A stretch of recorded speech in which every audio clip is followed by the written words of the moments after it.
All right, good evening, everyone. Welcome to Town Hall. Before we get to our work session, we do have an interview. Leslie Kennedy, looking to be appointed to the Affordable Housing Collaborative. Leslie, if you're here, I invite you to come on up.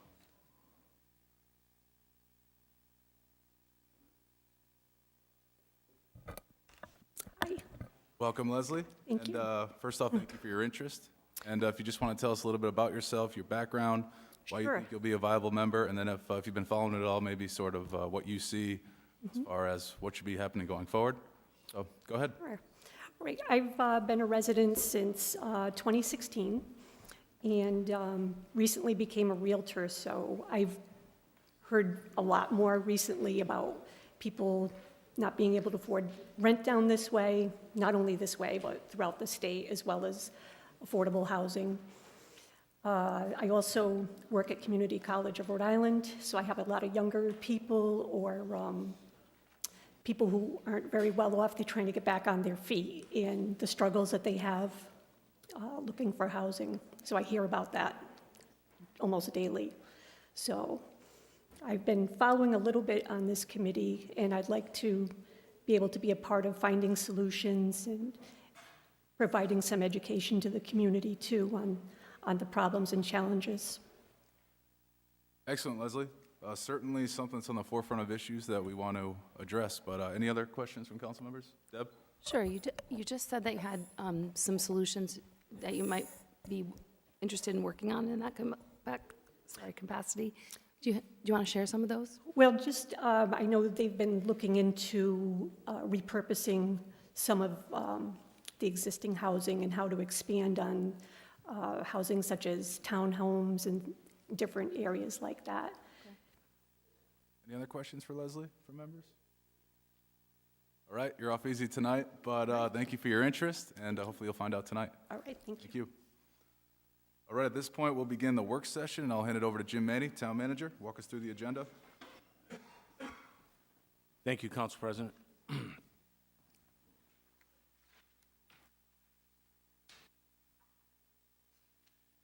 go right to licenses, 6A. There is a resolution continued from November 28th regarding a food license or victualling license. It's a new license for Tong Thai Restaurant on South County Commons Way in Wakefield. That is related to the public hearing on 7A, which is the transfer of the Class B victualler liquor license, same group. So the 6A is a new license for food. 7A is a transfer of the liquor license for, from the last owner to the current owner. 6B, is a temporary mass gathering permit for the Whiskey Wonderland Holiday Bazaar on December 17th, 12 to 8, sponsored by the Sons of Liberty Spirits at their location in Wakefield. The owners are here tonight as well. So the Sons of Liberty has been a responsible business owner that we're proud to have in this town, and this is just a step forward to do this right. I mean, they had an event a couple of months ago that more people showed up than I think they even anticipated. But so the recommendation was made to them to get a special, a temporary mass gathering permit, which is required by the town anytime there's more than 500 people. So they expect 500 people, 250 vehicles, and the staff review, including the chief of police, looked at it, and they met every prerequisite we asked for.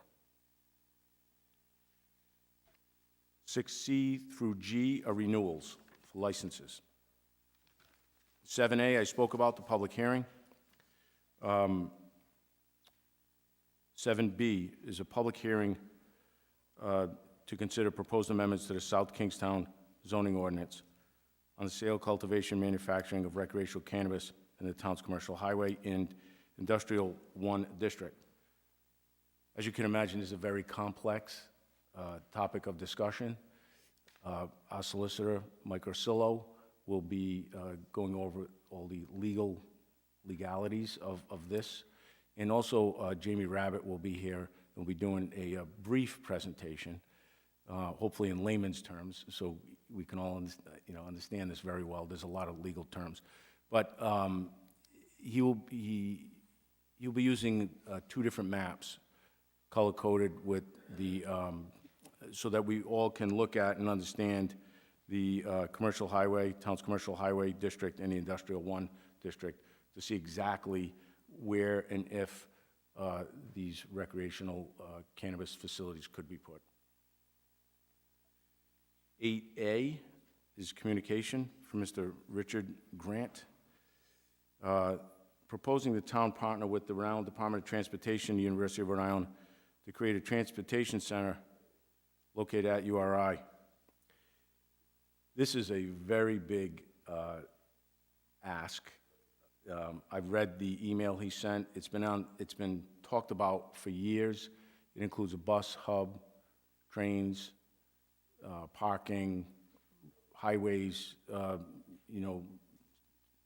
So I checked with DOT, I checked with URI. Although it has been on the radar, it was kind of put on the shelf a couple of years ago. It has not been resurrected to the full extent that maybe it should.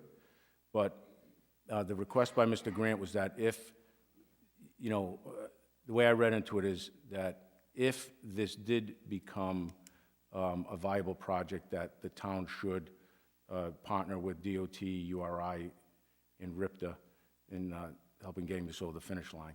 I would assure you that if and when that did become a very viable project, we would be actively involved in that.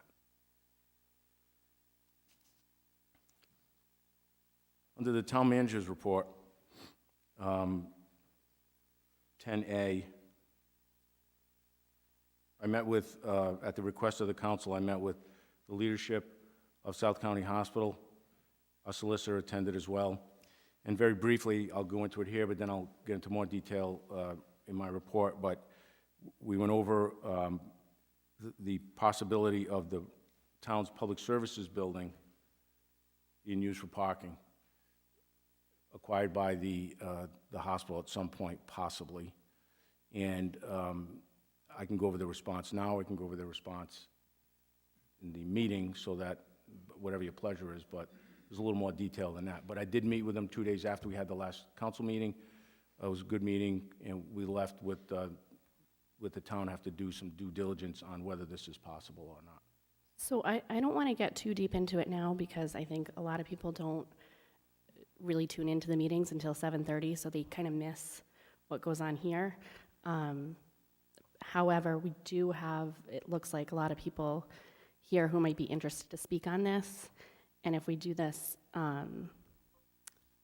if there's anything you could share that might alleviate some of their concerns now, and so that they don't feel the need to stay all night, I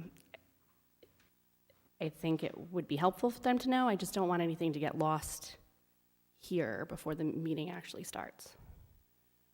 So nothing is carved in stone yet as to what direction the town will go.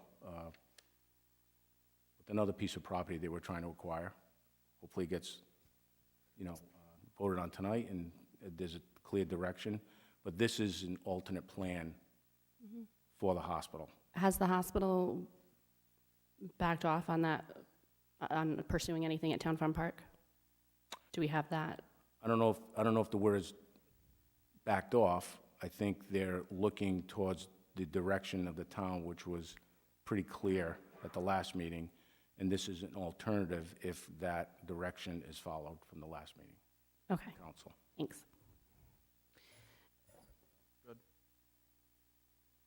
So just have a question about possibly moving that item up. This could be something that a lot of people are here to speak on, and Yeah, my intent is to actually move town manager's report ahead of comments from interested citizens, because I believe a lot of people have showed up for some of the items on this report. So I'm thinking we go through the whole manager's report and then open it up, but if you'd like to sort of piecemeal it, we can do that as well. I think bringing the whole report up would be good, because then, if people want to ask about ARPA funds, or they want to ask about the school building committee's presentation, they have that opportunity to do so. So what we'll do is we'll do 10A, then 10B, then 10C, then move to comments from interested citizens. Okay, great. Right, and perhaps in the future, we can talk about reorganizing the meeting agenda so that that Jim Manny's report would always come ahead, so that if people have questions based on something he says, it makes sense in the order. Yeah, we could do that, definitely. Do we need to vote on that? No, I don't think you do need to vote on that, and, you know, I met with the clerk today about a couple of the tweaks to maximize our time, but I think that'd be a good idea, because a lot of the questions are geared towards what I will talk about later. Yeah, I think it's just helpful for people to have, you know, to know what, they hear you speak and then they know what to ask. Sure. While we're on the topic of the agenda, do you want to finish and then have me ask questions, or do you want me to ask my question You now? can ask any questions you want. Okay. So, item 8A, communications, I see only one email from Richard Grant. However, we have received others that don't show up, specifically the one where the resident communicated concern about the bike path between South County Commons and Broad Rock. And it's not on the agenda, and I'm just curious about that. I don't know which one specifically you're talking about. This email here from Mr. Grant is very specific Right. for Transportation Hub at URI. So this is dated December 7th at 11:20 a.m., and it says bike path, South County Commons to Broad Rock Fields, and they had some concerns, and they, Oh, you're talking about the one with the vehicle that was on the bike path? Mm-hmm. Oh, yeah, I'm sorry.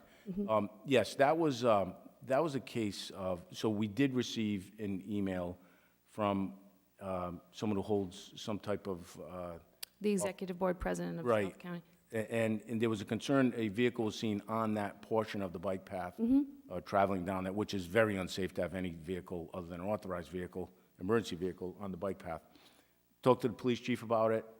It turned out to be an elderly gentleman who, unfortunately, he should not be driving, and the Right. police department is taking action to try and get him to give up his license. So, but that was resolved immediately once I got the email. That's why I didn't put it on the agenda for the, Right, but I think the bigger picture is, I want people to know how to report items of concern, and if we don't have that, even as a consent agenda, it doesn't role model to the community, oh, I'm seeing something that should be addressed, how do I bring it to their attention? And it just gets left off the agenda, and then so nobody knows even what a great job and how quickly it was done. well, I would agree with you to a point, ma'am. I think that is a clear call to the police department. If you see a vehicle on a bike path, you call the police department, it's resolved very quickly. So once it came to us, our attention was, you know, there was a delay, and then, you know, I called the police department, and they looked into it right away. So some things, calls like that should not go to the council or letters. They should be, if you see something that needs police attention, call the police department, whether it's whatever it is. Right, but the auto reply, it used to say, if you send an email, it'll be on the agenda if you make the deadline, and they appear. But I think that the change was that if it requires council attention, then it goes on the agenda. Okay, I would like to comment on this. I did speak with Kenny Burke regarding a similar situation that is occurring on the URI bike path. He told me that we use collapsible steel I don't know how you say the word, bollards, that use a fireman's key, and that there's a use of a more flexible bollard on certain sections, and that they also have a high degree of non-compliance, and people pushing the steel over at URI also. And he suggested that perhaps the town engineer could make a recommendation for either steel or plastic and monitor the installation to see how it's working. So we, over the past 7.5 months since I've been here, I've emailed the council every Friday. Can I with just some- interrupt you 1 minute? I'm so sorry. This is something maybe we can talk about when this agenda item comes up, because I don't want people to miss the conversation if they're not listening now, to see how. So we Jim, have if you addressed want to that. just give us a brief on that briefly and allow us to move on and get back to the agenda. The town is working very close with Rhode Island DOT to revamp the entire bike path with every safety. I think there's 14 intersections, and we're working very closely with them within the next year to get it all redone at their cost. Thank you.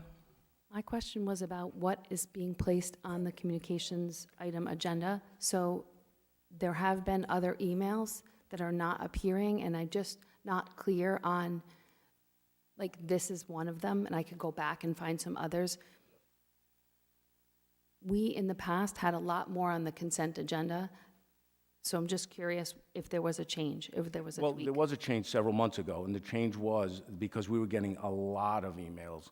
So if it required any type of action by the town council or the town council need to be informed on it, it would go on the agenda.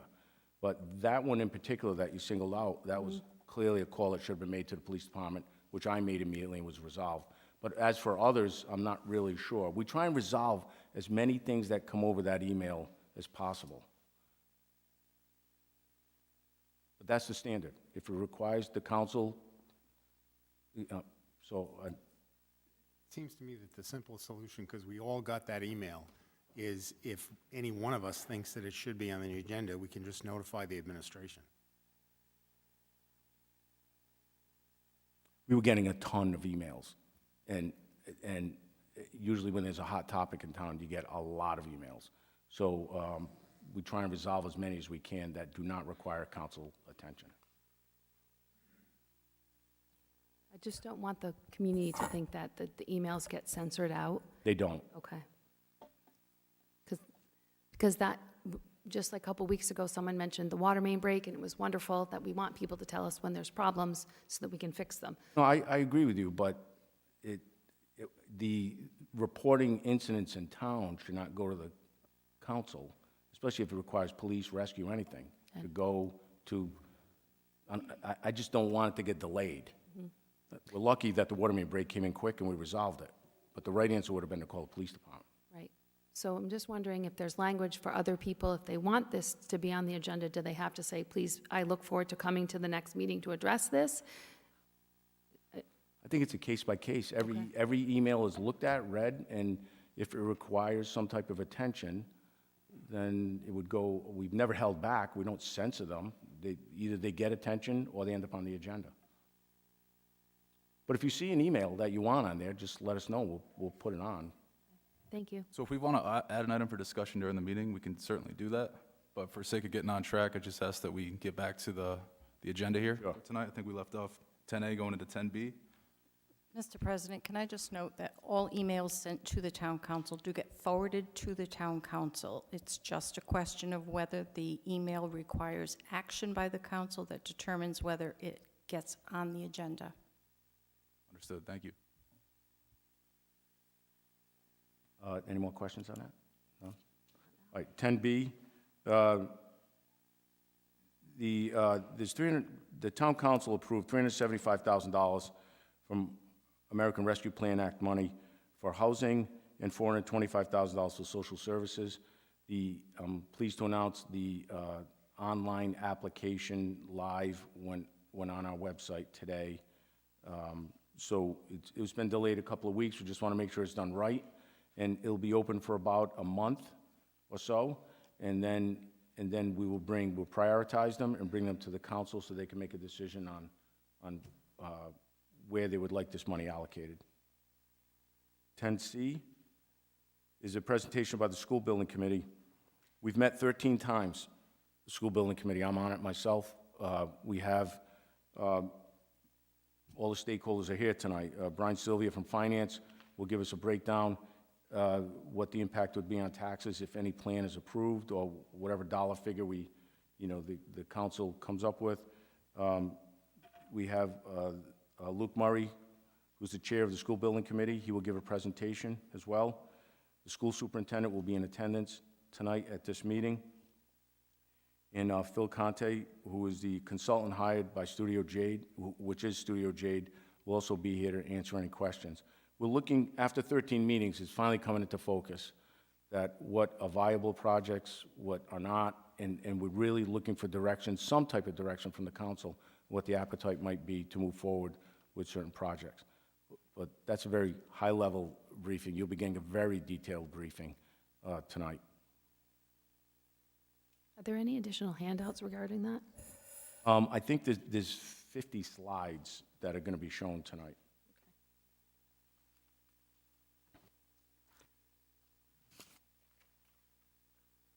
We'll go right to new business.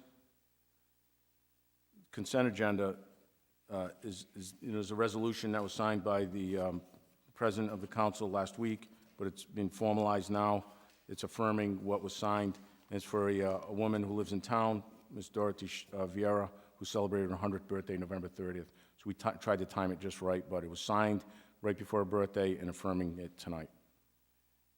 12B is a resolution authorizing the withdrawal of support for an application to the Rhode Island Department of Environmental Management for the approval of a land swap with South County Health for a portion of Town Farm Park. There's an abatement on the consent, C. D relates to body-worn cameras. That number is very high. You can see it's high. It's high everywhere in this country.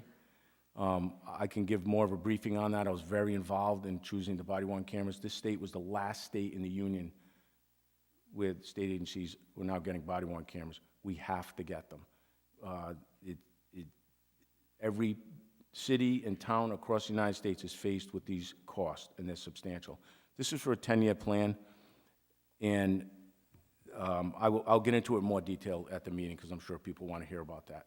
There is one correction on that, Council President. And instead of N on the fourth line, NASPCO, it's NASPO.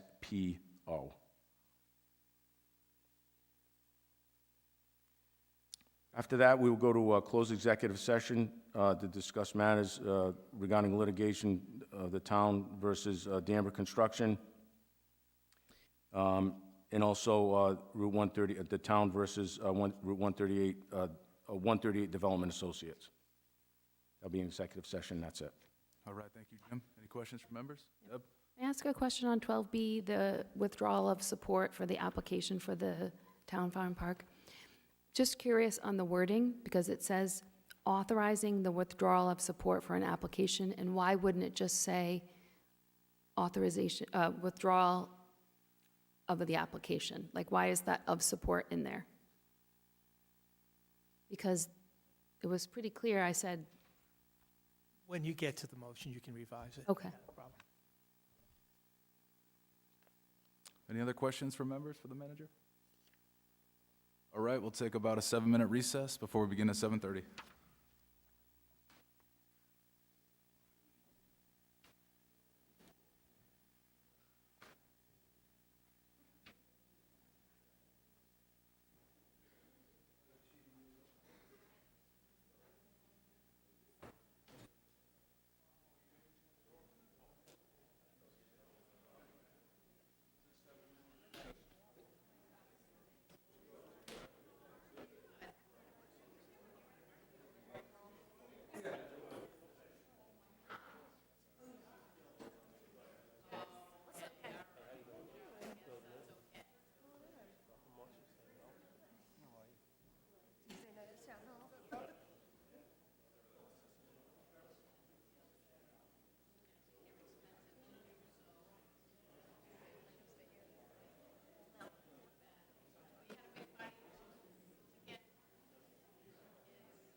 Yeah.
Get it going, Rory.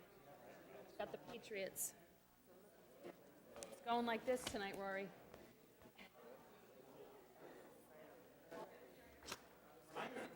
That's what I'm calling. What?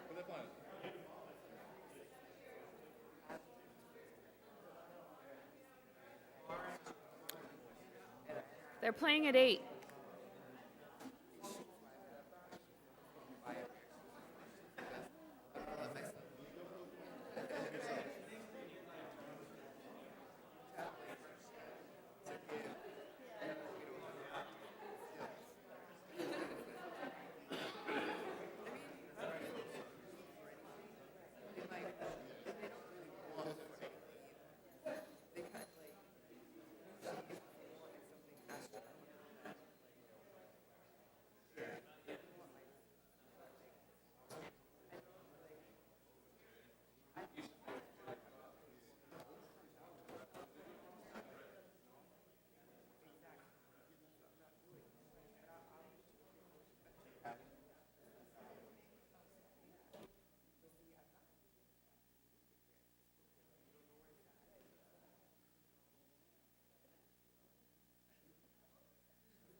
All right, good evening, everyone. Welcome to Town Hall. It is Monday, December 12th, 7:30 PM for our regularly scheduled Town Council meeting. First order of business is the pledge to the flag.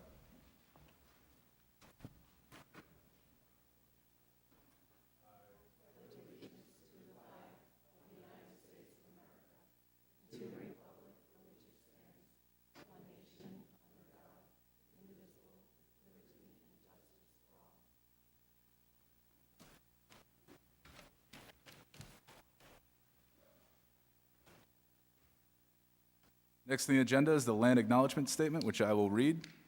The town of South Kingstown pays homage to the indigenous people and land on which the town is now located. Let this acknowledgement serve as a reminder of our ongoing efforts to recognize, honor, reconcile, and partner with the Narragansett tribe whose land and water we benefit from today. Next, we have the roll call. If you would, Susan.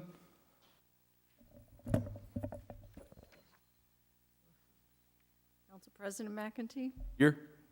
Council Vice President Marin? Here. Councilwoman Bergner? Here. Councilwoman Alley? Councilwoman Rose? Here. All members are present. Thank you. Next, we have item 4, which is the approval of minutes of previous meetings. Motion to approve 4A and B, however, I do want the minutes to reflect what the wording that was in Deb's motion to withdraw the application, not withdraw support of. So is that a change that needs to be made to the minutes? I think you made that with your motion, so Okay, perfect. we have a motion. Do I hear a second? Second. We have a motion and a second. Any discussion? Anyone opposed? All right, that motion passes. We're going to move to item 5, consent agenda. Motion to approve consent agenda. Second. We have a motion and a second. Any discussion? Anyone opposed? All right, that motion passes. It's going to move us to licenses. Item 6A is a resolution continued from November 28, 2022, granting a victualling license to Makakai LLC, doing business as Tong Ta Thai Restaurant of 50 South County Commons Way, Wakefield, application by Awu Chun Lawao. And excuse me if I pronounced that wrong, but if you're here, come on up.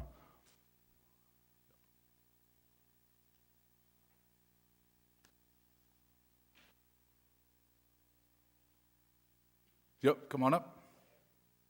First off, welcome. And if you just want to tell us a little bit about your business. Okay. Sorry. My English might be not very well. Okay, I've tried. My name is Wuchulawat. I'm Thai, and now I'm took over the business from Tong Di Thai Restaurant. Now become Tong Ta Thai Restaurant. Okay, and our business is a full service restaurant, and we sell the Thai food with authentic Thai recipe. Yeah. Excellent. Any questions from members for the applicant? If you want to tell us a little bit about hours of operation or days open during the week, just to market a little bit? The business hour, right? You are asking about? Sorry, your question again? I'm just asking if you want to tell us a little bit more about hours of operation or food offerings, but I'm a big fan of Thai, so I just want to, if you want to use this to market. Yeah, I don't talk too much. I'm not confident in my English. Yes, so we sell our Thai food. It's like now we open every day except Monday. So we close on Monday, and then our signature is like a pad thai that you well know, like, and also our curry, and also we also serve the Thai fusion, Asian fusion as well, and we also have the full bar liquor that we have the cocktail, wine, and some alcohol. That's it. Excellent. Well, I love pad thai, so I'm looking forward to trying. But any other questions from members? All right, do I hear a motion on 6A? Motion to approve. Thank you for items everybody. 6A. Second. We have a motion and a second. Any discussion? Anyone opposed? All right, the motion passes. Good luck. It's going to move us to item 6B, a resolution granting a temporary mass gathering permit to conduct the Whiskey Wonderland Holiday Bazaar on December 17, 2022, from 12 p.m. to 8 p.m. to Sons of Liberty Spirits Company at their location, 1425 Kingstown Road in Wakefield, subject to administrative approvals. Application by Brian Ricard. Brian, if you're here, I invite you to come on up. Yeah, absolutely.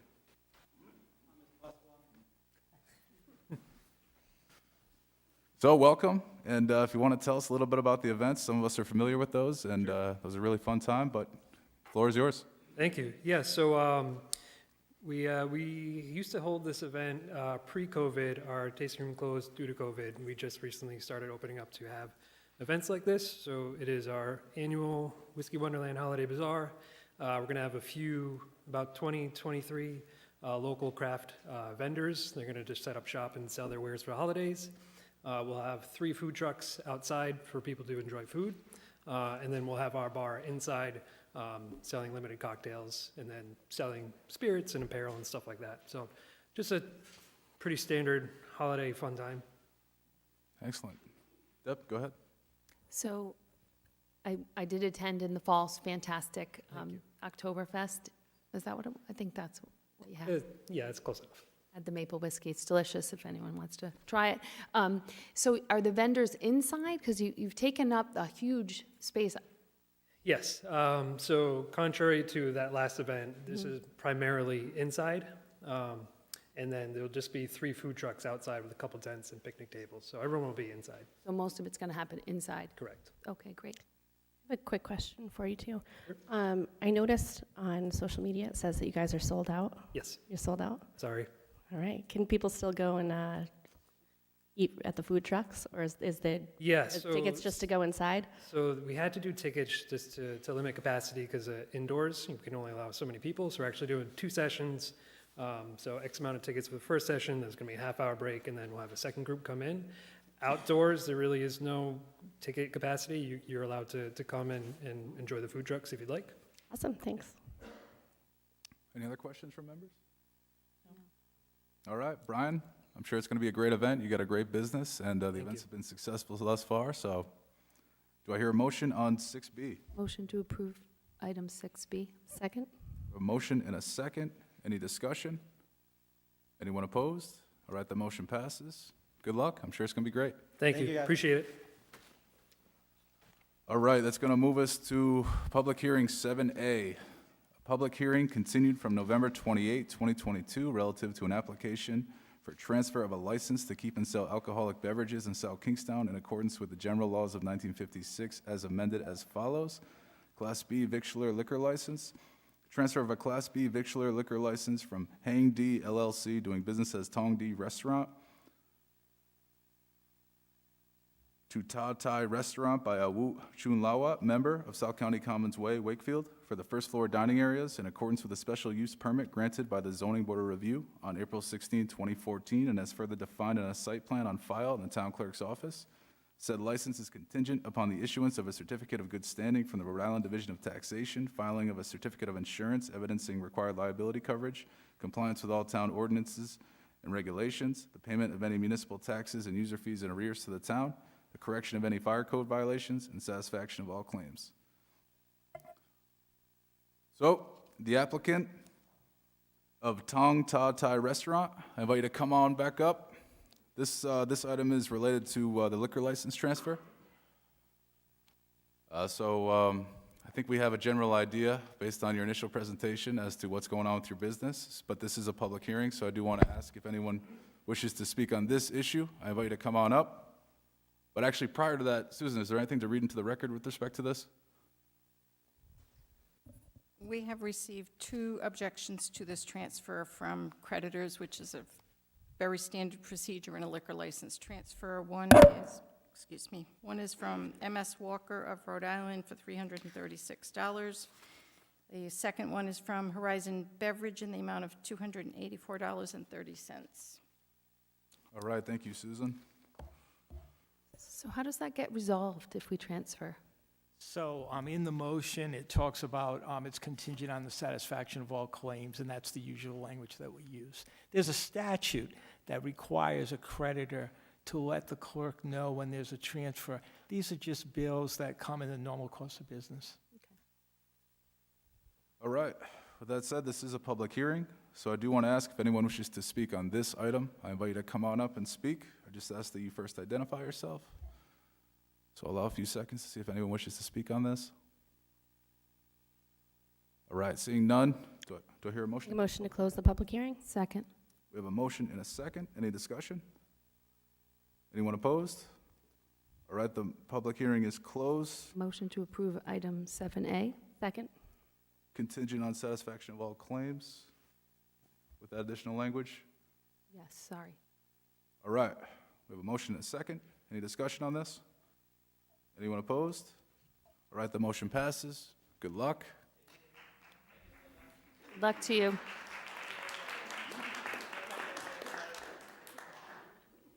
Thank you. All right, that's going to move us to 7B, a public hearing to consider proposed amendments to the South Kingstown zoning ordinances associated with the sale, cultivation, and/or manufacturing of recreational cannabis in the town's commercial highway and industrial 1 districts, as shown on Exhibit 1 attached here too. Town Solicitor, I'm going to turn it over to you to give us a brief overview of what this entails. If I may, Jamie's going to begin, and then I'm going to answer any legal questions. Got it. Thank you, council, and thank you, Rory. With regards to this and understanding you have a very lengthy agenda and the town manager's request for the planning director to put it in layman's terms, I will do my best. There are really two parts of my presentation tonight. First is the regulatory part, and the second is the map. From a regulatory standpoint, you have changes to Article 3, which are your use regulations. And I think something to be pointed out is you have existing regulations for medical marijuana facilities. Those are referenced in our regulations as marijuana facilities or related uses. Recreational marijuana, which is what you do not need a doctor's slip to receive, is considered cannabis sales manufacture. So, the legislation did not simplify it by saying medical and recreation. They used the terms marijuana for medical and cannabis for recreational use. So hopefully just those two terminology explanations help clarify it. So within the use regulations, section 301 is the schedule of use table. I'll just slide down to that. And you can see where medical marijuana retail facilities are already allowed in your commercial highway. And we're proposing to add cannabis, which is the recreational side, to the commercial highway as a special use permit. And also within the commercial highway would be a cannabis testing laboratory. I'm just going to scroll down a bit. Within the industrial 1, you already allow medical retail facilities as a special use. You allow the marijuana cultivation, which is medical, be a special use. Your proposed text would include recreational growers or cannabis growers, cannabis or recreational product manufacturing within those industrial zones. They mirror the uses presently allowed for medical or marijuana facilities. Under section 504.115, section 1 is marijuana retail facilities. That is your medical outlet. Under that first section in red, you'll see the additional language of cannabis that will allow the segue for recreational, which is covered in section 2 of the proposed language, which I just scrolled down to. And again, cannabis are those recreational-based facilities. Related facilities may be allowed by special use permit in those zones specified in section 301, subject to the following conditions. The primary change between existing medical facilities and the potential for cannabis/recreational facilities are twofold. The setbacks for schools, as allowed under Rhode Island general law, is 500 feet. And the second provision that the planning board wanted to add was that with regards to the zones they're allowed in, that for the retail outlets which are allowed in the commercial highway, which is Route 108 and Old Tower Hill Road, that you had to have direct access to those routes or roads. So you couldn't be 3 properties behind a frontage lot on a side street next to a residential neighborhood and propose to get a permit. And I'll clarify that when we go through the maps. And That's really the highlights of the proposed recreational changes. Again, Article 12 contains all of the definitions, so we're adding cannabis cultivator.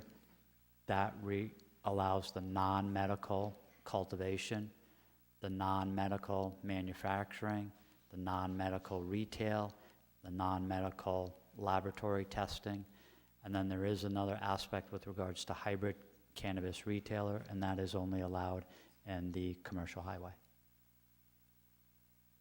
Sure, Deb. Before we go to the maps, may I ask a question? So is there a limit in the size of the facility that could be operating? And is there a limit to the number of facilities that will be operating? There is no limit proposed within this regulation, and I'll defer to council. I'm not aware that the town has the ability to set a number because the state Department of Business Regulation is distributing licenses. And the second aspect is with regards to size, it would be the limiting capability of the land it was being proposed on as it relates to setbacks, stormwater, parking, and traffic conditions. So there's no limiting factor for square footage. So I totally agree with Jamie. The limits would come up when they go for the special use permit before the planning board in terms of what the facility or the lot could handle. With regard to the question about the limit to the number of licenses, the state is limiting overall throughout the state a finite number of licenses. I believe it's 33 or something around there, and they're spreading them out. However, we don't have the ability to say, like in South Kingstown, no more than one or no more than two.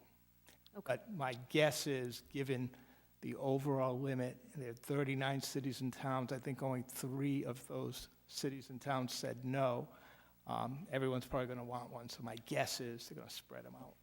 Okay. So are there any questions on the regulatory language? So Jamie, I got a question for you quick with respect to the medical marijuana facility or office space on Pershing Avenue. Now, because that property does not have egress and ingress to either Old Tower Hill Road or Route 108, they would never be able to get hybrid status to operate as a retailer in that location. Is that correct? I'll answer this in one manner and then defer to council.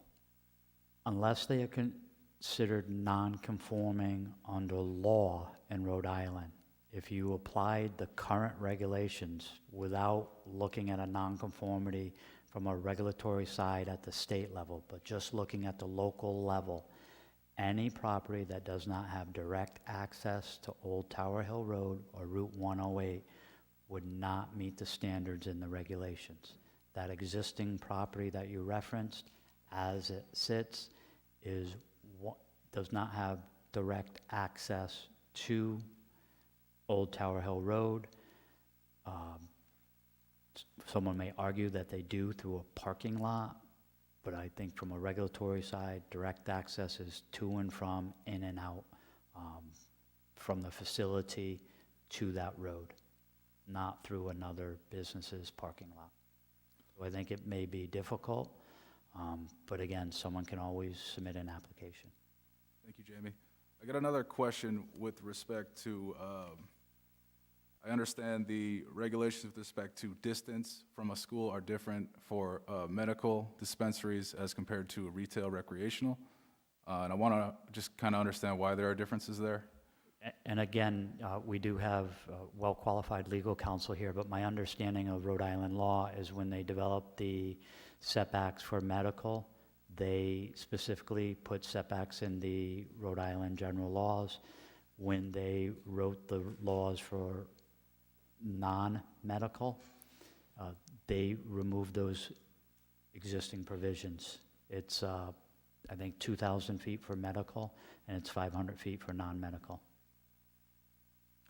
And just so briefly, this is a law of statewide application, so every city and town is bound, and the only way we could increase that is if we got special legislation from the General Assembly.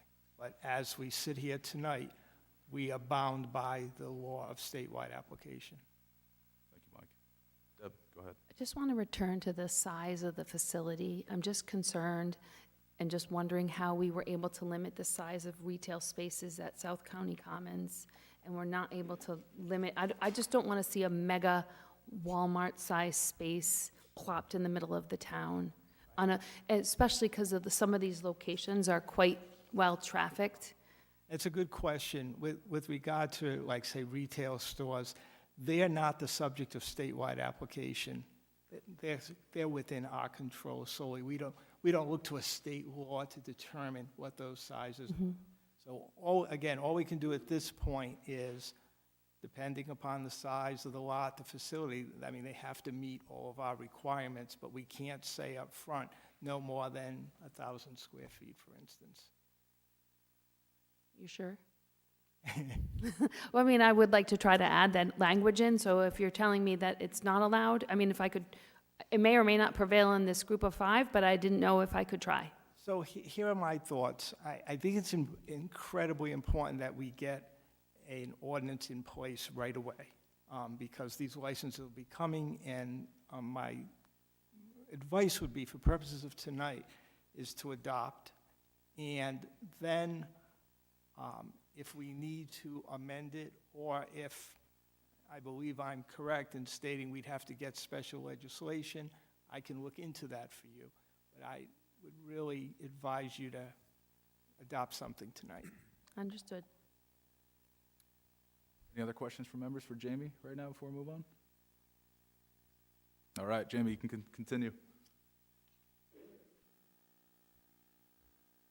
So, as I mentioned before, there are certain classifications. There's the production, cultivation, and testing, and then there's the retail side. Under your proposed regulations, you would allow manufacturing and cultivation and production and modification of that product in your IND 1, which is the industrial zone. There are 4 primary areas, and then the retail aspects as well as some testing would be allowed in the commercial highways, and there are 2 primary zones. Your primary industrial zones are located along Fairgrounds Road, Waits Corner, and Liberty Lane, as well as the Dam Street area, Railroad Street and Church Street, Main Street, and High Street. And those are the red circles on the map. The first primary area is along Fairgrounds Road. A closer view of that. So you're looking at the turf fields on the northwest side of Route 108 along Fairgrounds, going all the way down to Liberty Cedar, past the bus parking, the old Schneider Electric facility, as well as just southeast of the train station. The next area, in essence, is located along just north of Dam Street, across from Dam Street, and just southeast of Dam Street, and a blow-up of that. So you have again, these are the areas that are classified Industrial 1. So you have the fuel storage and distribution facility in the top left corner. You have the mill across from the pump house in the middle top. You have the painting contractor, Moffett, on the south side of Route 108. Then you have a small industrial building off of, I believe that is Hopkins Lane, and that's in the lower right-hand corner. This parcel here. Jamie, just a clarifying question. So cultivation does not have to have direct access, No, but retail does? correct. Thank you. Can I ask a question about the schedules that you have here, just the N and the S? Did you explain what those are? N is not allowed, S is special use permit. Okay. The next location for Industrial 1 is located in Peacedale. It's the mill complex that contains whalers as well as climbing and a number of other, and then headed south to mini storage just south of Church Street. And the last Industrial 1 area is just located north of Main Street off of High, just behind Peter DiStefano's building and contractors. So those are the 4 primary areas that would allow industrial use, or the cultivation, production, and manufacturing of a non-medical product. So in that last area behind DiStefano, there's an existing childcare center there, so would that rule that out? I believe the setback is only from educational facilities. No, Is it from the healthcare? no, it's childcare, Yeah, we read licensed childcare Oh, facilities. Sorry, I didn't catch the reference to childcare. If under the law, that would rule that out, but it's an IND1. If the childcare facility was ever relocated, then Then they would be able that to area do. would be But because it's there now, that would rule that out. correct. Thanks. So the next area is your commercial highway. There are 2 primary areas associated with commercial highway. I'll just go back to those. In the central part of the community and the southeastern portion of the community. The one in the central part of the community is located on Kingston Road, just south of Curtis Corner Road.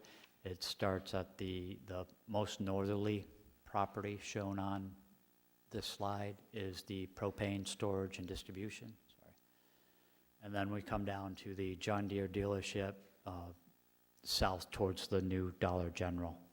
So these would be the areas that were allowed for retail sales, and they would have to have direct access to Route 108, which all of the properties shown on this slide have that type of access.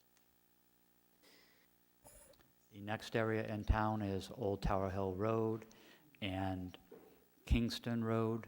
It begins at the bowling alley on the west side of Kingston Road, goes all the way to the town line in Narragansett, and then heads easterly off of Old Tower Hill Road to Route 1.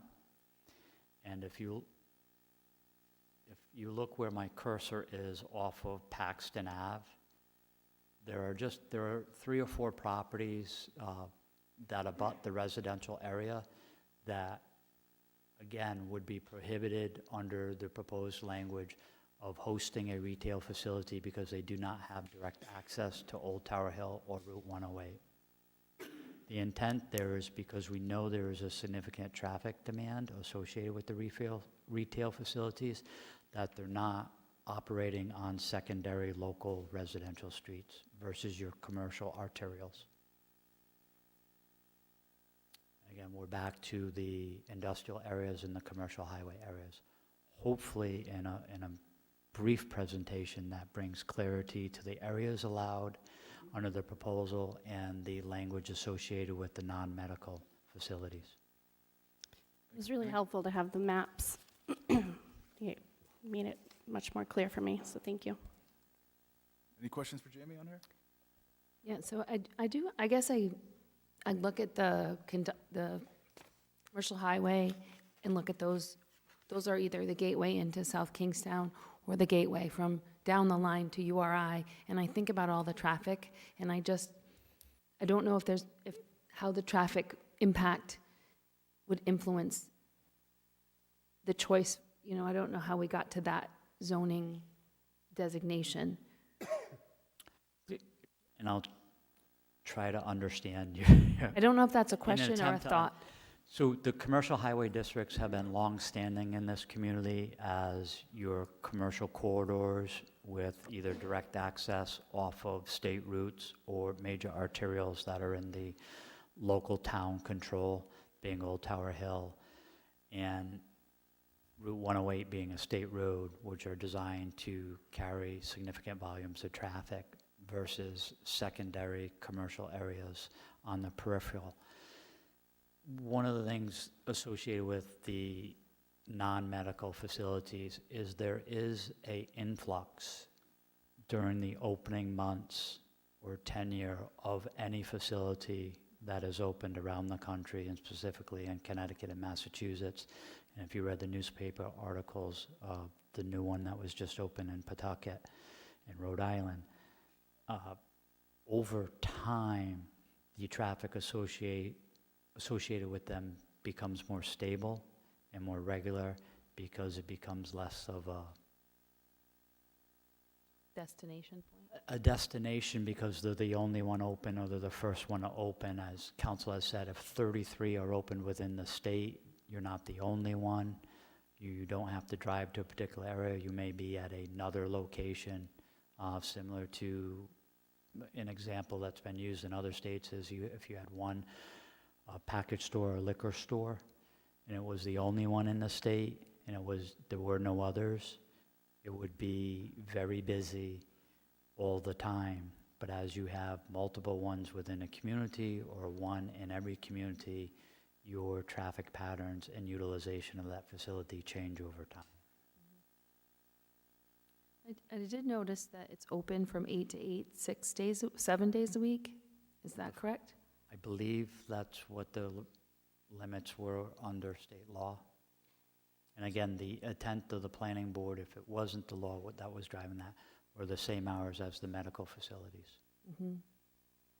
But is that the same, is it the same as restrictions that we have for liquor stores? Actually, I believe the hours for liquor stores are greater. Yes. Okay. So Jamie, I do have a question for you. Now, based on these maps, it looks like sort of very narrow sections of town for which retail recreation could occur. Now, I want to ask, I know part of the language here includes ingress and egress to Route 108 or Old Tower Hill Road, but that really negates any sort of consideration of potential for the Commons or the Plaza by the Holiday Inn, for example, just naming a few. Is it Old Tower Hill Road or Tower Hill Road? Old Tower Hill Road. Old Tower Hill, okay. So that negates the possibility of a potential retail facility in the South County Commons or a Plaza by Holiday Inn, for example. I just want to sort of get your take as to, why the planning board's perspective or the planning department's perspective is that's not necessarily good for traffic or good in general for a potential retail spot. And thank you, Councilman. Actually, there was some discussion by the planning board on looking at other areas, and you've mentioned a couple of those. South County Commons was explored, as well as the neighborhood commercial at the intersection of 138 and Route 1. Understanding the timing and complexity of recreational marijuana being licenses released coming in December and January, that they wanted something on the books as quick as possible, and looked at the existing model that they had, which was the medical. So they felt comfortable having it in the existing zones that mirrored medical marijuana versus expanding the uses and broadening the discussion on whether or not it would be appropriate at South County Commons or in other areas of town. We use the term, took the path of least resistance if they felt it was acceptable for medical marijuana to be sold in those zones that already existed, that the community as well as the council would perhaps be more comfortable just mirroring that. It doesn't preclude any applicant to come back to the council and ask for a change to that section 301 and look at South County Commons and propose to change it from an N to an S. And that could either be done by an applicant who is looking at a particular site, or it could be done, as council has mentioned, at a later date. But they did have a discussion on it, but they didn't want to debate the issue for months, so there was consensus to go with existing commercial highway zones. Understood, thank you. Mike, I do have a question for you. You mentioned that Department of Business Regulation was going to issue approximately 33 licenses with respect to recreational retail. Yeah, they've already begun, actually, yes. And as far as that process, I'm not sure if you're familiar, is that sort of like a lottery, or is it similar to how it was for the medical compassion centers, where it's a lottery type system? I actually don't know how they're going to pick and choose those 33. I honestly don't know how they're going to pick and choose. From my knowledge of the way it came about, it's going to be spread around for sure. But I don't know if it's picking something out of a hat or not. Okay, thank you. All right, any other questions from members? Mike? Yeah, I do. I'm not sure whether it's for Jamie or Mike, but whoever wants to answer it. With respect to the cultivation facilities, as I understand it from the presentation, you're essentially trying to mirror the marijuana regulations that are already in place for cannabis, which is now recreational. Is that basically correct? Correct. You have what may be a distinction between marijuana cultivation facility and cannabis cultivator. In the notes, for marijuana, you're indicating West Kingston industrial only, but it doesn't say that with respect to cannabis. Is that a distinction without a difference, or is it just the wording that's in there? The definitions were specific to Rhode Island state law, and with regards to the specific nature of only, in essence, the Fairgrounds Road site, the planning board didn't make a distinction on cultivation for recreational marijuana.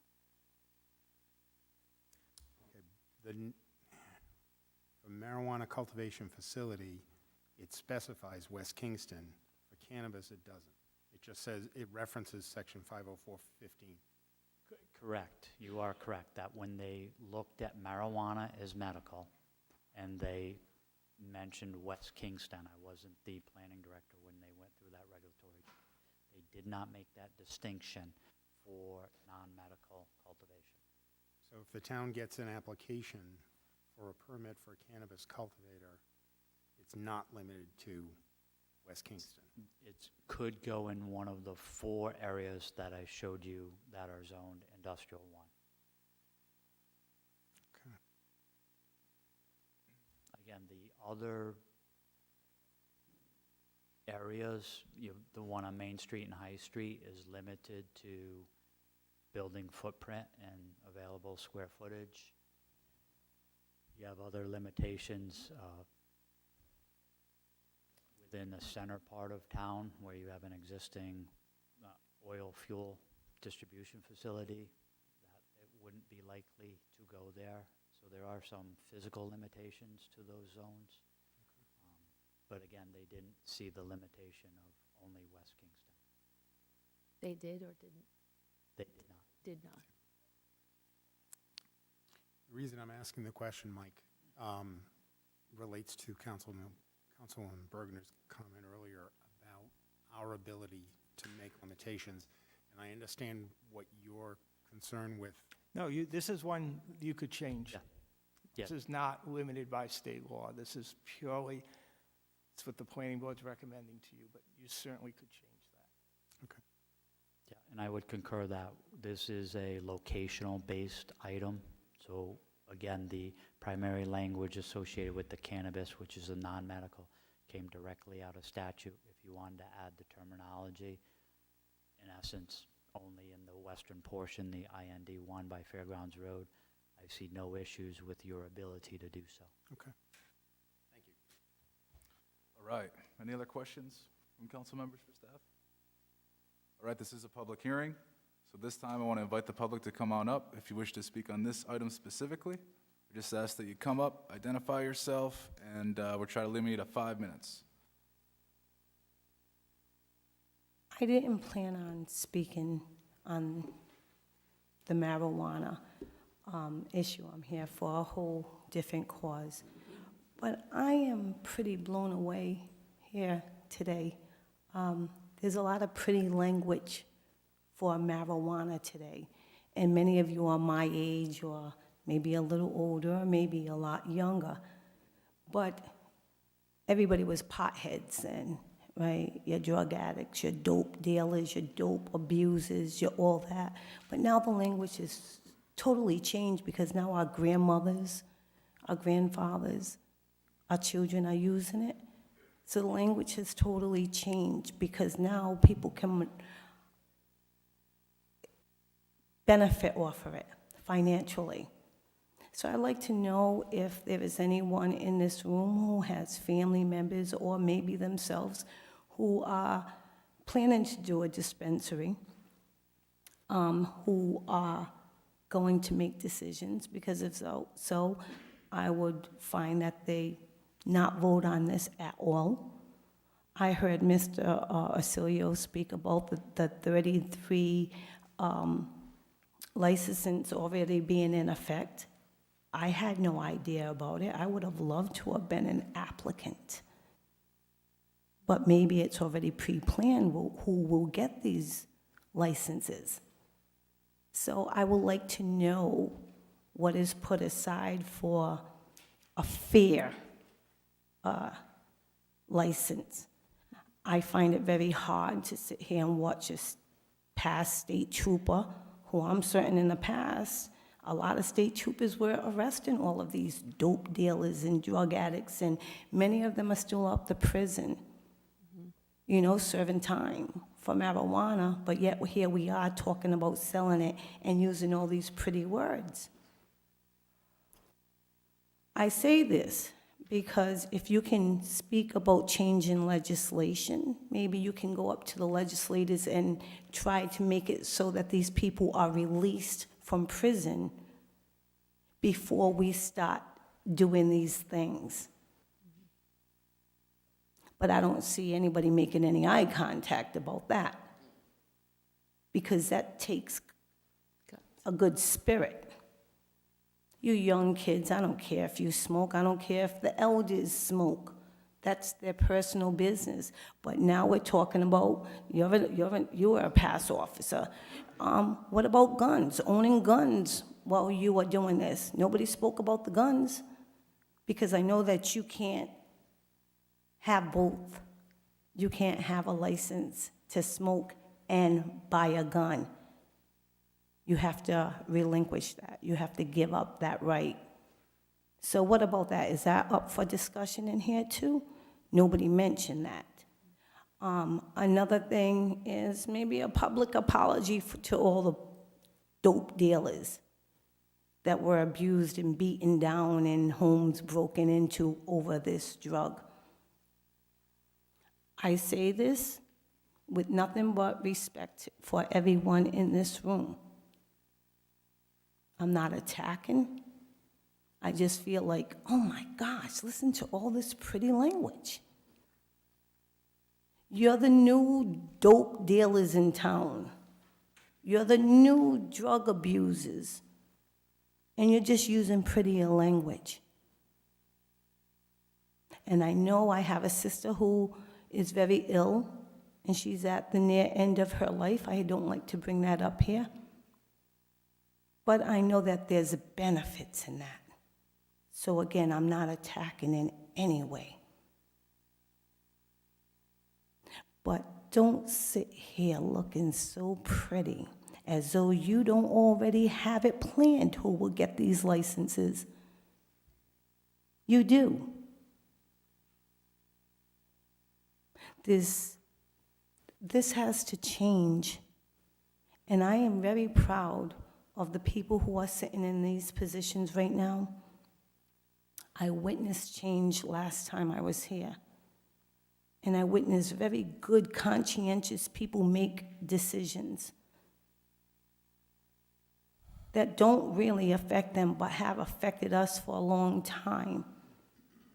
We are always kept out of everything. And the beautiful thing about it is that the world is watching now. The whole world is watching. You got that camera there? People videotaping. You're going on the news. You're going on social media. You're being exposed for your hypocrisy. Bella, you are past the 5. I just want to politely ask you. I thank you so much, Rory. President McIntyre. I can't see without my glasses, so I thank you all for listening, but I thought that needed to be said, because that's what it is. All pretty words, it's hypocrisy. Thank you. All right. Anyone else wish to speak on this item? Come on up. Yep. Hi, my name is Susanna Vasquez. I'm just a little concerned that most of the places that you named were all in lower income areas. Not gonna lie. Like, every area you named has either a housing development behind it or near it, or a lot of people who live in low-income areas or don't have the money to actually facilitate, or even, I'm very baffled. So I'm looking for an answer as to how these positions were necessarily came up with when there are children, multiple children in a lot of these areas, and I don't understand how it's okay for them to be in that area but not to be in another area. The Commons, that seems like a good area. It's a very shoppy area. Hey, there's condominiums over there. Just saying, if you look at it from the perspective of somebody who lives in those areas, I'm wondering how my children are going to grow up. What's going to happen to my children when those facilities go there and nobody's really policing it and doing what they need to do? We already have a liquor store near a school. And I'm not against I'm not against the liquor store. I'm just saying that when I look at things from a mother, I'm really thinking about these things and wondering, like, what's going to happen to my children? And the only children that are mostly going to be affected by it are these children that live in these low-income areas in South County. So I have to just point out the obvious. So that's all I really have to say. Thank you.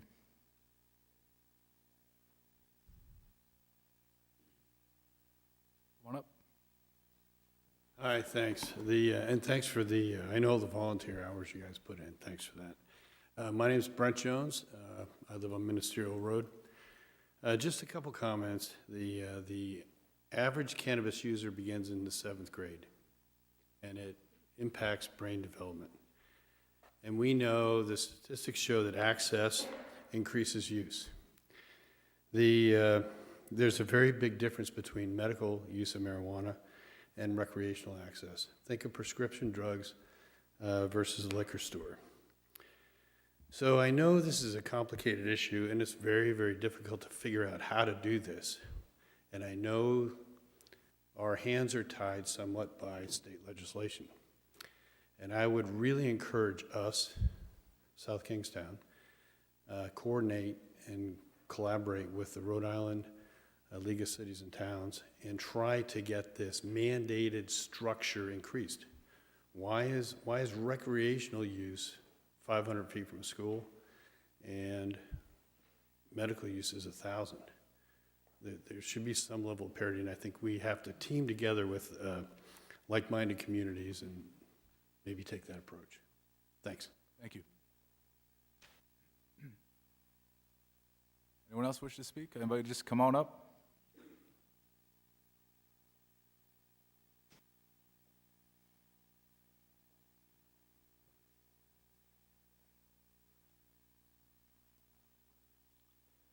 Good evening, Jim O'Neill, Matunic. Couple questions here. I was confused on the use 103 for the industrial 1 area. You have an N for no, but are hybrids going to be allowed in that spot? In other words, a current cultivator who might get lucky in the next lottery, will they be able to do both at that site? Maybe I'm reading this wrong, but if you could help me out, I'd appreciate it. Jenny, you can answer that. If Mr. O'Neill could go through all of his questions and testimony, we'll provide answers to everything in a comprehensive manner, if that's okay with you. Does that work for you, Jim? Works for me. That's the only one I had on that aspect. But why don't I hop to some other things since I've spent some time up there in the last couple of weeks. They are insisting on 33 total recreational spots. So there will be 4 for each of the 6 zones coming up. They honestly don't expect to be issuing even the method, whether it's a lottery or not. They really expect it'll be 6 months before those new licenses, the 24, 4 per of the 6 zones, so will be available. And they still haven't chosen the method. Earlier speakers mentioned low-income areas, a lot of kids still in prison from distributing dope.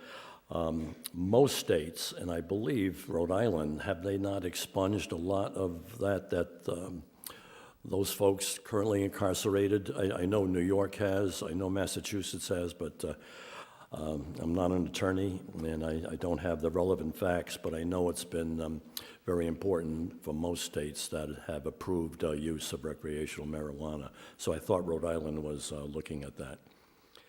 And also, too, as far as I know, as Mr. Abbott mentioned, that the planning board is really, frankly, they've done a good job looking at the locations, but as far as I could tell from what I talked with officials up at the DBR, it's still going to come down to a zoning and planning approval for parking, traffic, and maybe the abutters. That's still going to be a possibility, but onerous issues that the towns might bring up will not be considered at all by DBR. And also, too, I think Ms. Bergner, Councilwoman Bergner mentioned the size of facilities.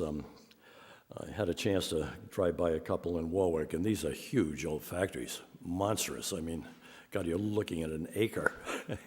So I haven't seen any regulations put in yet by DBR. And frankly, I wish DBR would relook at the cultivator recreational unit relationships, because right now, before the lottery of the 6 winners, before that you had about 65, 70 cultivators serving 3 places. They all sold to Rise, Slater, and Greenleaf. And now with the 6 winners, you could be a cultivator and you won the recreational lottery if you got the license. So now you can sort of sell to yourself, and that's a very gray rule I don't quite understand, because how are those 60-some-odd other cultivators going to make a living? But they'll probably be happy when there are 33 recreational sites, but how many more of those can be hybrid where they can do both? And I can't get those answers from up north. So anyway, so back to the one question for Mr. Rabbit, just on that 103 with a no for a potential hybrid site on Industrial 1. President McEntee, in response to Mr. O'Neill's question, under the current proposal, a hybrid cultivator/retailer would not be allowed in the IND1. Thank you, Jamie. Okay. All right, thank you. I will go from there. Thank you. Thank you, Jim. President McEntee, if I could just correct one thing that I stated before with regards to setback on medical marijuana. It's 2,000 feet, and that reference is to another retail location, and it's 1,000 feet from a school or other child care facility. I think I just used the term 2,000. There's 2 setbacks there. Thank you. All right. Come on up. Hi, good evening, Elizabeth Scott.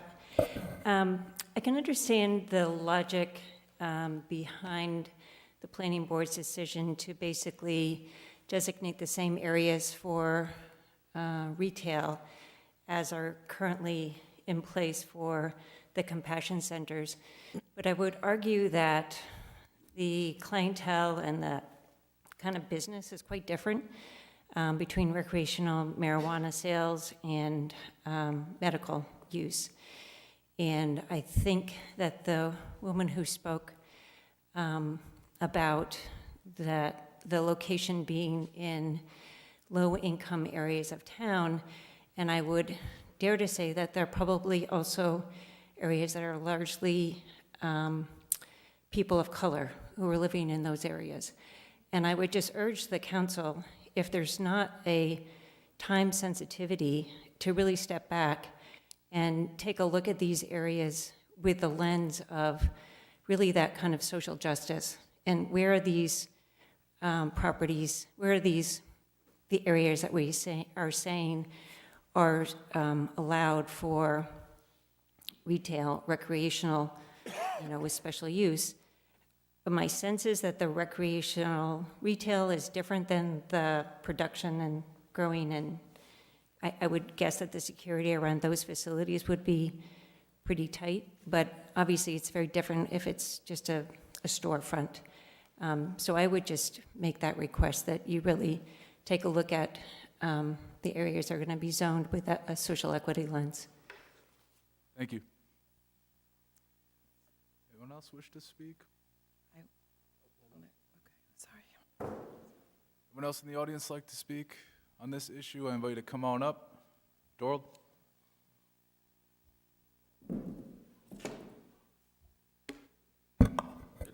Good evening. My name is Doral Beasley.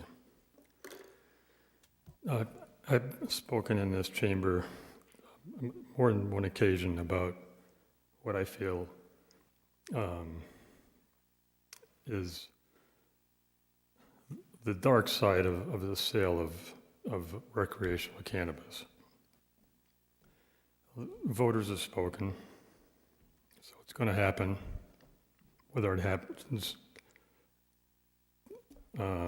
next week, next year, 2 years from now, eventually, I'm sure with the University of Rhode Island, within the borders of this town, recreational marijuana is going to be sold somewhere. Now, in November, when the cities and towns voted as to whether or not they wanted to approve the sale of recreational cannabis within their jurisdictions, over 30-some voted for it. There were 6 cities or towns that voted it down. I don't think any city voted down, but there were 6 towns that voted it down. But interestingly, 2 of the towns that voted it down are Barrington and East Greenwich. And I say that because they're also the towns with the best school districts in Rhode Island. Now, one of the times that I spoke in this chamber about why I thought the sale of recreational cannabis was not a good thing for our town is because, and that night, but that was the night that my friend Mike came in and spoke passionately about what he knows, who was a resident of this town, who used to be a town councilor in Exeter, and he's a drug and alcohol abuse counselor specializing in youth. What he's learned over his 3 decades of work, and the main thing is the business model, what he said, the business model for the cannabis industry is addiction. They're in it to make money. They want to addict as many people as possible. It's coming. It's going to come like a freight train. There was actually on the news a couple of weeks ago about some middle school in California where students had got a hold of some gummies, and they melted them down, and then they injected them into themselves, if you can believe this. And this whole crew, they ended up emergency evacuating them out of the school. All right, so as part of my attempt to stop this from happening here, I made up some signs and I posted them at the polling spots. And here's what the signs say. They say, reject local question 4, Rhode Island Cannabis Act. Say no to the sale of recreational cannabis in South Kingstown. We don't need the 3% excise tax. That's the start of it. Now, the 3% excise tax, recreational cannabis is taxed by the state of Rhode Island at 20%. 7% they keep. 3% go to the cities or towns in which it's sold. And the other 10% is used for like administrative cost and education and rehabilitation. So it's like, what? So like if you get addicted, they're going to try and help you to like get unaddicted? But the caveat to that is this money, this 10%, it's not in its own little separate category in the state budget. It's in the general fund. That 10% is supposed to help people. It's in the general fund. All right, so here's the rest of it. This is right off their website, Rhode Island Small Business. It says here, Rhode Island Department of Business Administration says this sign is required. This one on the left, it says contains THC. But this one over here, not safe for kids, is optional.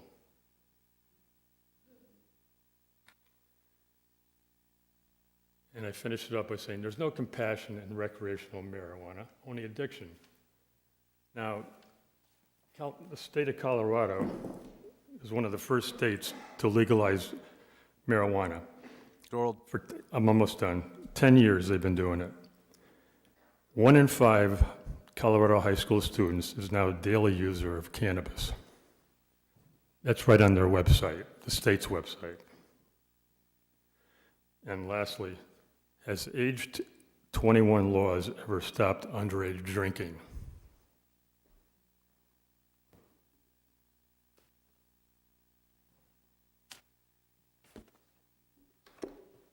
Thank you, Doral. All right, anyone else in the audience wish to speak on this issue? I invite you to come on up. I'll just first ask if anyone who hasn't spoken yet, if they wish to come up and speak for the first time, I ask you to do that now. All right, seeing none, come on up.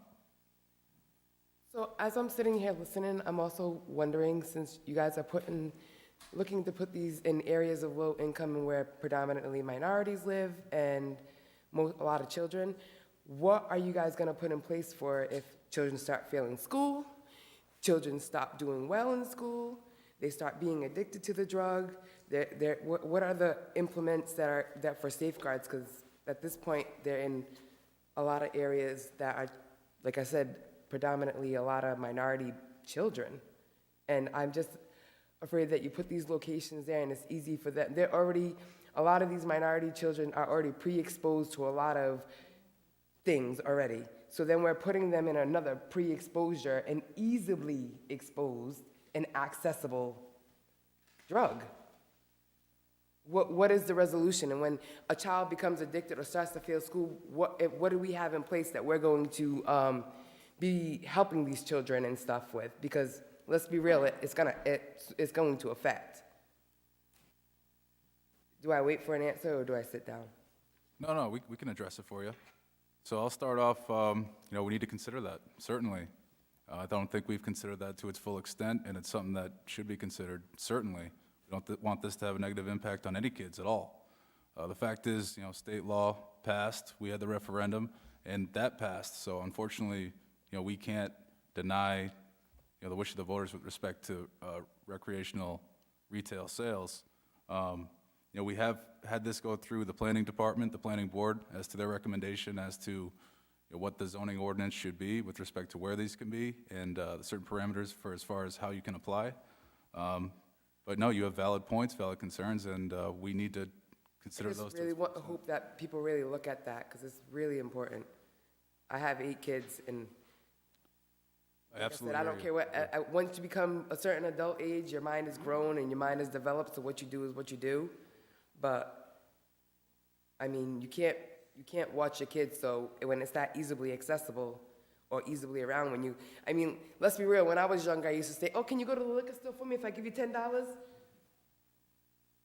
And I'm just being honest about myself when I was younger, like being 16 or whatever. Not so we don't think that that's going to happen with the recreational. I beg to differ. I think we all have to really look at this because I know it's going to affect my children or where my children live. And I don't know if any, who has children here or not, but would you all want that stuff to near your children on a consistent basis and it's like putting candy in front of somebody and dangling it and waiting for them to sooner or later, try it or not. I don't, that's just my perspective, and I've said what I had to say, though. Thank you. Go ahead, Deb. I just wanted to thank you for coming up, raising these really important points because they do really resonate, at least for me. And I look at that map and I think it's systemic racism, right?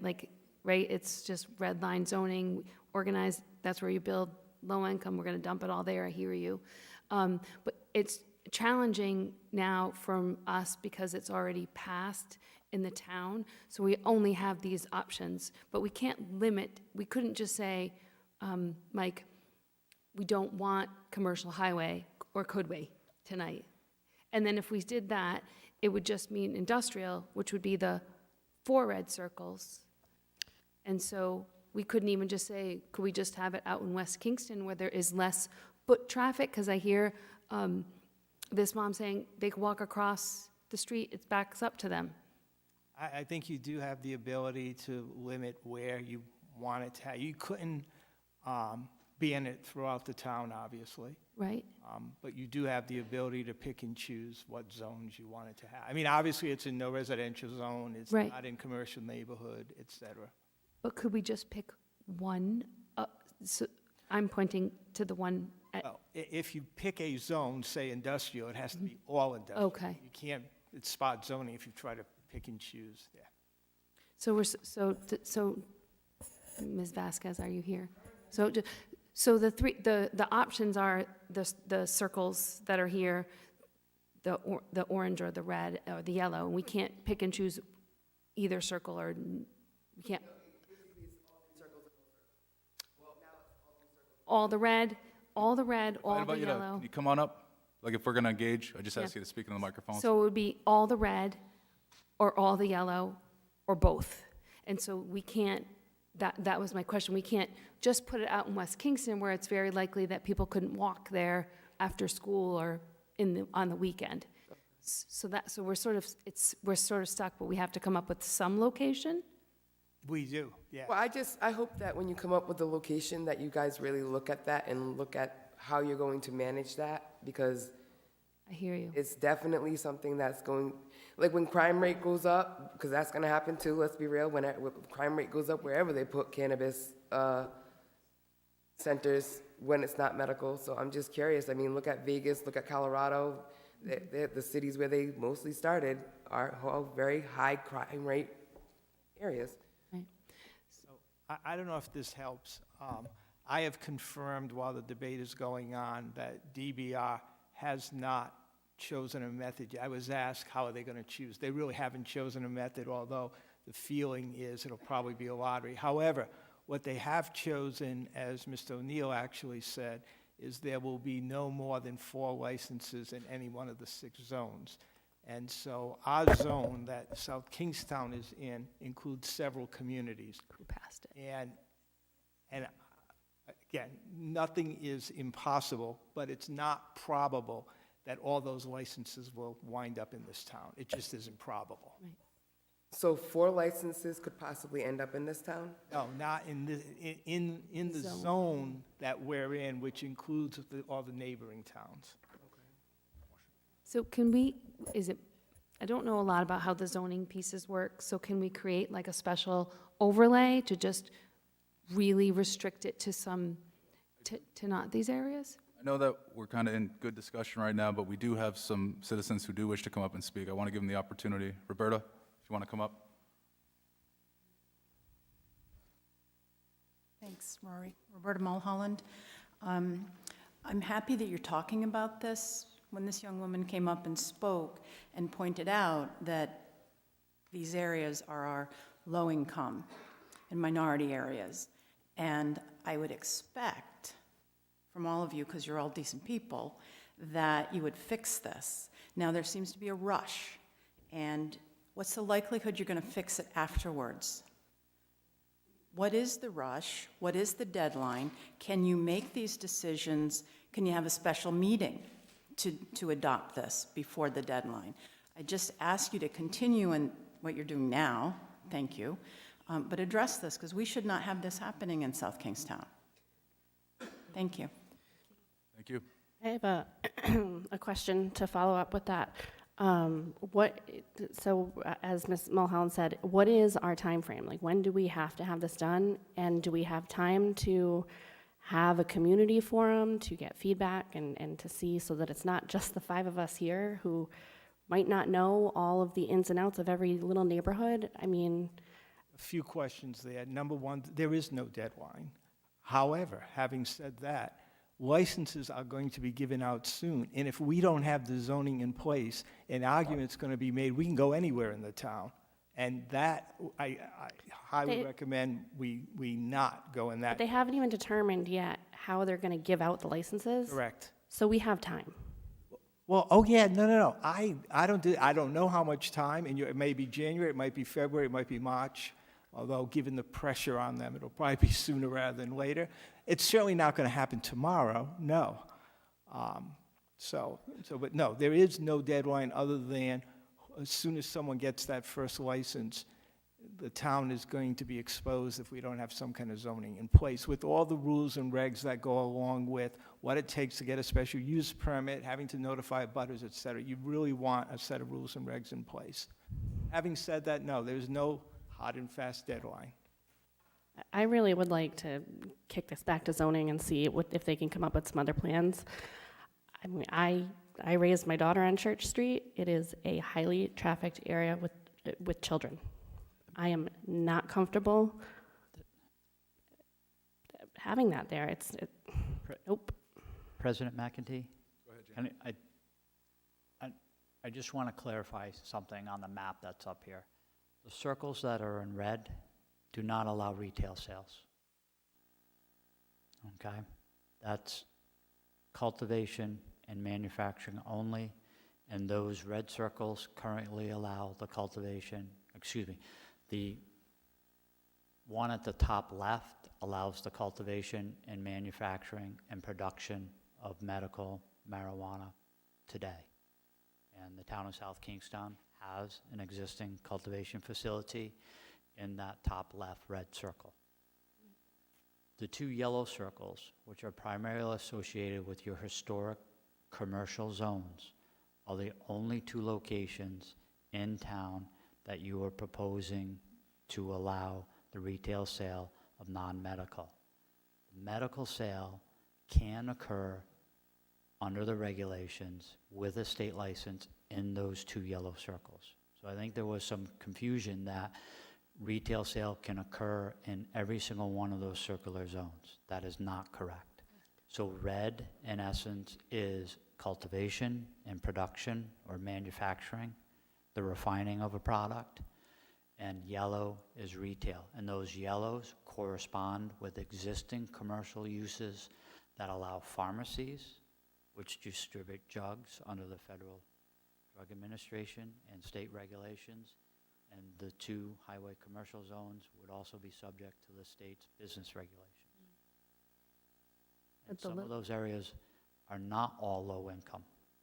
Some abut higher end residential communities, specifically on Route 108, directly abut traditional suburban subdivisions with middle to upper tier residential units. Right, but walkable, I'm thinking, Meadowbrook is right there, right? That's what I think is right there. And then Champagne Heights is half a mile from the police station, which is right there. So it's walkable. So that's my concern about that location. And then my other, and I also have concerns that it's on the state road, that URI traffic, there's a lot of traffic on 108 in general, every day, 9 months out of the year. President Duran, you asked if there was an alternative.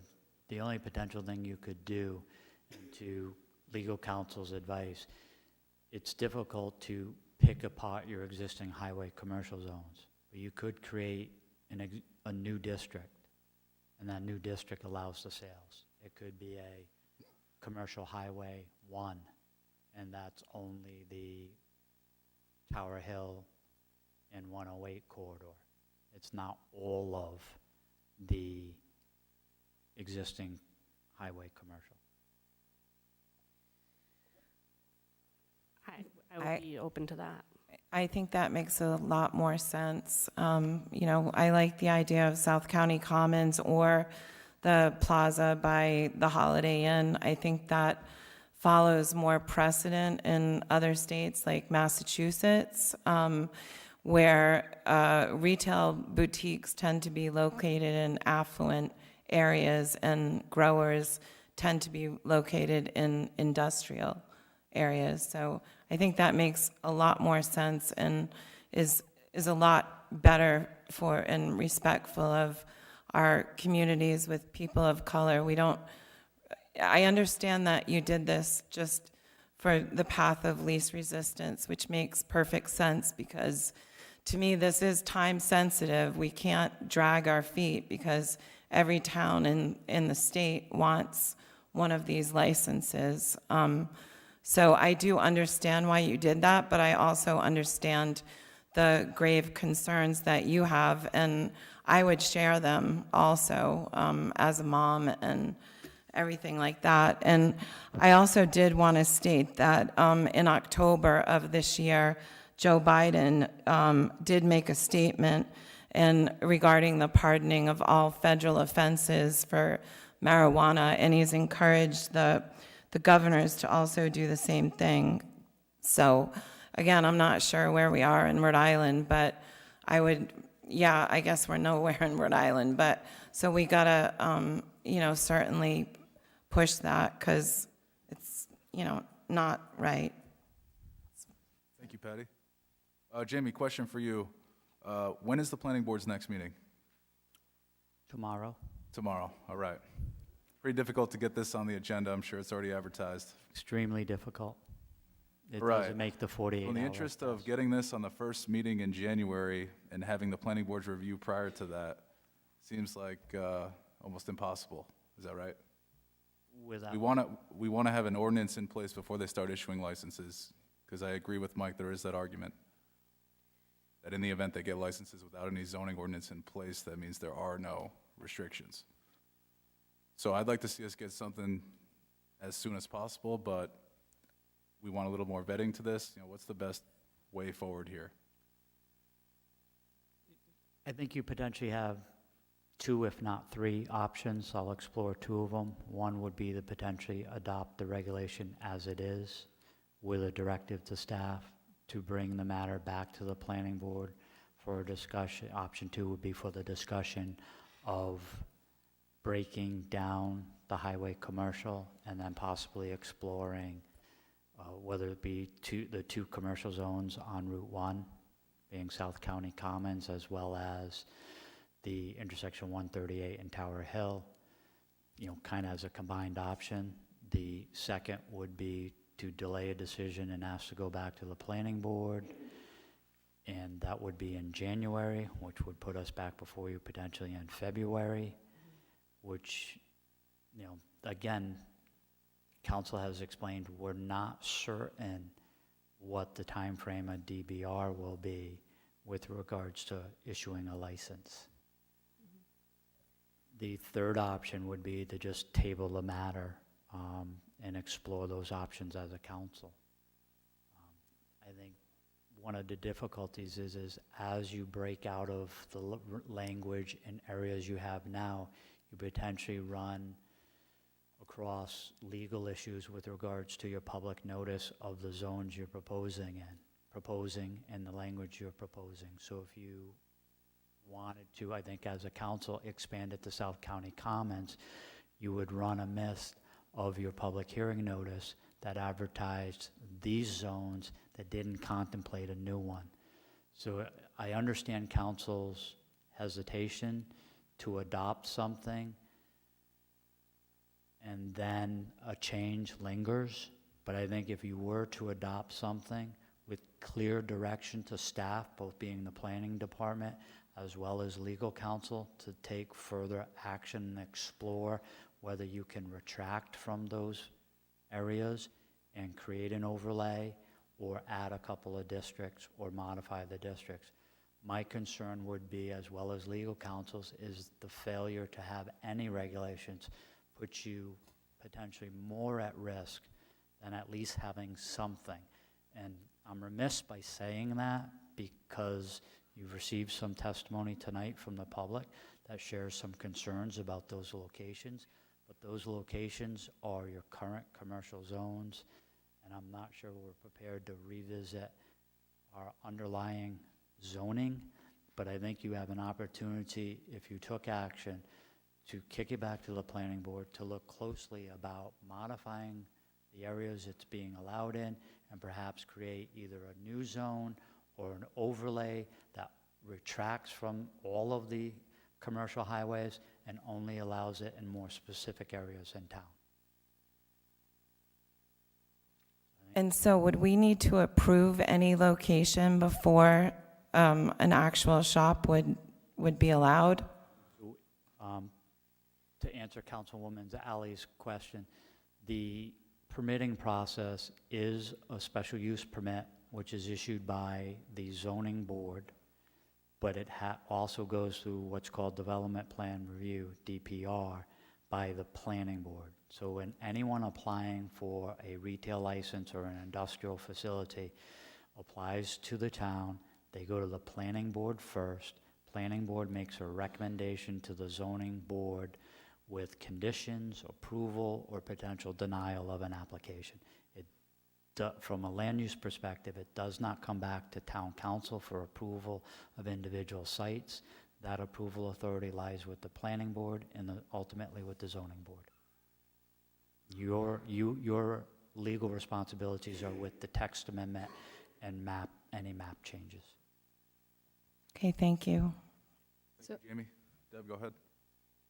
So I guess I'm uncomfortable being rushed to adopt something and then hope that we then have the inertia to change it. Personally, I'd rather do it right or closer to right once. So I do like the idea of either having another meeting and a special meeting or something. I'm looking at January is a really weird month because January 2nd is a holiday. January 16th is a holiday. Those are 2 Mondays. Normally, we try to tuck those special meetings on the Mondays.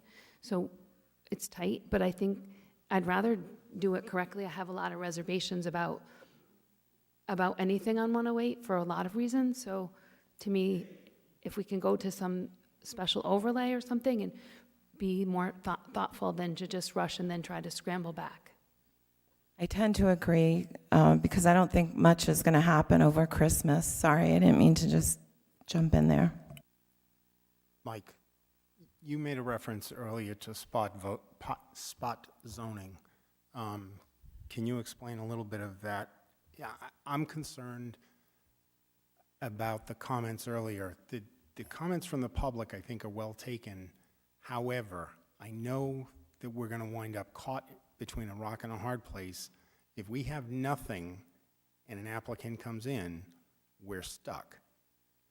We can continue to do this, but given what Jamie has just said, we're looking at a couple of months before it comes back to this body on the zoning issue. So you would not have a spot zoning issue if you created a new overlay district. So that spot zoning would go away. I do agree that you're not going to have in front, that is going to take some time and thought. So my guess is you're not going to have that in front of you in January.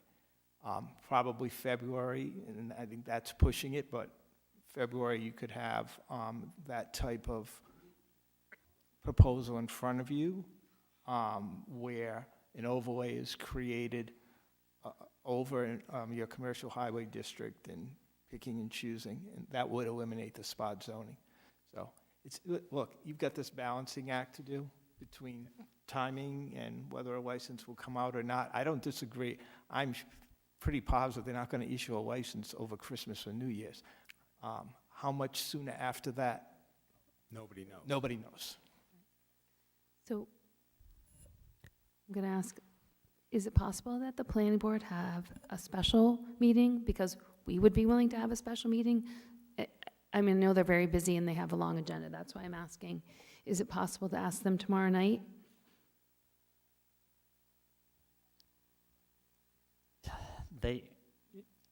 Yes, I can always ask on your behalf. The issue is we have a very full agenda at tomorrow night's meeting, and we anticipate very lengthy agendas for the January with just standard land use applications and work program. You know, if it's something the council wants, we can try and arrange that, but I'm working with another board and the members of that and their availability in January. we're sitting here at December 12th, 2 weeks in essence before the holidays. The way the holidays fall, you have back-to-back holidays and work weeks. So between New Year's and Christmas, you already have short 4-day work weeks, as well as trying to handle meeting schedules. I think it would be difficult to schedule a special meeting before the first of the year. And then we start, I believe our first meeting is January 10th, and then we follow up 2 weeks after that, and trying to get a meeting before that, we could make the request and try and have it happen. So Jamie, could you get it on the agenda for that January 10th meeting? We could potentially have it on a regularly scheduled meeting on January 10th. The difficulty, and I'll defer to legal counsel on this, is any significant changes, we have to go back through the whole public hearing notice process. Oh, yeah, we have to advertise So it's it, really the whole map. restarting everything. So it's even if we had regulations in place on January 10th, it's another 3 to 4 week process for legal notices to schedule that hearing for be mid-February. So it can't happen where we have a meeting on January 10th and then a week later it's before council. We have this gap of 3 weeks for legal notices to appear in the paper before you can schedule your public hearing. So it's literally a month from when the planning board says regulation's good, we want to push it to council. So it's a 4-week lag. And if there was any slippage on January 10th, the January 24th, 5th, or 6th, then it's 4 weeks from that. So you're at the end of February. I think that's what our biggest concern is, versus you have a regulation in place. When medical marijuana permitting came out and people were applying, the only places they looked at was the intersections of 108 and Old Tower Hill Road. They looked at that primary commercial area.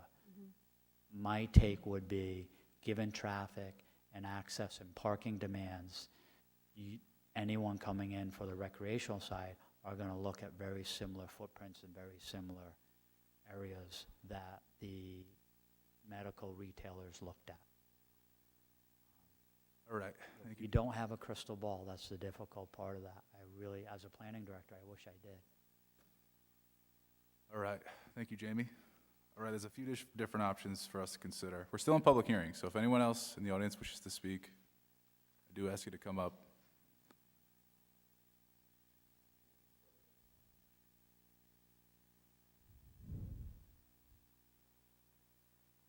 Good evening, Ronald Bergeron. My one question is, with the zones that you have, if you adopt what's being presented tonight, can you go back and amend them to have that overlay set upon those zones?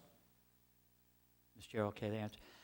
Absolutely, the town council and planning board could do that. So in a hypothetical scenario, if the regulation was adopted, nothing would prevent the planning board from taking up a regulatory review, an amendment to something you just adopted, to look at minimizing the zones that retail is allowed and look at industrial again, and then making a recommendation to modify any regulation you were to adopt. There's no provision of timeframes that you can't amend something that you just adopted. How soon could we get that sort of thing on the agenda if we were? I'm relatively confident we could put it on the January 10th planning board agenda. Okay, so that would get us to where we need to be, a lot closer than having to advertise and do all that. It's the same. No, just for clarity. Yeah, we'd still have to advertise, to re-advertise. and you wouldn't be taking this up until your first meeting in February. Okay, It's really the same. Second meeting in February. Because of Second. Advertising, yeah. oh, so, okay, all right, thank you. So regardless of which path we would choose, we're looking at the end of February to make any changes. If we choose to adopt now, we can't change until the end of February. And if we don't choose to adopt now, we're adopting at the end of February. It's the same. And if we don't Correct. adopt anything, The someone prime- can come in and try to put it anywhere. The primary difference is in the next 2 months, you would have no regulations associated with the retail sale or cultivation of non-medical marijuana. And it's not that we would automatically adopt in February, it's that the earliest we could then adopt is February, because we don't know what's going to come up at the public. And to the point of the discussion, that's the assumption that on January 10th, the language that's prepared by staff is vetted by the planning board, agreed upon by the planning board, and that they make a finding and recommendation to council.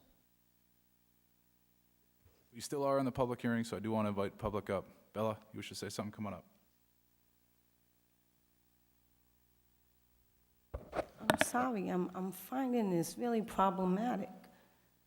If you adopt, and you will be accepting the fact that this young woman sat there and told you what would be problematic in her community, mostly minority, mostly poor, mostly people of color, of course, and it always affects our people, because I'm certain it's not in your neighborhoods. And then if you, I just sat there and listened to 5 minutes of how he could not get something on the calendar. But the minute you say that if we adopt it, oh, the 10th is fine. And if you didn't hear that, I got a problem with it. And then the cross between both sides, seems like there's pre-discussions before we got in this room about how things are going to go. I'm not attacking anything, but you can see how they're in agreement with each of this. You know what this is. I would like to know where you live. And I want to know if it's okay if we put a dispensary in your backyard, next to your children. Please tell me where you live. And why isn't it near your house? Thank you. All right. So considering a lot of, also, if anyone else wish to speak, I invite you to come on up now. It's been a lot of good discussion on this. All right, seeing none. All right, looks like there's a few different paths we can consider here. One is we don't pass the ordinance tonight. I guess procedurally we would vote it down, Mike? No, you just table it. Okay, we'd table it, and then that would allow this to get on the planning board's meeting January 10th, allow them to consider further options, and then potentially come back to us by the last meeting in February to enact. If we go that route, Just for clarity, only, you still have a public hearing notice issue. So you have, in essence, a proposed regulation before you. If that regulation is modified significantly, you'll need to, in essence, redo the process. If you're only managing within the confines of your existing regulations before you, you don't have a notice issue. But your timeframes are relatively consistent. January 10th, planning board with second meeting, second town hopes council of getting meeting. to your second meeting in February. Second town council meeting in January, vote to advertise public notice. Second in February. Second in February, we vote on the ordinance. Second meeting in January, we issue a notice of a public hearing to give 3 to 4 weeks. Then we have it, second meeting of February, public hearing. Correct? Relatively so, yes. So the other route would be enact the ordinance tonight, direct staff to make modifications, and then be along the same timeline. Run on the same timeline. Okay. So those are our options right now. There is a way to expedite the timeline, because even if the planning board takes it up on the 10th, we could have a very short special meeting, much like we did 2 weeks ago when we advertised for it. Just one item on the agenda, a quick meeting, and move on. And then we could have a special meeting to change the regs 4 weeks from that. So potentially get it on for the first meeting in February. Or a special So it meeting. needs to be 3-week notice. Yes, but a special meeting close to that. So we're not pushing the end of February. It's possible. Everybody has to give a little. And to me, I'm willing to give a little and have multiple special meetings to do it right once correctly than to have a piecemeal approach and fix later. Okay, all right. Anyone have anything to say at this point? I think we have a pretty good indication where we're at. We'd like to table the public hearing, so we're not going to close it. This is going to go to the planning board's agenda on January 10th. The council will have a special meeting soon after that to vote on to issue a notice for public hearing related to that, then get it on whatever meeting we can 3 weeks after that, so we give the required notice and have the public hearing, and hopefully do all this in advance of any issuance of licenses by DBR. Right, and all I wanted to say is that, given what you've discussed, what would be coming before you would be totally different from this, which is why I'm not recommending that you continue this hearing, because it is going to have to be renoticed, and it's going to have to be a new public hearing, et cetera. So your motion should be for tonight to table this matter. Then when we get to the new one, we can... Vote it down. Yeah, we can vote this one down. The other motion would be to refer this matter to Planning Department and legal counsel for the development of an overlay district, along the lines of the discussions this evening. All right. Do I hear that motion? So moved. Second? We have a motion and a second. Any discussion? Anyone opposed? All right, the motion passes. That is going to bring us to item 8A, an email dated November 28, 2022, from Richard Barker Grant, proposing the town partner with Rhode Island Department of Transportation and the University of Rhode Island to create a transportation center located at the University of Rhode Island. Jim, if you want to brief us on this a little bit. Yes, Council President.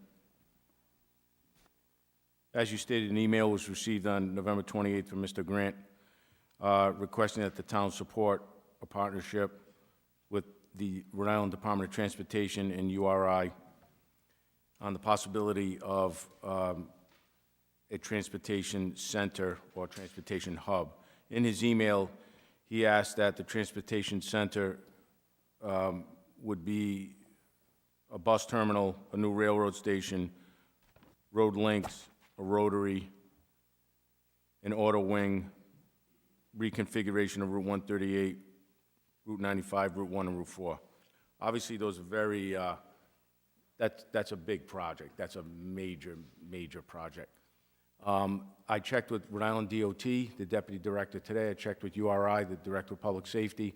There's nothing in the works right now. What I would tell you is if we even got wind of a project of this magnitude anywhere near this town, in this town, we would obviously jump on board and help as best we could and bring all the information to the council. I don't see anything on the horizon with this currently. All right, thank you, Jim. Motion to put item 8A on file. Second. We have a motion and a second. Any discussion? Anyone opposed? All right, that motion passes. All right, next, for the sake of interest in the public and to keep everyone informed before we allow them to come up and speak, we're going to do the town manager's report first. So, Jim, I'm going to turn to you. Yes, sir. There were 3 items on the town Wait, manager's... sorry, Jim, 1 sec. Before Jim goes, we're just going to do South County Health, and then we're going to Open it up. bring the Do it. item, new business item up and move it on? Or are we going to, Jim? Well, I was thinking we allow the town manager to work through each item. After that, open it up to comments from interested citizens. And then Okay. she does that. Just, it's a lot. I think if we start to do each one at a time and have people come up in between each, it might get Want to do that? confusing. I don't, That's fine. Well, the thing is, comments from interested citizens is broad to any topic. yeah. So we don't want to just limit them to each item that we go in order of. No, I think that if we go through all of them Yep, and then invite comments from that's how we'll do it. That's what. Okay. yeah. That way they can speak on, if they want to speak on all 3, they'll be able to speak on all True. 3. Yes, yep. Okay, we're just talking about doing 10A and then go straight to the resolution. That's what I was saying. Oh, yeah, that's, 12. we can do that. And that, because there are a lot of people here Yes. on that, and Thank you. it would, yeah. That's what I was thinking. There are a lot of people here for that. We'll start with 10A. After that, we'll move to 12B. Then we'll go back to the manager's report and keep it going. Thank you, Council President. 10A and 12B are related, and I appreciate the consideration to bring them together and resolve this. At the last council meeting, I was directed by the council to meet with South County Health regarding an alternate plan possibility of possibly the Public Services Building is selling or transferring it to South County Health to assist in their parking issues. 2 days after the council meeting, I met with the president of the hospital, met with his legal counsel, met with their facilities person. Our solicitor, Mike Ursillo, was there, and Luke Murray, the director of administrative services, was there, as he's been instrumental in working on this project since he became employed by the town. First question was asked by me to the president, are you interested in this property? The answer was yes. We came up with some parameters that the town, once again, this is in its infancy. The council would have to approve any steps along the way. But the hospital is interested in that property. One of the first questions I had for the solicitor was, are there any restrictions that would prohibit, on this property, that prohibit the transfer or sale to South County Health? So the solicitor his office is looking into that to see if there are any restrictions when this property was built, or any funds that we received, anything that would, be in the title, the deed, whatever, that would prohibit this. We have not gotten that answer yet. The next step would be some type of an appraisal on the property, the fair market value, to see what it's worth. And then we would start the discussion of bring it to the council to see if the council has an appetite to sell that property to South County Health. There are certain things that would be required for this to go forward. One, we would relocate approximately a dozen town employees from Public Services to another place here in town. That would be one of the concerns. Where do we put them? I mean, we do have vacant property that we possibly could repurpose. That's one. But two, and most important, is the EMS facility. That the wing on the Public Services Building was renovated with a substantial amount of money put in to facilitate our EMS being centrally located and very accessible to Route 1 to assist with the rescues going up and down in this town. In a very brief conversation with the president of the hospital, we agreed that there would have to be some type of permanent structure made on that property if this ever did get transferred or sold, that in perpetuity the EMS would be there to respond to anywhere in this town. And it would be at the cost of the hospital to build a modest facility to house 1 rescue and 2 personnel. So that's where we stand on that now. The discussions will continue once I hear back from the solicitor's office as to about the restrictions, and then we'll move on, and I'll keep you updated as soon as I get any information on this. All right, thank you, Jim. All right, now at this point, we'll move up item 12B. We'll take that up right now. 12B is a resolution authorizing the withdrawal of support for an application to the Rhode Island Department of Environmental Management for approval of a land swap with South County Health for a portion of Town Farm Park. I move that we change the language first for item 12B, so a resolution authorizing the withdrawal of the application or the application withdrawal, and then so moved. Well, moved. Second. All right, we got a motion and a second. Any discussion? I think we've discussed this at length the last meeting pretty well. Anyone opposed? All right, that motion passes. All right, that's going to bring us back to the town manager's report. We're going to begin with 10B here, Jim.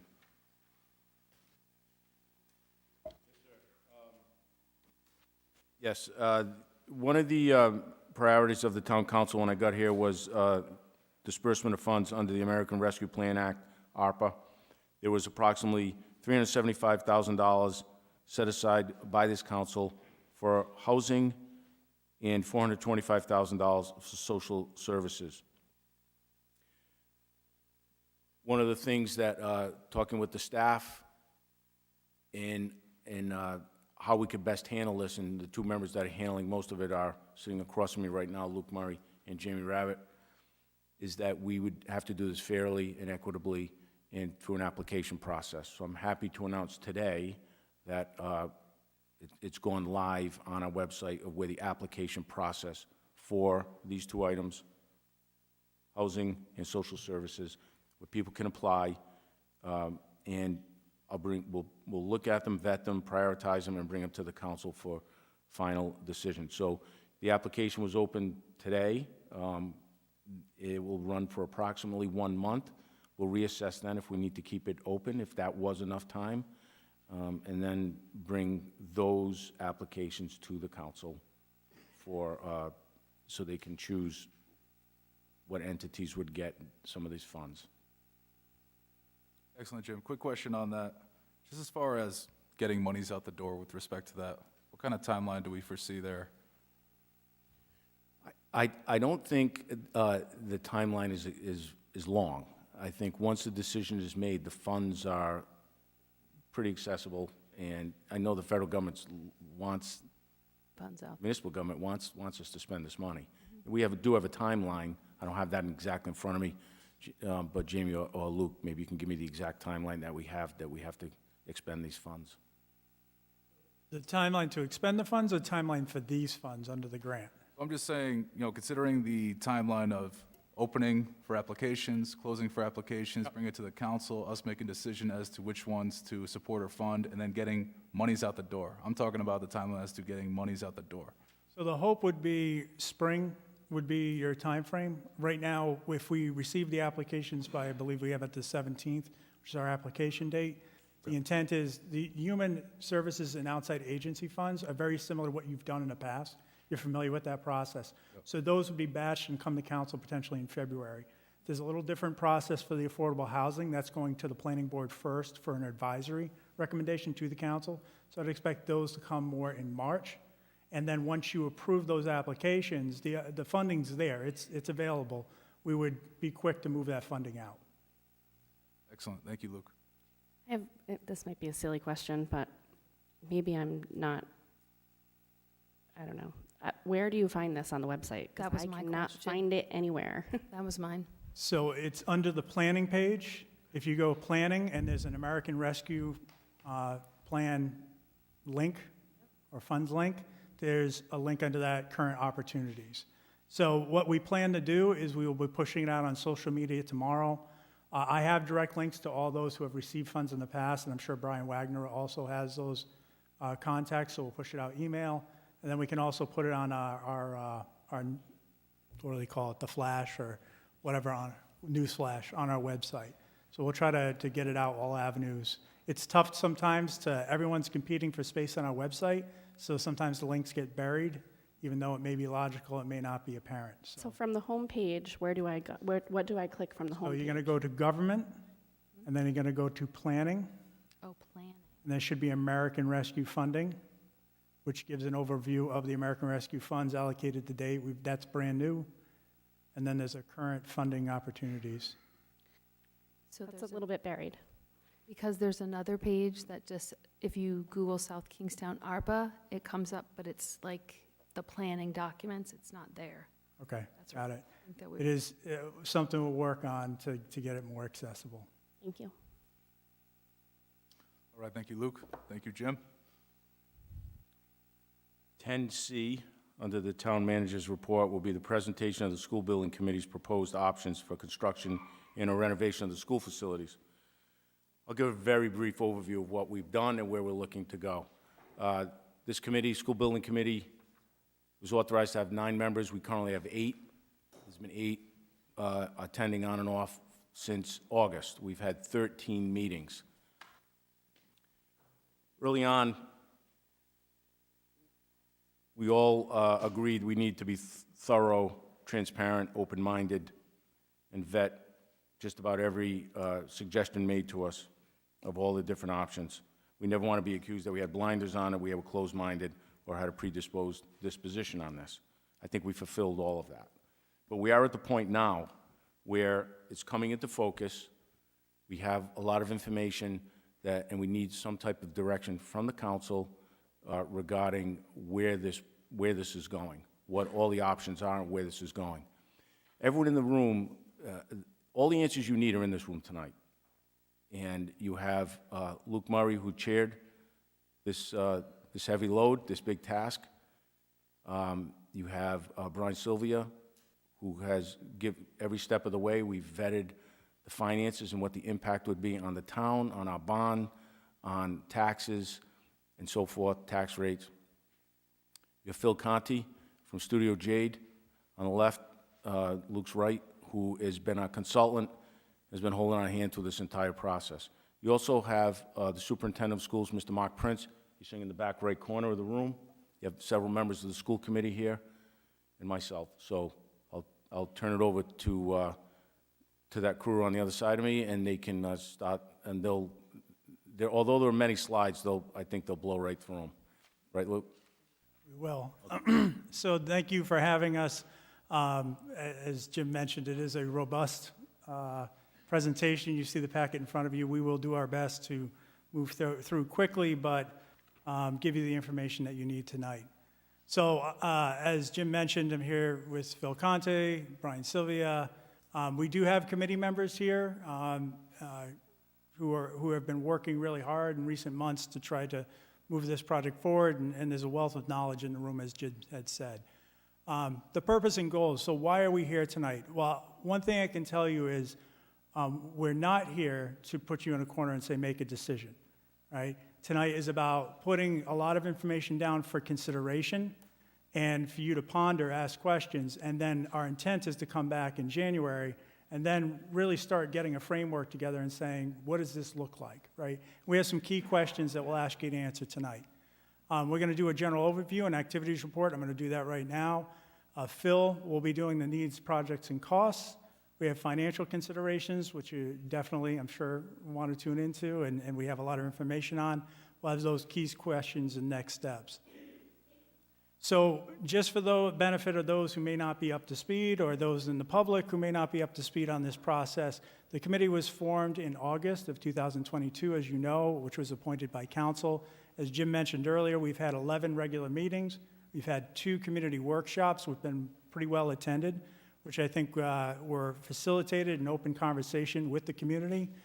All of these meetings have been recorded, and they are open to the public. So I would encourage anybody interested in the project to go to our website, which is right here, www.southkingstownri.com /SBC. That has links to all the videos, all the content, and all the presentations are there. We're continuing our public outreach. We hope to recruit more people into the process, so we appreciate your support.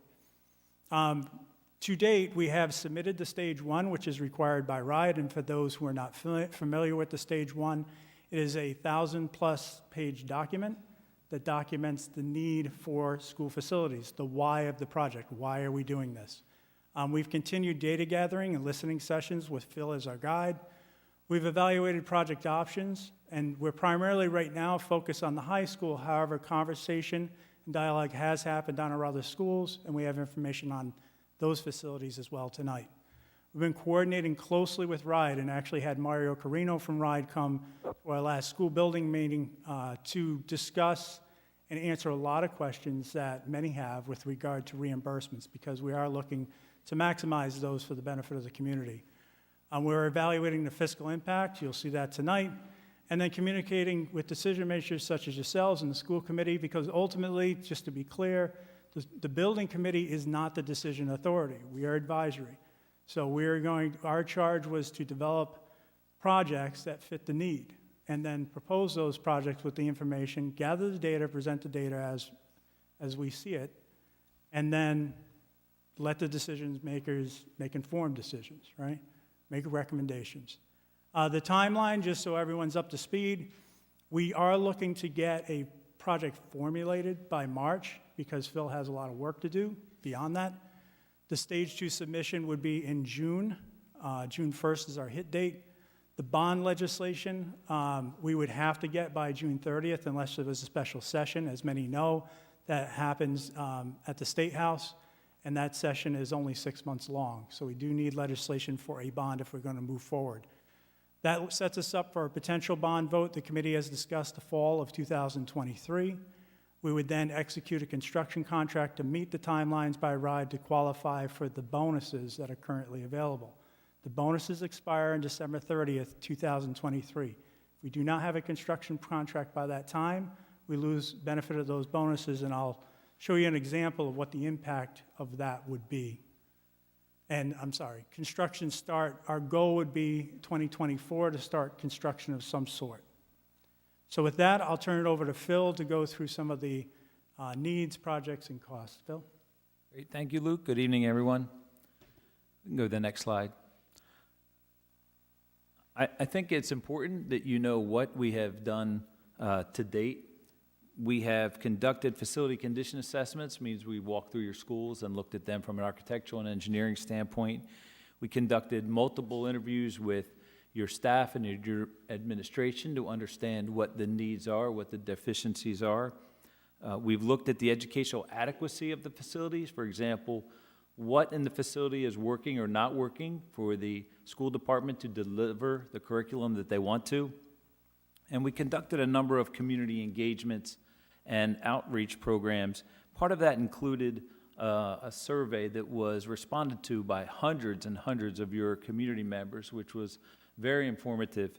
Part of that had open-ended questions where folks could comment on, and we pulled one particular comment out, which we really think is important and does speak volumes of what we heard over the last several months, and that is, unless you address the state of the facilities immediately, you will continue to lose families, including ours. So there were a lot of important and impactful comments that were made similar to that. There's really two focus areas that we're going to talk about. And the first one is what we're going to call preservation. That is maintaining the asset, your portfolio of buildings. And we call that deferred maintenance. And that includes projects to keep the students and staff warm, safe, and dry. And they're ones that you could think of as such as HVAC, electrical, replacing roofs, etc. Those are often put off because of a lack of funding and other priorities. But we have assessed that deferred maintenance need in your buildings, and it has been almost 20 years since you have made a major investment in your school facilities. The 10-year forecast of the needs that we have seen for your entire district is over $100 million. More than half of that is just at the high school alone. We did identify the 10-year forecast of needs at each school, as well as what we would consider the immediate 5-year needs. And the total immediate 5-year needs of your facilities right now is about $37 million. The second focus area that we want to talk about is innovation. These are student-centric programmatic improvements. These improve the facilities' opportunities for teaching and learning, and they include major renovations and additions or new construction, those things that really impact the student, not just the facility in terms of keeping it warm, safe, and dry. And it makes those facilities what we call future-ready.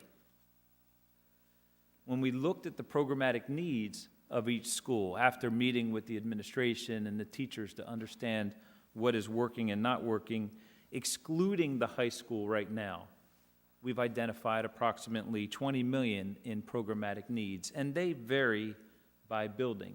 Some of them have to do with equity, for example, at the elementary schools, where Matunic and West Kingston don't necessarily have a full-size gymnasium. Now, the high school itself poses its own unique challenges. As I mentioned, preserving just the existing facility, the warm, safe, and dry component, is almost $50 million. The current building is oversized. Your enrollment over the next 5 years is projected to be 703. Right now, it's about 860. The building is 50% utilized, meaning it's almost twice as big as what it really needs to be. And it is time to seriously consider what we call right-sizing the building. which would bring savings over the long term. And we want to give you an example of what, right-sizing savings example could be.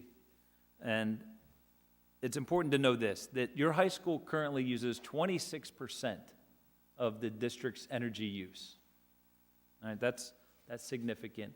Approximately $390,000 a year for a building that is not fully air-conditioned. Right? With a new build, the projected energy use would be about $285,000 with full air conditioning. So I want to make sure I'm clear about this.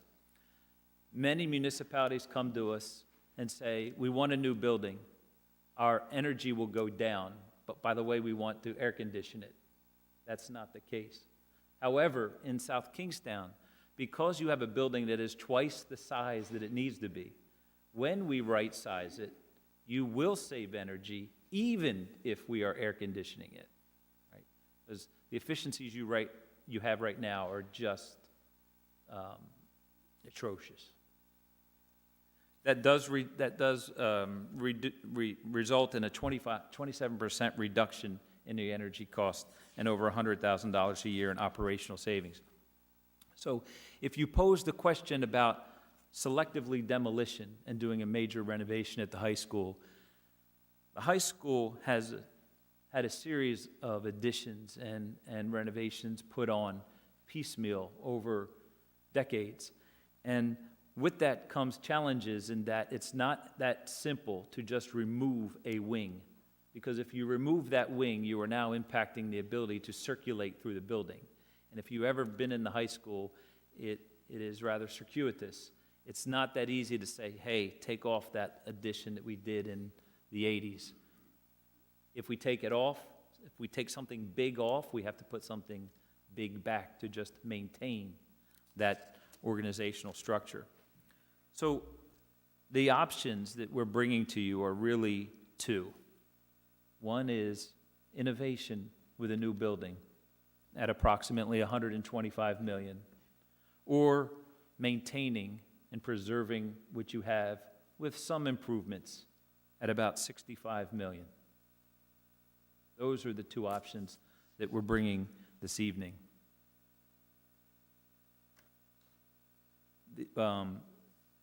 We should talk about the athletic field component to this as well. Those numbers that I'm giving you, for example, on innovation, on new construction, that $125 million does include new athletic facilities. The preservation, maintaining, renovation could include athletic field renovation, but it's not reimbursed by RIDE. They would not reimburse renovation to athletic fields. They will reimburse new athletic fields. So if we want to look for your consideration, the groupings of projects, there are really three. The first is the high school, the choice of a new build or a renovation, either innovation or preservation. The next grouping are the district-wide deferred maintenance scopes of work, which we've identified here as $20 million.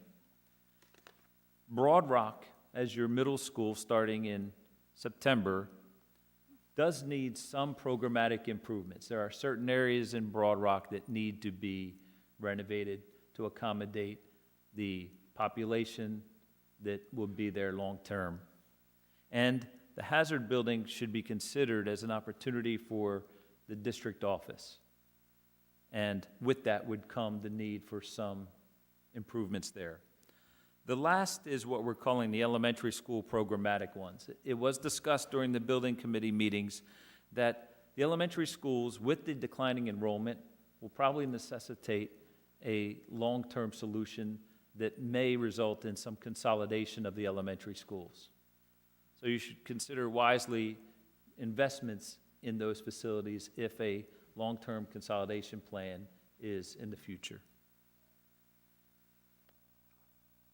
So the first key question for you to consider is, do you want to preserve what you have, or innovate, present to this community a new standard for South Kingstown School? Do you want to protect what you have or transform what you have for the students? Which means that we can either enhance, next slide, there you go. We can either enhance what you have, which is the existing cafeteria, or inspire. And lastly, do you want to look backwards or look forward at some of those opportunities for the students and staff of South Kingstown? Now, it's important to know that on November of this year, a number of your communities did vote to move ahead with some major projects. So first, there was the statewide bond of $250 million that SK approved by 74%, and that was great. All of that money is going to go to these communities who have decided to invest in their schools. Westerly at $50 million, Providence at $125 million, Pawtucket $330 million, Warwick $350 million, North Providence $125 million, and East Providence $148 million after their new high school. So this is happening, and you're funding this.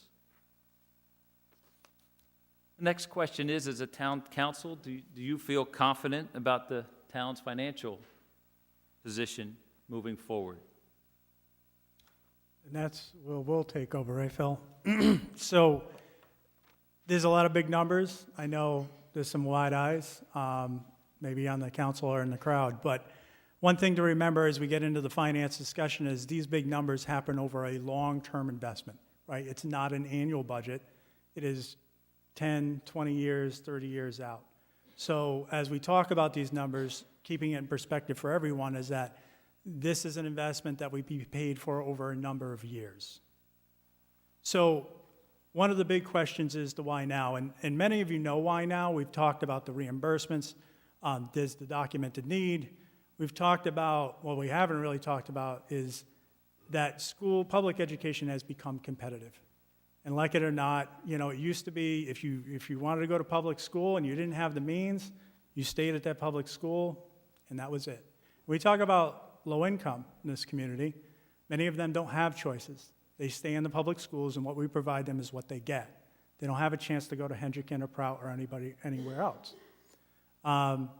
So there is, with the expansion of CTE programs, career and technical and pathways programs, the ability for some to leave the community. And with that, we lose dollars with those students. But more importantly, going to number 3, it impacts the culture of the town. We have families that move out to go to other school districts. We lose kids who become less involved in the community dynamic, and that affects all of us. And so that is a consideration beyond the finances that is to consider. The financial future, as Phil noted earlier, is impacted by our decisions. So things like efficiency can save operational dollars, but so can keeping the kids in district and impacting our bottom line over the duration, as well as things like we've talked about potentials for consolidation and staffing and whatnot.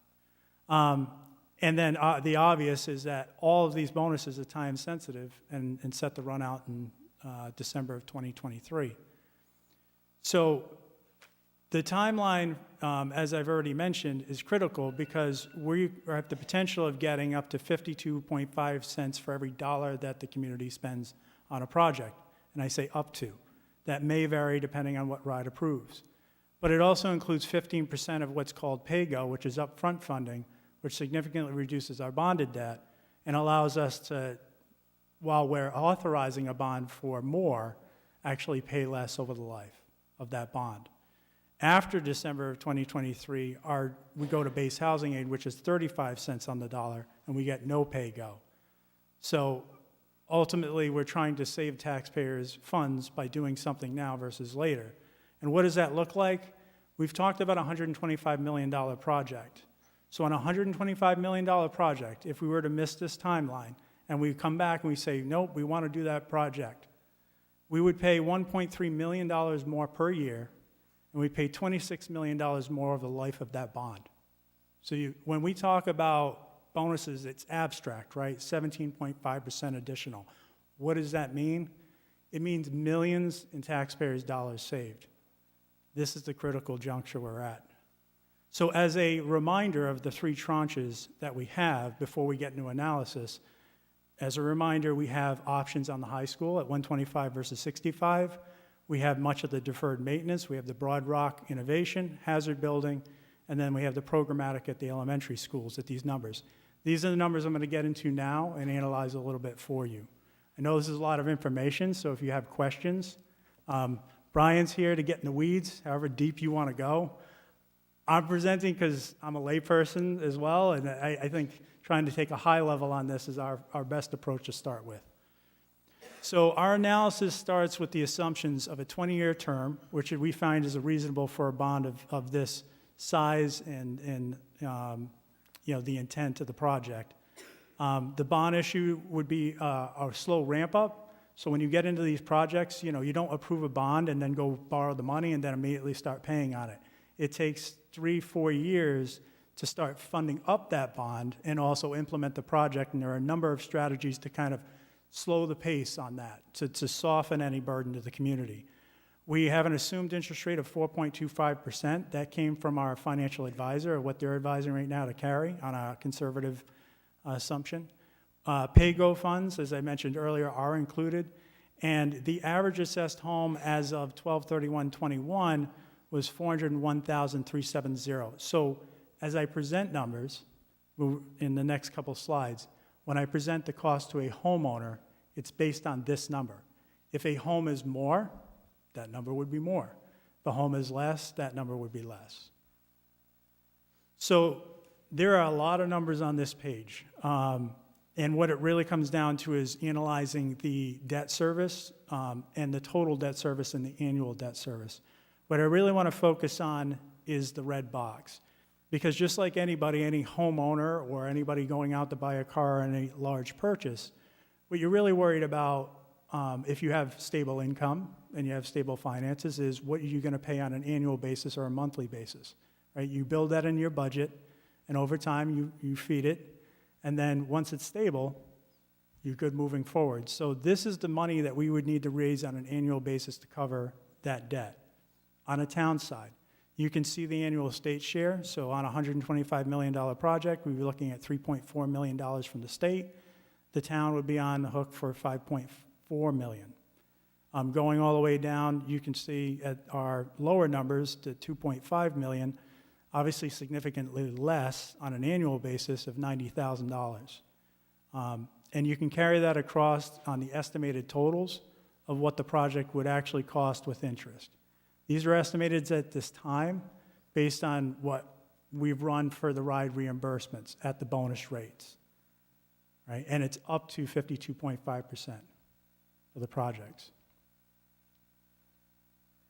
So the next slide is probably something more of what the taxpayers want to see, because usually the question is, how does this impact me as a homeowner, as a taxpayer? This is the breakdown on what a mill rate would be, and also the cost to a taxpayer. And remember I talked about that 401,000 average house? That's what these numbers are based on. So so our mill rates on, let's say, a $125 million project would be a total of 70 cents. And remember going back, I said these things take time to build into the budget. So that's not 70 cents added to our current 1095 and we call it good year one, right? Because that's not really how this works. You would ramp that up over time in small increments into the budget, and that's financial strategy that's worked out with the finance director, school finance director, and figuring out how we make all the numbers work, right? To soften the impact as much as possible to taxpayers. So there's not a jolt to the system. Really, the estimated, you can see on an annual basis for that $400,000 house, we'll call it, is upwards of $286. Now, depending on what you cobble together of this list, obviously, if you want to go for more or less, you could do more or less. On a $65 million renovation, you're looking at $117 on a $400,000 house. Obviously, if your home is $800,000, it's going to be double. So you can take it from there on some of the assumptions. We break it down to the month and week, really just to show people, because most people live week to week, month to month, on what that would mean. Is it and for some people, I acknowledge $5.50 for some people is a trip to McDonald's for a hamburger. For some people, it's critical food on the table or the milk they need to support their children. So that's a policy choice, and that's something that the community needs to decide what type of investment they want to do in the schools. I mentioned earlier, many of the children that are served through these schools are low income. They don't discriminate. Education is a fundamental of moving ahead in society, and so it is an investment. Does anybody have any questions? Because I know this is a lot of information, but this is a critical slide, so I want to take a pause and a breath. No? I got a question with respect to the 20-year term for the bonds. Now, what is the useful life of the buildings if we proceeded with the new buildings route? New buildings? What would be the useful life of the buildings? Following RIDE regulations, they would want us to design and build for a 50-year building. Okay. So are there options with respect to the maturity of the bonds to increase that term length to allow us to have lower debt service? I know that would probably cost us more in the long term, but allow us to carry less of a debt service annually. Is that something we've considered, or is that even possible? I'll give you the brief answer, and I'll turn it to Brian. The brief answer is yes. We could go to 30-year term. No problem. You're paying more interest over time, and so I'll let Brian take the rest. Luke is correct. Typically, general obligation bonds will be issued by 10, 20, or 30-year increments. 20 is the norm for the reason that Luke laid out. You will be paying more interest, and I can certainly provide an estimate as well on that. We stuck with one universal for all of the scenarios here, but we can certainly run that for you as well, the 30. Yeah, if you could, I feel like that'd be helpful. Sure. Go ahead, Mike.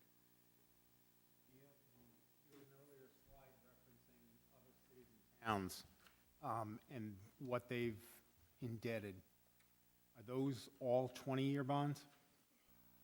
That's a good question. I don't know, but we can check. When we look at that other data, we'll get back to you on that. I'd just be curious what other cities and towns are doing. Yeah, it usually depends on their financial scenario. Typically, South Kingstown has carried short-term debt because we can. We're in a very sound fiscal place. It really, as you mentioned, comes to affordability. Will it reduce the overall impact if we spread that out? Yes. So we can run it, and that's a policy discussion. I did see in the video of the last meeting that Providence had done something with their bond that allowed them to cover the first 2 years of payments, which may be a bit more palatable to our citizens who are struggling. Just a question. No, that's a good question. So Mario got a little deep into the options, right? So there are a variety of options to try to lessen the impact. He talked about bond premium. So bond premium is in the market. You buy it at a certain coupon rate, which is your percentage you expect to get back. And if interest rates dip, then you can get more money on that. So it's whether you're buying above what they call par. It gets complicated quick. Here's what I'll say on that. It's a bit of a risky sort of prospect if you're going to base your decision on that, right? There's no guarantee you're going to be able to take bond premium. Interest rates have risen, so it makes it less available to take that. Mario is recommending strategies. Here's what I'll say. The state wants to move out the money that they have, and I appreciate that. But what we need to do for SK is make financial decisions on sound data. So that's what I'm presenting tonight. It was like, what's the conservative estimate that you should be basing it on? If things look better later on, we'll certainly take advantage. But being a realist, we want to present the most conservative option, which is what we're showing tonight. So, excuse me. So I'm just looking at the bond. You're looking at $125 million to build a new high school at Columbia Street, correct? So here's what I'll say. We've explored 2 sites, and this is part of the questions we're asking both bodies, right? Right now, we've explored 2 sites. Our information from Phil, and Phil can chime in on this, is that whatever site we go with, we're looking at the same price structure to get it into. Because keep in mind, a lot of the cost is in a building, right? Not necessarily the site. It comes with certain parking, and it comes with certain facilities. Most of that, depending on your specific scenarios, and then both would have demolition and what they call swing space, where you put the children during construction. So a lot of that is comparable on those sites. But that's what we're at right now. And we also have multiple athletic facility options as well. So, having been on the council in the previous term, we did talk a lot about the previous school bond, and that financial advisor really said the debt we could take on. I know we can borrow $200 million, but for a community this size, they were really recommending $85 million would be the most that we would borrow for the school plan. So now we're looking at an additional $40 million on top of that. So it would be this very large bond. What I'm curious is, this is wonderful that we're right-sizing the schools. I don't really see taking into account of any operational savings. So where would that come from the school size? We're closing a number of schools. We're supposed to realize that, because I'm concerned that it's presented that the debt service is going to come only from the residents paying the bond and not coming from savings that the school department should be able to contribute. So it makes me feel uncomfortable that I would be saying 100% of it is going to be on resident taxpayers, not coming from any of the money that the schools will realize.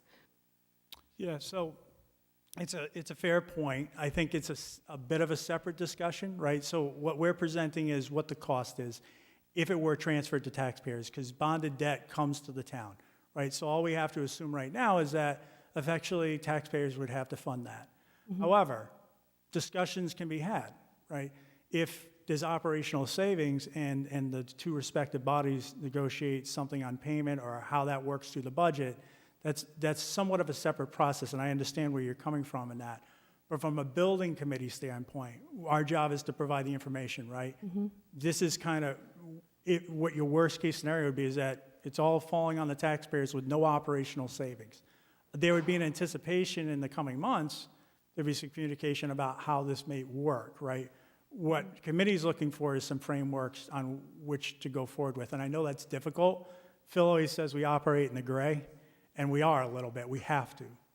Right. Does that make sense? Yep, but it would be very hard for me to say, sure, I'm going to sign on that check, not knowing that I put it on my community, and that whatever savings, I'm not aware of what those concrete savings contributions to the debt service would be.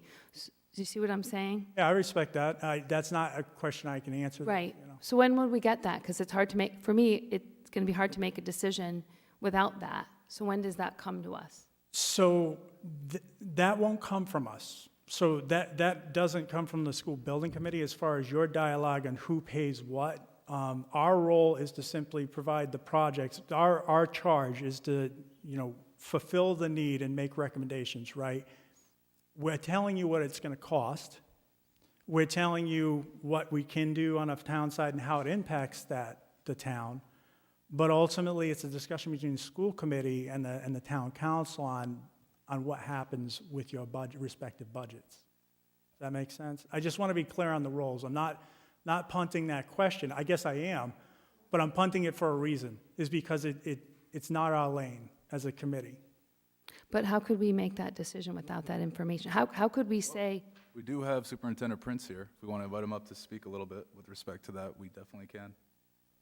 And we do have a little bit more of the presentation, so we do have bond rating and other things, so I just want to be cognizant of Before that. we get there, I do have a question, Luke, sort of along the same line of thinking. So we're prohibited from levying an increase of 4% of property taxes over the prior year. Now, just thinking logically, we have a budget of approximately $100 million. A new facility here would, our town share net of the reimbursement be $5.4 million in debt service. I mean, that exceeds 4% of $100 million. So I'm just curious, are we in compliance if we go that route, or would we need Yes. legislative approval. So I'll let Brian talk a little bit more about it. I'll give you the high level. As I said, it's a ramp up over multiple years, right? It could be mixed with savings that you see operationally. Again, that probably should be part of the discussion. I'm just saying it's not maybe for tonight. So it's a mix of potentially operational savings, ramp up, and then, as you know, Brian will talk to you right now, is we do have some money already in the reserve in anticipation of this because we were working down this lane. So, Brian? First off, in terms of options, it's not a popular option, but you can exceed the 4% cap for new debt. It's not going to be a popular option, as I just said, but you would have the ability to seek an exception to the 4% based on the new debt. Beyond that, as Luke started to mention, we would look to develop a plan once we know which direction we'll be going in to phase in the funding over a number of years and ramp up. We already have a debt service reserve right now that has several $1 million in it, so continue to build that up and phase in the annual payments over a number of years. So we wouldn't have that the burden hitting us in that first initial year. So where's that fund right now? What's the balance of that debt service fund? Debt service fund is 3.1, at the close of this fiscal year, it will be 3.1 million. Okay. And after first year, essentially we'd have to replenish it each year to get to the 5.4 to allow to satisfy our portion of the debt. No, that's above and beyond. That is a reserve for future debt service payments beyond our normal annual obligations. Okay, so first year, assuming we go down the route of new high school, first year, 5.4 million debt service is our portion. This 3.1 wouldn't make up the full portion. All that would be exhausted, plus additional funds to get there to pay off that full. Every year thereafter, we'd have to figure a way to replenish that fund with the 5.4 to satisfy it. No, that's there to ramp it up over time, and we wouldn't need the reserve. That has been ramped up over the last few years in anticipation of future school debt or future debt of the town. So it has been ramped up to get us a place where we can smooth those payments. Okay. So just on point of that, you know, and as you know, how budgets work is as we incrementally increase the amount of inflow, it's built into the budget. So as, you know, it's just like anybody, again, buying a car, you say, I'm going to allocate $200 into my budget every year. Once that's kind of built into your budget, it's there. Municipalities are stable. That's a good thing, right? So once we have a tax rate set up and we have that inflow of funds, it's funding whatever bonds and obligations we have, and it flows over year to year. Bonds typically, well, they automatically flow because we're mandated to pay those as part of the budget. So every budget cycle, you're approving it now. The bonds we have now are already built into the budget. So you're not increasing to pay for those more. Once we ramp up and we get to that level, it's built in. So part of that, I guess what Brian's saying is, part of it is built in already. Part of it, and that's smart because we started early. There'll be a big hit in 1 year. Once we roll what they call bond anticipation notes into a cycle, we go to RIBAC, which is a process. There'll be a one-time hit, and again, we're looking at strategy on how to cover that, and that can be done a number of ways as well. Operational savings might be one. Right. Allow him to proceed, or any more questions from members? Are we going to hear about? Oh, do you want? Do you want to hear from Just- Mark? I figure we could finish and then allow him to come up. Just before we change and go into the bond rating, I just was trying to stay in the same subject matter, but it's okay. All right. Luke, you can proceed. Okay. You get caught back up. So we're going to talk a little bit about bond rating, and I wanted to review a little about what it is and isn't. And the best thing I can compare it to is your credit score, because I like to relate things to people's everyday lives. I think it's easier to kind of understand. So we all have a credit score. We're well aware when we go to buy something, and the town has a credit score. That's presented through a bond analysis or a bond rating. It's a scoring mechanism, just like a credit score, and it judges the credit worthiness of a bond, not necessarily the town as a whole, but the bond we'd be going for. Is the person borrowing the money stable? Just like you as an individual, can you pay your bills, right? Municipalities as a whole tend to be very stable. That's why municipal bonds are usually desirable. They don't have a great return rate, but they are very stable. They don't necessarily indicate this financial stability or quality of a town. So I say that because most people would maybe disagree on that statement, and because this town has been very financially stable and fiscally sound. We have a great bond rating.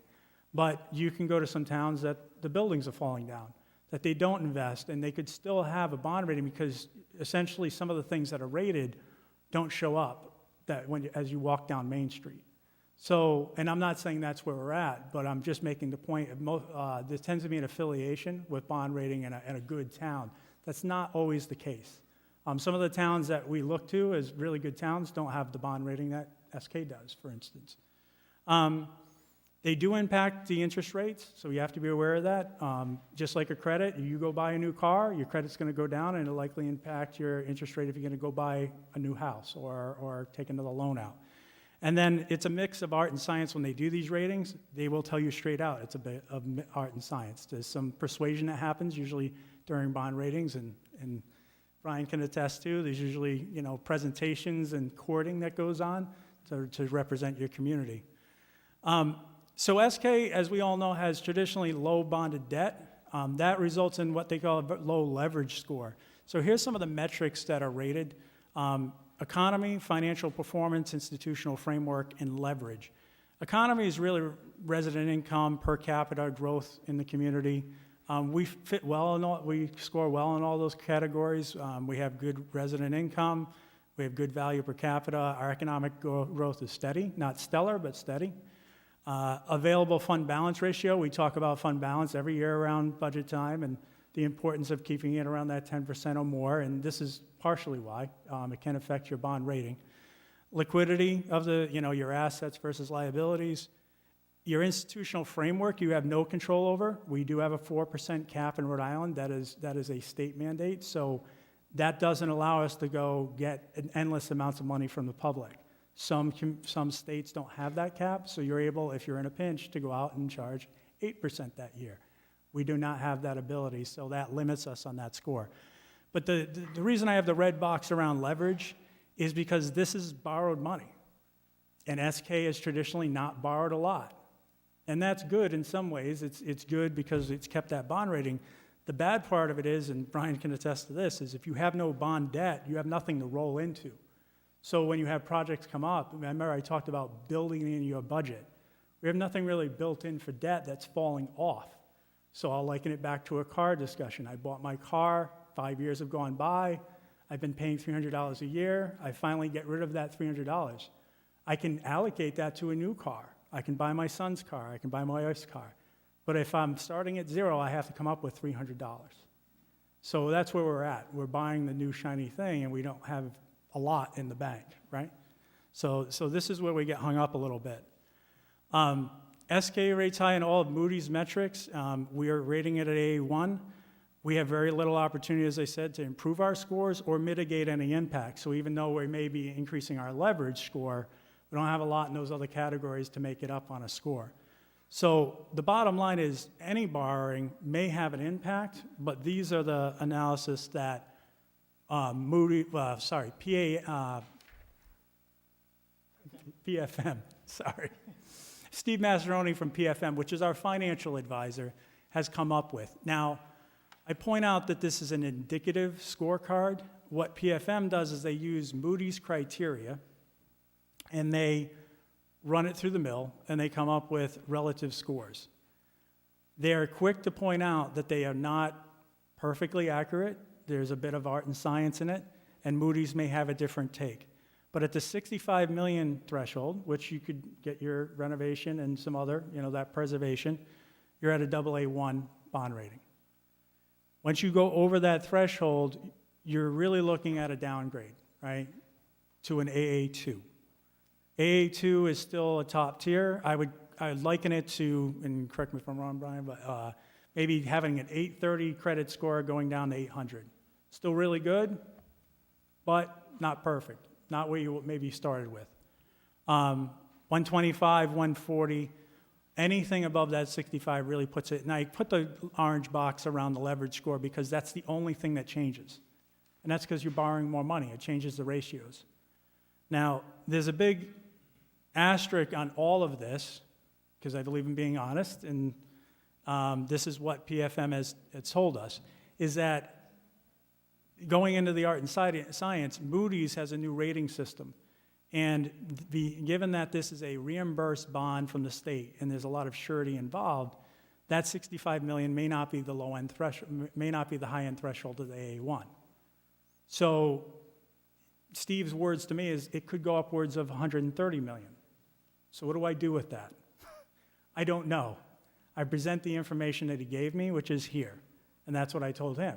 I have to assume that, just like you have to assume that at $65 million, it could trigger a bond downgrade. The question is, how valuable is that to you? You know, what does it matter in the grand scheme when you're weighing the cost benefits of the project? It is one consideration. So borrowing for schools may be viewed differently by Moody's when applying a bond rating. So if they view it favorably, that it's stable financing, we may rate better. I did ask Steve what the impact would be of going from an AA1 to an AA2, and he said at 20 basis points right now in the economy. What's 20 basis points? 0.2%.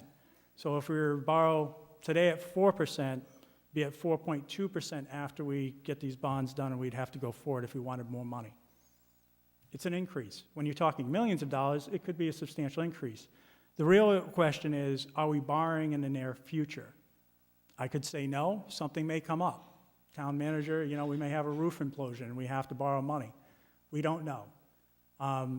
One thing it did not touch upon is our bond maximum that we can borrow is $210 million.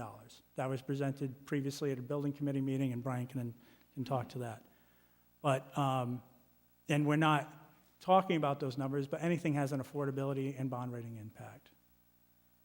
So I'll turn to Brian and talk a little bit about, what our financial picture looks like and what we can do for our project.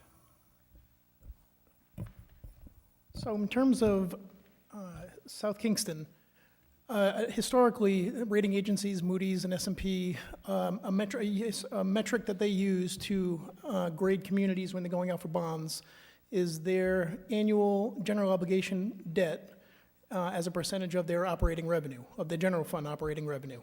The town of South Kingston in the current operating year has that percentage is 2.22, excuse me.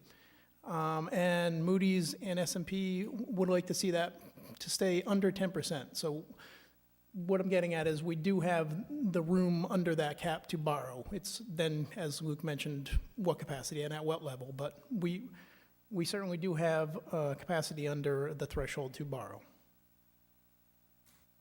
So I pose the question here, which is probably hot on everyone's mind, is are we in a financial position to do this in any capacity, whether it's 65 million, and again, we're presenting data. It's not pushing a new shiny building versus renovation or anything else. But any type of project that we've presented tonight could be affordable in terms of the town's financial picture. Affordable as far as your constituents and the residents of the taxpayers of the town. That's your discussion. But, what we've seen is traditionally, South Kingston has not bonded a lot, and that's great. Steve Alford was a great town manager. He just didn't have a scenario that we are in now. He didn't have bonuses. He didn't have schools that are declining and need upgrades. So, and schools are just a big expense. So again, we bring up a key question on what do you want to do, and we'll show some additional images here. So should we preserve or innovate? Do we want to protect or transform? Do we want to enhance or inspire? Look back, or do we look forward? And some of these images, quite frankly, we may be able to do on some renovation options, right? We're probably not going to get to the level of some of these images, but I think it's important to see what you could get, because I think without that image, you don't really appreciate, what a new school looks like. People walk through buildings all the time, and they kind of take for granted this is what it is. And then they go to a new facility, and it it becomes inspirational for them. They're like, wow, that's really how people are working today. People are working different. And our children are working very different too. So what are we looking for as a building committee? And I'm almost finished, I promise. So what we're looking for, how much does the town want to invest in its schools? What I'm looking for in January is, what's the budget? What does that look like? We presented a lot of information tonight. I expect you to vet it. I expect more questions. But ultimately, we need some framework to move forward with. Because a discussion about a new high school that's shiny and new is not worthy if we don't have the budget to do it. We need to pivot and have another discussion, but we need to keep Phil and his team moving forward towards a project. Or do you want a project? That's a question too. Are there any preferred areas of investment we can communicate to the school committee? So there was a question about the site selections, whatever it may be. Ultimately, the role of the school committees to give us some guidance on programming based on analysis that they've done. But you can certainly communicate to the school committee through us or directly to say these are things that we don't find desirable, or we won't fund. We won't fund certain options flat out.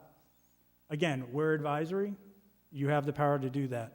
What information can the SBC provide to help the decision-making process? I want to know what we can do better.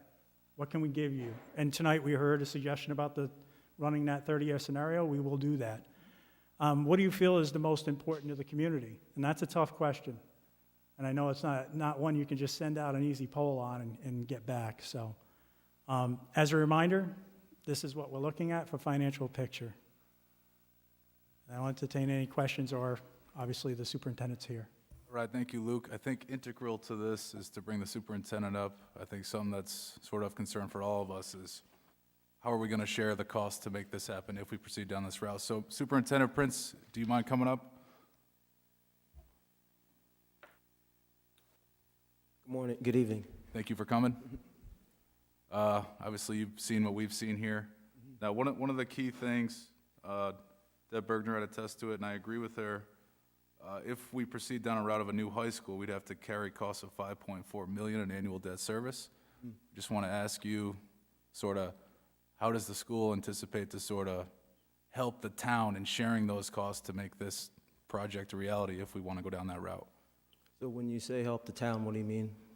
So when I say that, I mean, I'm hoping that the school committee and the superintendent is willing, with their budget, in conjunction with the town's budget, to share in the costs for annual debt service of $5.4 million. So it's not all just shifted to the town, and the school's budget continues irrespective of that. I'd like to see it sort of a joint effort.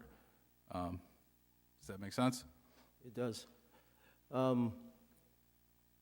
think it's important to remind the committee a couple of things. Last year, we closed one school.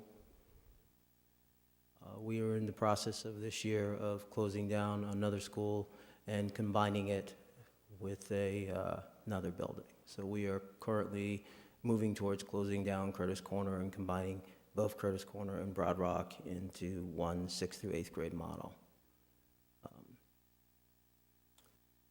At that point, we will have 3 elementary schools, 1 middle school, and 1 high school. So that's the number of the actual buildings we have. I think one of the things we may want to caution people about is when you look at a school district's budget and you look at the term, a lot of people have been throwing out the term operational savings, operational savings.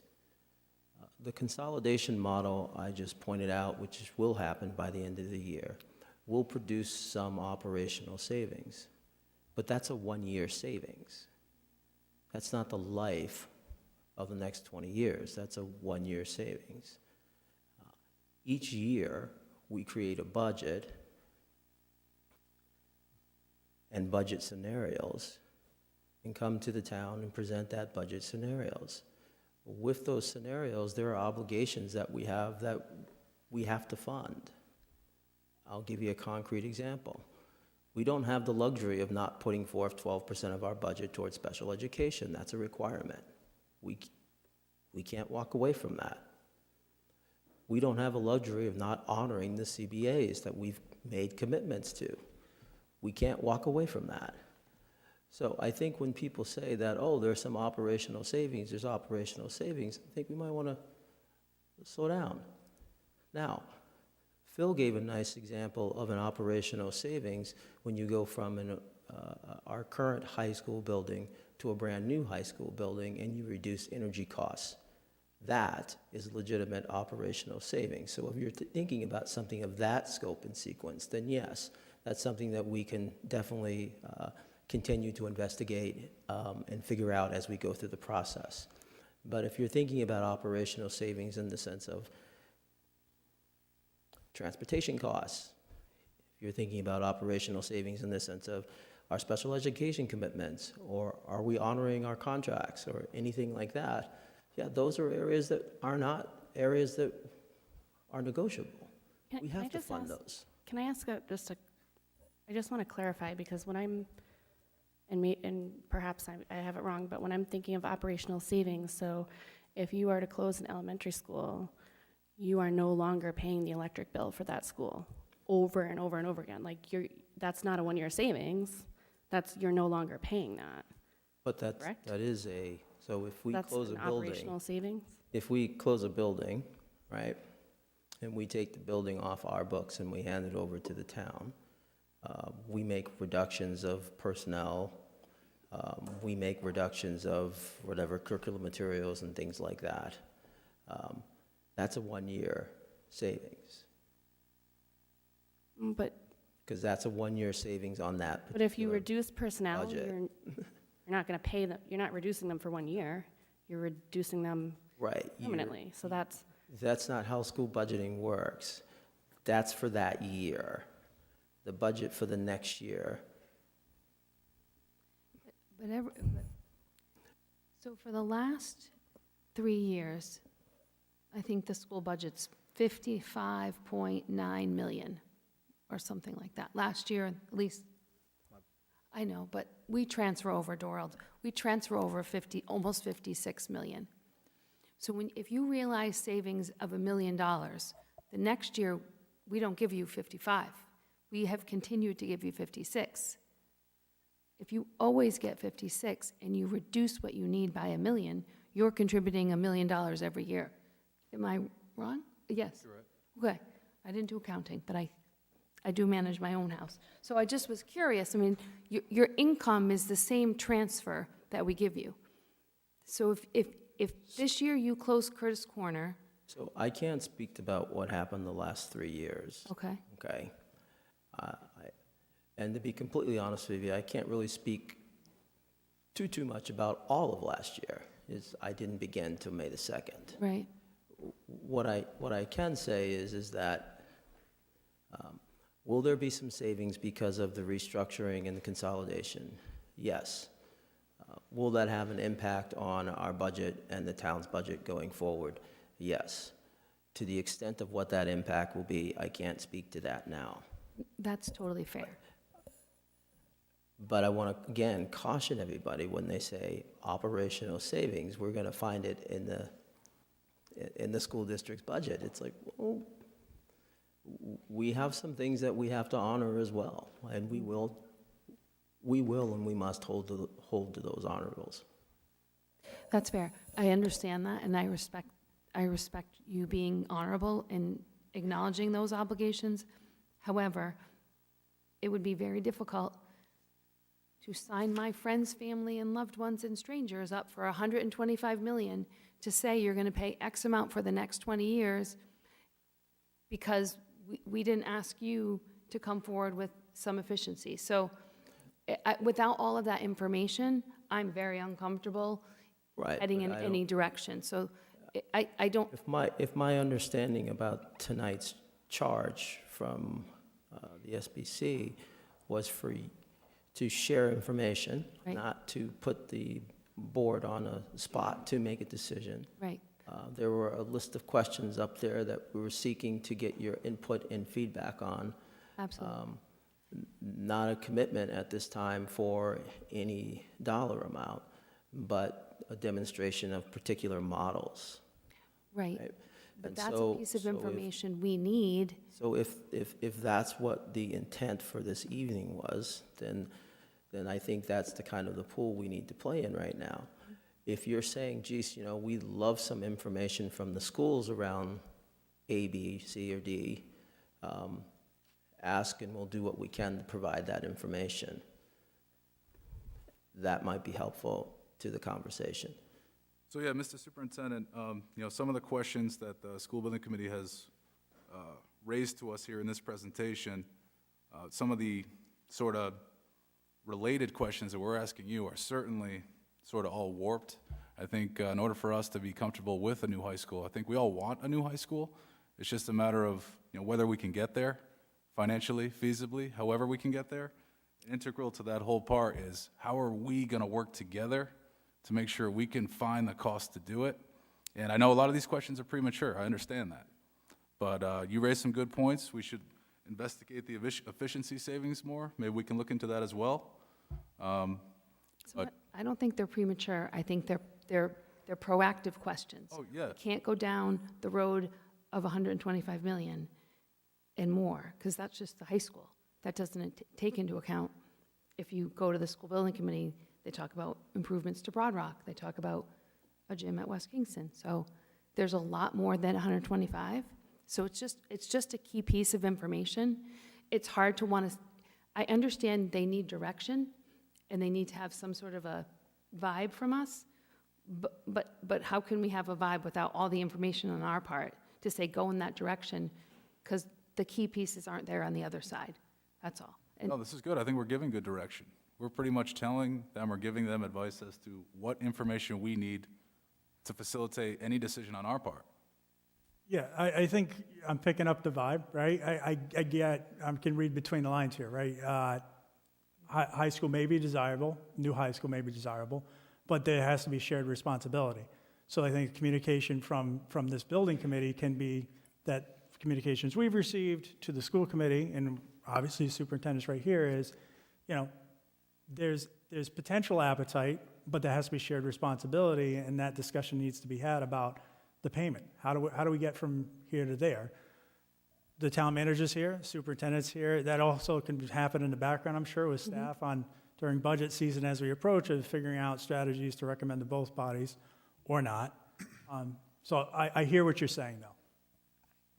I have something to just put out there. I did notice on the video, and what's important to me is taking care of the pennies, because I believe if you watch your pennies, the dollars take care of themselves. And tomorrow, there's a grant that's being opened for an outdoor classroom space, and one of the gentlemen that was here recommended that we apply for that for Peacedale, and that's $100,000. So I just want to be sure that that's on your radar and being applied for, because if we can institute these improvements to our school at no cost to the taxpayers, then that's going to get the buy-in from the citizens. So I just wanted to put that out there to you. So we do constantly keep an eye on grant opportunities. The open space grant that opens up tomorrow, the Forest Service and RIDE. I don't know what the number is. You mentioned 100,000, and he said that we would definitely get it for Peacedale. Yeah, I don't know that to be true, but I also don't know that not to be true. But we are paying attention to that grant. We recently got a grant for $186,000 for furniture, which we will commit tomorrow evening at the school committee and utilize those funds also going forward. They can only be spent on furniture and technologies, but that's a cost savings. Absolutely. Now, clearly, we could not put that towards high school. If we're fortunate enough to get a brand-new high school in a brand-new situation, there's a funding formula for furniture, there's a funding formula for technology, all that's built within, so we would not want to mess around with that, but with that grant, that would allow us to put right-size furniture in a Broad Rock, for example, because we're combining those two buildings and we're discharging off certain things. So that would be a way to kind of leverage monies for the future. Getting back to the discussion specifically about the high school, can you address for everybody here the opportunity costs that are lost by doing nothing or having not done anything in the last number of years? Part of Luke's presentation was about public education becoming competitive. And what struck me immediately was the CTE programs. Sure. We have 6 of them, but we are also forced to essentially give kids the opportunity to go elsewhere if they don't like the program or we don't carry the program. And when we do that, we lose state funding year after year after year because those kids are going out and the money that would otherwise come to South Kingstown goes out of town. Sure. So CTE and charter, they do bring some revenue into South Kingstown, but a very small amount. We lose more, we pay out more when students choose to go to surrounding communities. Those two combinations is anywhere between 1.7 and $2 million that go out of the district where kids and families are selecting different programs. Some of those programmings are selecting, we're not going to compete. For an example, if you want to be an auto mechanic and you're in this part of the state, there's only one place to go. No one's going to build a facility like the one that exists already, and so that's where your kid goes. And good for him or good for her, and we're happy for them when they set themselves on that path.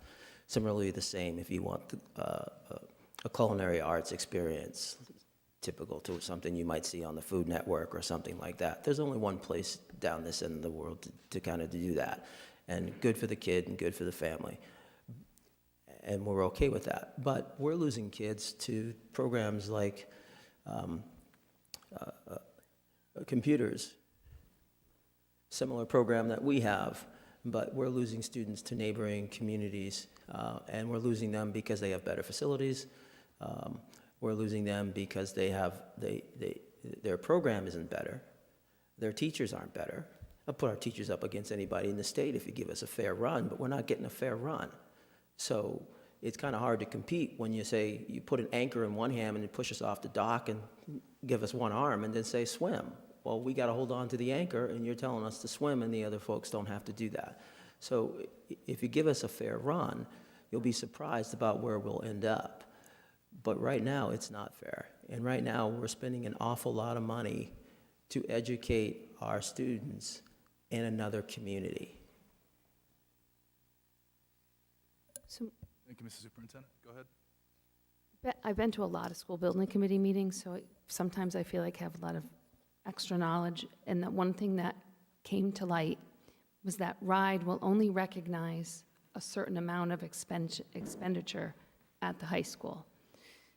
Lot of multiplication, but 703 students is the projected people that will be students there. You know, a certain, 98 million? yeah, it's like 98 million to 100. So, In excess of that, we'd have to pay full. correct. Okay. So this 52.5% is going to come on the only on the 100, and we're going to be on the hook fully 100% for the 25. So it is a lot. It's a lot different. That was a new piece of information in this cycle of building committee meetings that I didn't know before.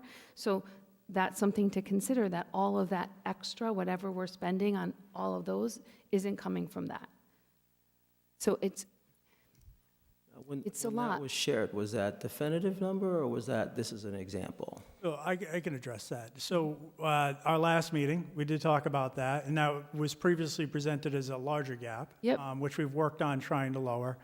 Mario has cautions always that you don't know what you're going to get in the end. You know, he's very pro-project, right? And again, the conservative number is that 101 million number out of that 125. So you're right. And we can't refute that. The numbers tonight that were shown incorporate that, right? They're limited. So that is not based, just to be clear, the numbers we showed are not based on 52%. It was accounting for the gap. With that, I'll say this. You know, it's two views of looking at it. right? You can say, well, we're not getting the 52%, but you are getting more than your base housing aid. So that earlier slide that I showed, that 125 million, you lose 1.3 million a year, you lose 26 million over that 20 years. That is inclusive of that number, that gap. So you will lose that money. What we're losing, even though it's not 52% in total, it's a proration, right? It gets complicated because it only reimbursed up to so much for a high school. But your gap is $26 million if you do that same project next year. So I agree, like, it is a point of discussion. I don't know if it's the focus of the discussion because you are getting more. It really comes down to the affordability. What is the affordability of the project from your lens? Right, because you're asking, you're not just saying have a $125 million bond. We still have to look at what we need to do at Peacedale, because he did recommend doing something at Peacedale there's a lot of other components. So it's a lot. And then when you do think about it, it's a lot to ask without any other tax increase. And we've had 2% increases every year at least. So it's a lot to then say to the community, you're going to have 4 to 5 to 6% for the next 20 years without whatever. I do want to talk a little bit about the deferred maintenance option. We haven't discussed that much. Phil, you had a slide up there that said a 10-year forecast of deferred maintenance needs of $103 million. Correct. But the project is $65 million. That's only specific to the high school. Is that correct? The 65 million was only specific to the high school, which does not, if you looked at the deferred maintenance of that 104 million, 45 million of that was for the high school, right? I don't, Luke, So Go back. I want to go back to the slide. 10-year forecast. So just to put a little sort of clarity here. New high school, 50-year useful life. Deferred maintenance, 10-year useful life? Because this only addresses a 10-year forecast of deferred maintenance. correct. So let me talk about what deferred maintenance is. Well, the one that had all the totals on it. So when we surveyed all your buildings, we calculated about $104 million worth of need over the next 10 years to restore it to its original condition, right? No programmatic improvements, just replace the roof, replace the windows, replace the boilers. No municipality or institution ever completes all of their deferred maintenance, right? That's just not realistic. What that shows you is that the buildings in South Kingstown over the next 10 years, if you wanted them in their original condition, would be about $104 million. That means there's no programmatic changes. It's just fixing what you have over the next 10 years. Then we broke that into, okay, what is a manageable 5-year window if we wanted to prioritize those deferred maintenance? There's certain things that are a little bit more critical now than they would be over 10 years. And that was about $37 million. Now, you see at the high school, we had $18 million there over the next 5 years. All right? What we're projecting in the $65 million plan would be to do somewhere between that $18 million and the $49 million, and some minor programmatic improvements to look like some of those renderings that we had.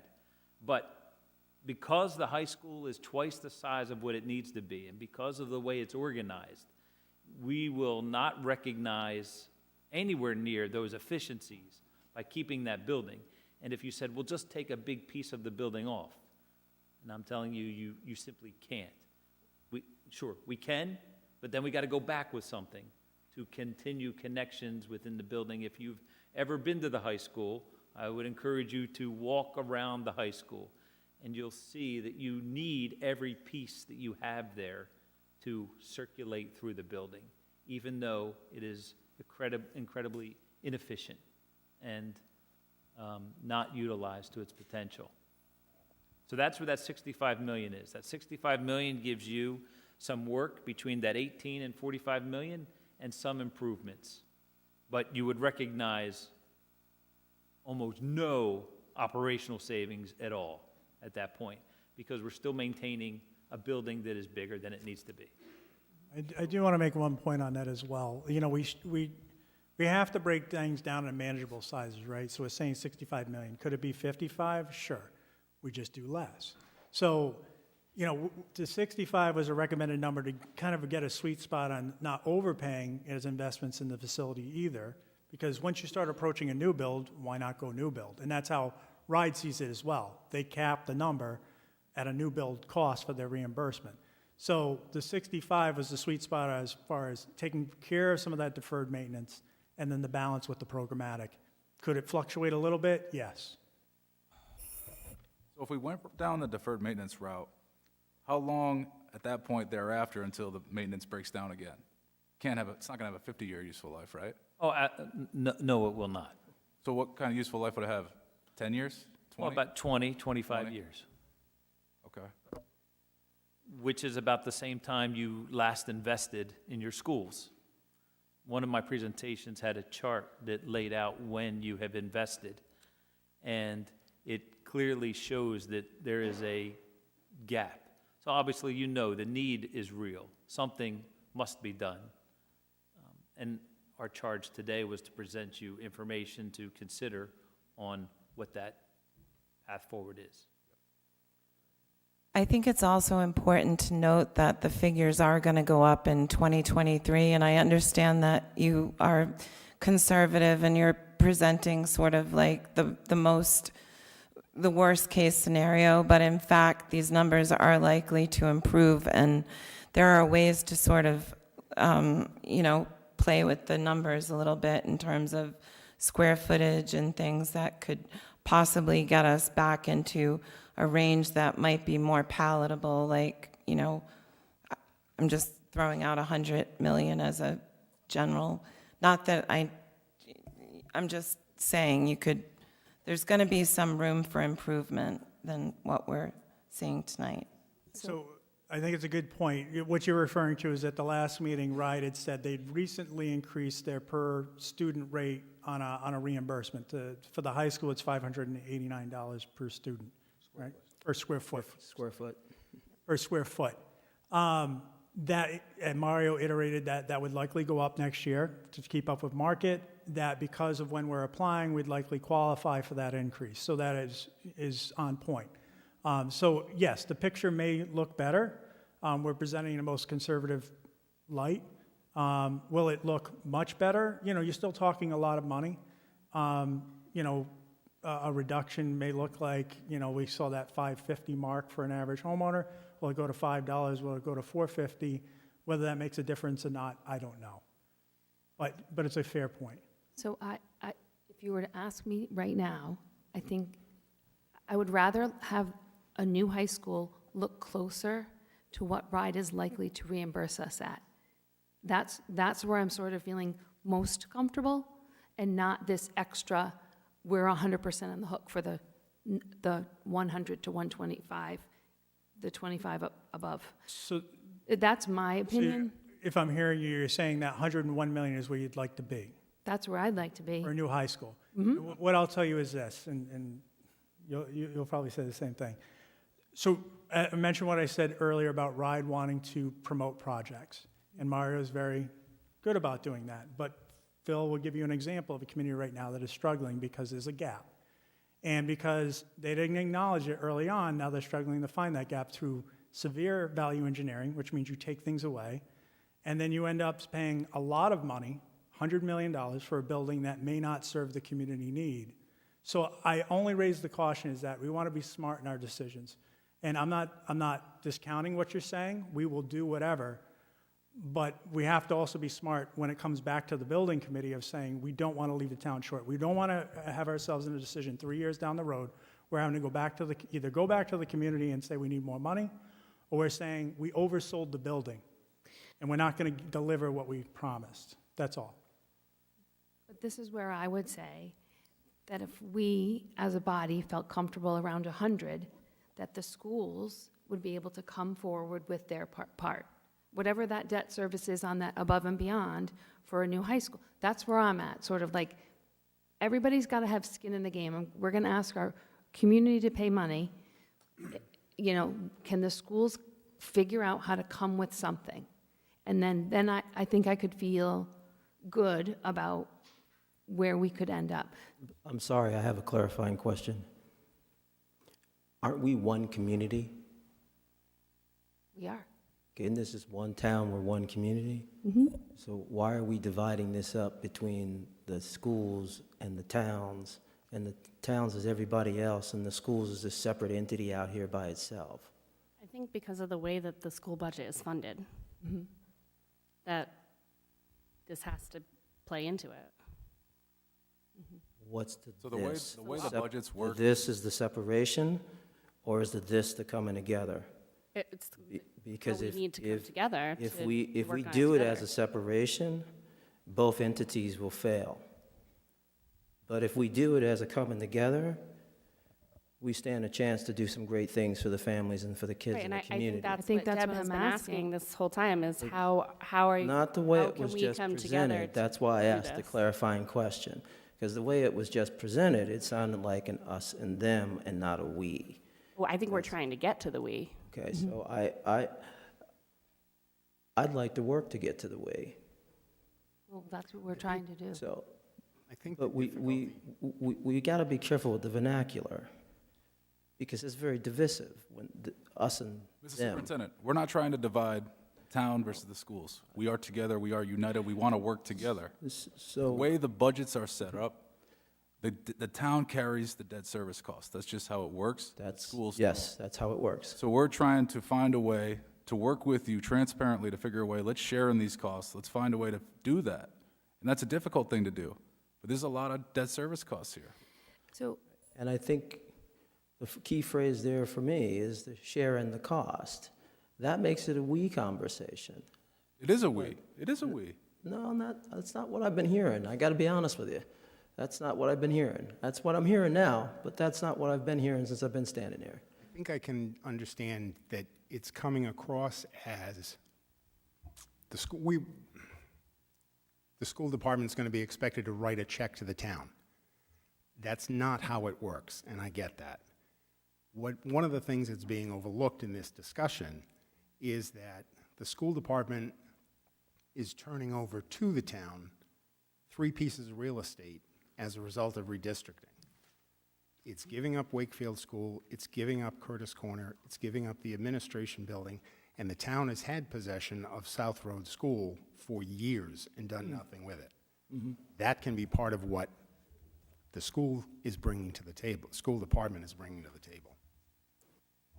Well, yeah, depending on what you do with those resources, right?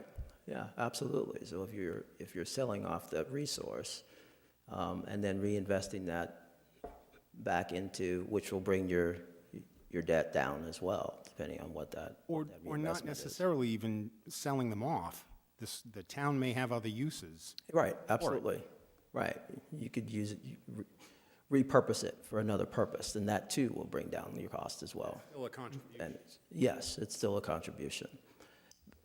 So this has been a very good discussion, lengthy discussion. I think you have gotten some good input from us. A few things to note. I'd like to see what it looks like for a 30-year term maturity. I'd like to see all the efficiency savings investigated. And additional thing, if possible, I'd like to see what a project could look like at 101 million for a new high school, if that's something the committee could look into. Phil? Those are some things I'm thinking, but I got one more question, kind of in the weeds for the finance director. You had mentioned, I'm sorry. You had mentioned earlier about Moody wanting the total debt service to stay under 10%, and we're at 2.2 now? Right. Did I get that right? That's correct. If we did have a $125 million project, can you tell us what that number would be? At the first year of issuance, we would be at, excuse me, again, just to take you through the assumptions, this is an assumed issuance in 2026, fiscal year 2026, and in that year, we would have a percentage of 10.84. And that takes into account the fact that the state is going to be looking at 52%? That's correct. Any other thoughts on the record here? I think they got a good indication. We've had some pretty good discussion. I'm sorry, if I could just continue on that. That is a percentage that goes down over time. As we pay down the debt, that will go down. So that's something I can certainly get to you next time. I'd be projecting right now, guessing when we drop under the 10%, but give it 5 years, 10 years, whatever, I can certainly get that for you. The 10.8 would be above the limit based off of, how many, based off of 20 years? That's correct. Okay. And then a decrease It will decrease annually. year by year, right, annually, at 4.25%? That's correct. Okay. Just So point- in 18 months to 24 months, you'd potentially drop below. I'm not sure what the time frame is, but I can certainly get that. Just want to point out that it's December, but in July, we will have a lot of people here asking about the water again. And that infrastructure project is $12 million. So we will have to bond for that. So thinking about all other projects that might come through, just keep it in the back of your mind, that we will once again be back at that. We should get some money, hopefully, from the federal government, but there's other projects that might need our attention. And so I don't want to forget that we have a responsibility to 30,000. Mr. Prince is a wonderful advocate for the 2,500 kids that he's responsible for. We have to be responsible to 30,000 people. That's all. So at 52 something odd percent, right? That's just on a school department right now projection. That's not on a shared projection of our shared properties with town and school, right? I'm not sure I'm picking up the question. So it's we're- on the So project. the reimbursement, Yep. right now, the projected reimbursement percentage we're saying is like 52%, right? On the project, On the project. And right now, we're just looking at school projects. correct. Correct. But we haven't had a discussion about school and town projects, have we? So the town does have a capital improvement plan, which you know, because you're part of that process, which is set to be discussed soon. So we have our long-term needs there. That is a point of discussion for the council if they want to talk about other improvements of the town. So if we added other improvements to the town, that other improvement would be at that 52 point whatever percentage rate if we combine that, right? No. No. This is school projects only. School projects Only applicable only? to school, which, you know, makes a school project palatable because it's one of the only bonded things we will do to get So there's reimbursement. no combination rate? Okay. No. Unfortunately, yeah, I know, now I know where you're going with this. Unfortunately, no. I wish the world worked that way and we could lump things in, like, you know, let's take the recreation center and build an addition that becomes the field house for a new field. That's creative thinking, but unfortunately, like, you know, and we are putting our thinking caps on and trying to do some Putting of your that, thinking but caps on, but if you take that example, and I don't want to take up too much time, it's late and people have put in full days, present company included. But I do want to get back to the we So point. Superintendent, I don't mean to interrupt you. We've sort of exhausted a lot of this. Luke, I hope that you have what you're looking for from the council as far as direction. I do. What we will try to do, I think from here is, we hear you, we can bring some of this back to the school committee. Some of this, we can get more data for you. I will ask that I come back in January to at least give you a report on where we're at, because we do need to have some feedback to get on the rails in January at some point. So I think what I'm hearing is we need to spark some of the dialogue with the school committee and figuring out how we get from here to there. Yeah, got it. Excellent. Mr. Superintendent, I'd like you to wrap up, but we do have some other business we want to get to. We've sort of exhausted a lot of this discussion. No, I'm good. Go ahead. You good? All right. Thank you for your time. Thank you for showing up. Thank you, Luke, Brian, Phil. All right. We're now going to move to comments from interested citizens. So at this point, I invite you to come on up. You can speak on any issue you like. I just ask that you first identify yourself. We'll try to limit you to 5 minutes, and I just ask that you be respectful. If we are anticipating going past 11, which I assume we will, do we need a motion now, or do we wait until Mike, after 11? can we make an anticipatory motion? Okay. Make a motion to continue past 11? Second. We have a motion, a second. Any discussion? Anyone opposed? All right, the motion passes. Lynn, come on up. Lynn Harper, Kenyon Avenue.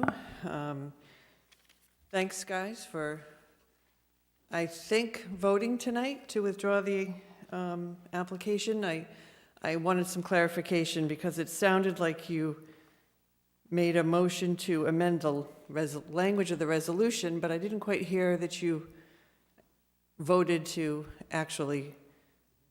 Yeah, we did. We did. Voted to withdraw the application. And that is reflected in the minutes, that it does state that you approved a resolution to withdraw the application. That's correct. Wonderful. Now, my next comment is, so technically now that the park is off the radar for that, is there some kind of discussion, or is there going to be some kind of clarification or protection put in place so that the remainder of the park that's left will never be considered for development again? You know, what I'm getting at is if, I think it's great that the town and the hospital are in discussion and for other alternatives, but if we only heard that, okay, we're exploring the public safety building, if, and there's still exploration left, if that doesn't work out, what are other options? Will it just be, well, the public safety building didn't work out, so we've got to go back to Plan A and we'll pave the park? And then my other comment is there, in these discussions, is the town working with the hospital to encourage them to do what they can now on their campus with like the demolition of the buildings that they consider an option, and reconfiguring existing parking, you know, to alleviate some of their parking issues sooner rather than later? So Jim Manny did just step out, but he did have a meeting with South County Hospital president recently, give a Yep. brief update as to that at the town manager's report. But I can help. I was Okay, at their thank you, Mike. meeting, all of the above. They're looking into reconfiguring, they're looking into the public safety building, they're looking into taking buildings down and where more parking can go. Awesome. So all of that's on the table. With regard to your first question, a future council could maybe bring that up again. Unless, of course, there was a resolution perhaps to protect that park in perpetuity. Well, it is protected in perpetuity. Well, it didn't seem to be. I'm sorry, I don't mean to be argumentative, but there seem to be loopholes, and There is nothing, though. I know nothing lasts forever. No. What I was going to say, this council cannot pass a resolution to bind a future council. So the check on the council is that nothing can be done unless it is done at a meeting like this with notice. So I just want to be fair. Oh, no, and I'm not and saying honest they with need my- to put that. They could adopt a resolution saying future council should not do this, but a future council is not bound by that. But having said all that, obviously, this is something that really moved the community, and individuals who run for office, they're going to be aware of it. So there is no way, other than the federal government having that perpetuity clause, unless they find another piece of property that is equivalent in value.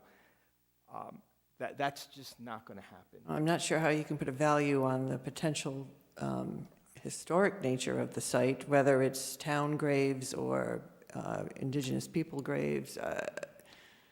But that's Agreed. not, I'm not Agreed. the No, appraiser. that archaeological report, obviously, that's not going away. Mhm. So, I'm going to talk as a lawyer right now, just as a citizen of the town, of which I am. A future council, I don't know how a future council could get around that issue. I just don't. Now, it's out there, it's yet something else that's been added to the perpetuity piece. So, anyhow. Okay, thank you. thank you. All right, anyone else wish to speak? Come on up.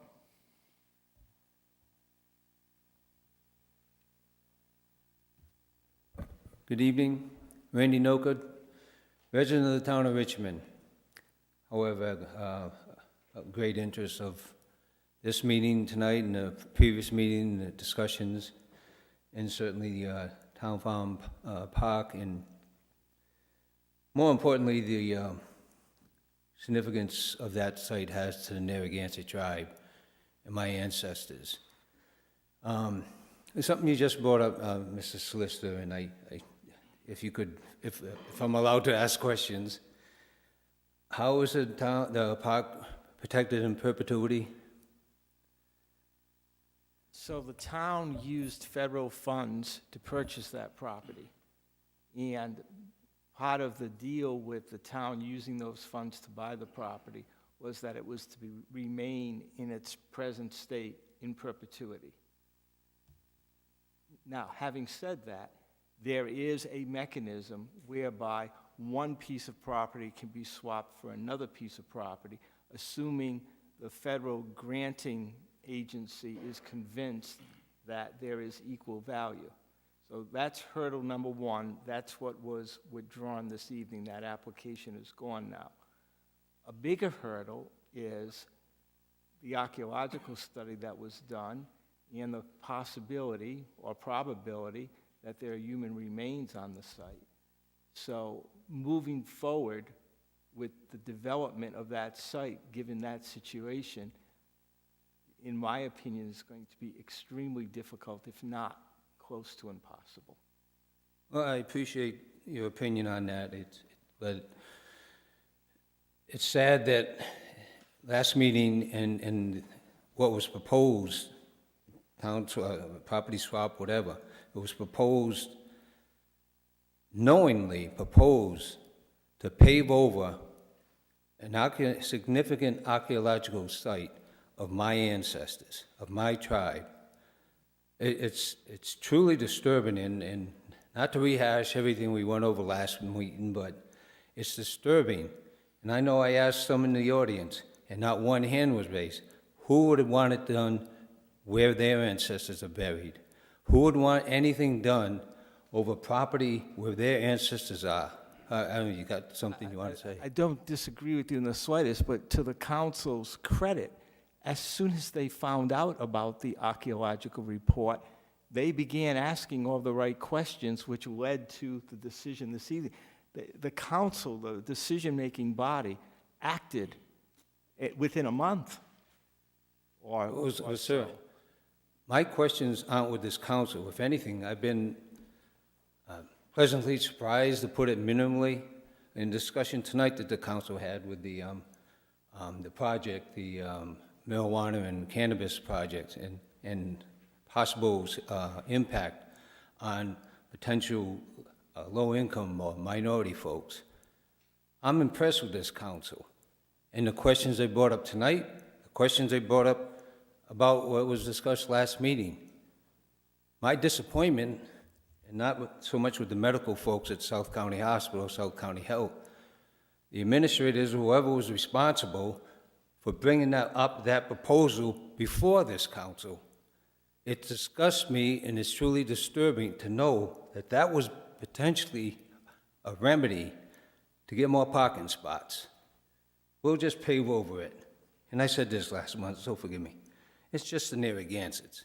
Not a big deal. I appreciate what this council brought up. It's not with them my problem is. It's with the hospital folks, the administrators more so. And that project, I don't know if any are in the room tonight, but you wouldn't want it done to yours. Why can you bring it if it can be done to the Narragansett? So I'm glad what the council brought up, the resolution taken tonight, the action taken tonight, but the perpetuity and potential future town councils. The fact that it happened because it was my people, the fact that it came here for an opportunity to be considered, that's what disgusts me. It shouldn't even be discussed, shouldn't be proposed, shouldn't be part of anyone's mindset, but it was on their part. I shouldn't have to come to these meetings. No one should come to these meetings having to defend what shouldn't be done.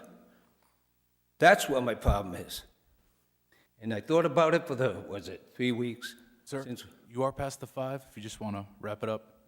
Absolutely, but, and respectfully, Mr. President, you know, I thought about that too, and I will, but 500 years of injustice, 5 minutes doesn't do it much. But I do respect what the council did tonight, the questions you brought up last time, and some of the things that were discussed on your part. But just give you food for thought. Don't think, just because we might not be present, oh, one last point. We weren't wiped out in the Great Swamp Massacre. There's a half dozen or more in this room tonight. A gentleman said that last month's meeting. We weren't wiped out. We had tens of thousands of members at one time. We're down to 3,000 now, but we're still here. I see you got an arrowhead as part of your town symbol. We're still here. Every time you dig and put a shovel in the ground, you might be touching my ancestors. We're still here. We're not going anywhere. Thank you. Thank you. Thank you.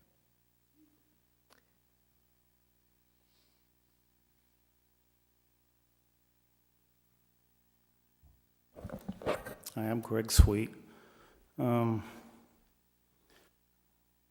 Couple of quick questions for you guys. The state is saying right now it's $589 per square foot that they approve. Is that correct? And it's going to be going up to 6 something For a high school. for the high school. Yep. Building around here is around $450, and that's non-union. What happens if it comes in at $750 a square foot? Does the state kick in more, or does the town eat it? The town is on the hook for whatever is not reimbursed, and I asked that question at our last meeting, and I was specific on that because as I talk about this gap, that is a concern. So that's why, although we'd be only reimbursed up to that 101 million, we're being what we think is honest in the cost of a potential project. Yeah. So the town is going to be on the hook if they do all the project for about 50 million, for around number 45, 50 million, to do all the schools and the high school. No. No. So, There's around there was deferred maintenance numbers. Well, There was a lot we put down, so there was multiple cost scenarios. I think what the number you're referring to may have been the deferred maintenance numbers of what. 20 million? There was a 20 million number for the deferred maintenance for everything except for the high school. Yep. Right, so Phil, you want to? Yeah, all of those are eligible for reimbursement. The 17.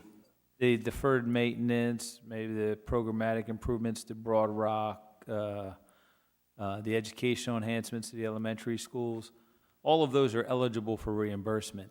The only project that falls under a formula is a new build, such as the high school. So this would it end up being 2 bonds or just 1 bond? one bond. No, one bond. Essentially what RIDE does is, we're applying for the project. RIDE says, here's your eligibility for the reimbursement, right? So all of the deferred maintenance projects would be eligible. We're thinking, current time is that up to that 52.5%. They give us a letter and saying, if you execute the projects in certain time frames, if you comply with all the regulations, we will come back and reimburse you those amounts once you lay it out there. That's why you have to bond for the full amount. Essentially, you're laying that money out there, right? You're bonding it.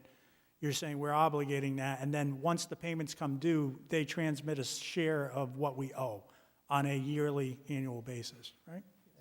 But the extra 17.5 is only good up to the 105 million? No. No. It's for the 150 that ultimately will come out to. No, so I think you're just mixing some of the numbers up. So high school only, Yep. right?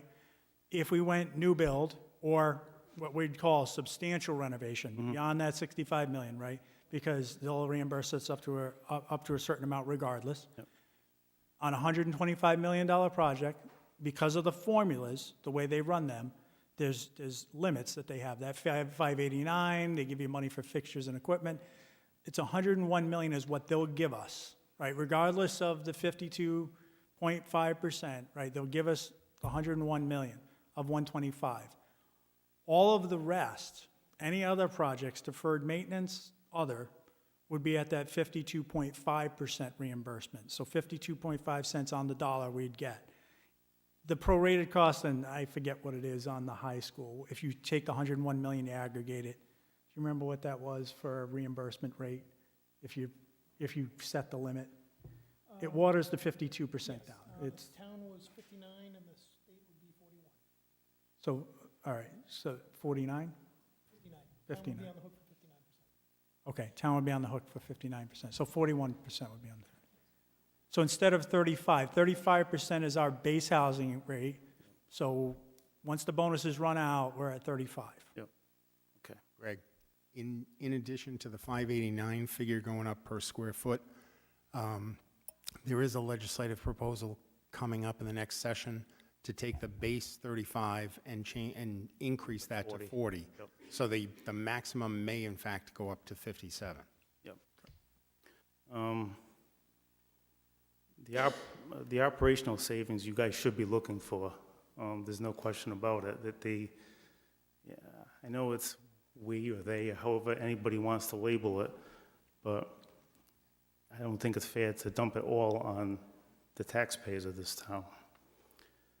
I don't know if you have something that says what the municipal side needs, like within the next 10 years. I know every building in town, every municipal building in town needs work. We have roads that need to be replaced. We have sidewalks that need to be replaced. You mentioned the water problem. It's nice to say, we might be at 20 million. What if it's 50? What if we have to go to bond for that? How far does that put us over? The 10%.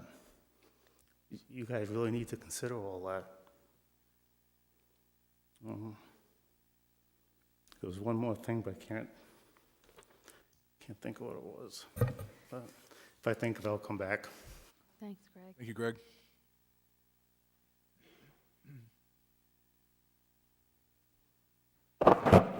I know my husband was limited to 5 minutes, so I'll take the other 5. I'm not as diplomatic as my husband. I speak with spirit, and I hope you're ready to deal with me. For you guys, I don't know if you're already obligated that 3% money from your weed, but maybe 1% can go for water, 1% can go for school, and 1% can go for whatever else. And there you have it. And I was never good at math, okay? So I did want to bring up when Randy was speaking about his frustrations, and they were not towards the council. I too feel the same way. I think you are a remarkable, conscientious council, and you speak in spirit yourselves. I am frustrated with the hospital. Again, he waves proudly, and he has no shame in what he represents. And that's the situation that we have to deal with all the time. I sit here also, I have no disrespect against state troopers, never had a problem with them, but they always seem to have a problem with us. You could take the smoke shop raid. There was over 50 plus federally state troopers, Rhode Island's finest. And again, I have family members who are on that force, so it's nothing against state troopers per se, but it seems to me like they have a problem with the Narragansett tribal nation. We had the parking pass, the oceanfront pass, for us to go on our ceremonial lands. Like you go to your church, your mosque, your temples, or the ocean. Grandfather Ocean is our church, our mosque, our temple. But we don't have access. So we had to ask or get granted permission to go there without disturbance. And we still don't get that. But it was fought by a state trooper. She was present and she fought against it. In this room, I sit here and I see another state trooper, no disrespect to you, but you're working in collaboration with the hospital. Your words, at least, seem to be. Another state trooper. This is very disturbing. I just want you to recognize this institutional racism, this institutional injustice that we go through every single day. We are stomping out fires. I know I have another minute. We are stomping out fires all day long. I would like to lift a glass and celebrate something. There has been nothing to celebrate. There's one mention when you speak about anything about Jewish people, it's anti-Semitic. The whole world is jumping up and there's a big conversation about it. Not one word can you say, and we are on the land of the Aboriginal people, my people. And I have to ask you not to pave over my ancient ancestors. Why don't you jump up and come to our defense the way you did the Jewish people? I asked the Jewish people, all the injustices that they went through, it's pretty similar to ours. If they feel so strongly about theirs and they can mention it all the time, but not stand by our side, knowing we're going through it still, but everybody else benefits. We are the only people not benefiting. You need to look into your laws. You need to look into the people who are on your boards. It's all white. I'm sorry, all white. Nobody here looks anything like me. Not in your schools, not in your post offices, nowhere. And if you want your children to thrive in the real world, I think it's time to start introducing them to color and culture and tradition. That is the richest they will ever be. That's all I have to say. Thank you.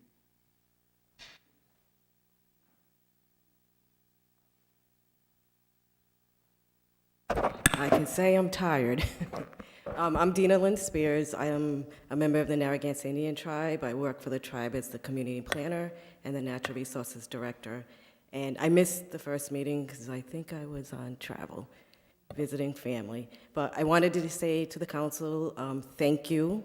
I really mean that. Thank you for, hearing us, and even with the community that helps support this stuff, because we all know about Salt Pond and that area being significantly, historically, culturally significant for the tribe. And I think for the East Coast, it's one of the only sites like that. So I just wanted to say thank you. And then, maybe could start a relationship. And, if you're looking for anything to do culturally, or you want cultural information, historical information, we are here.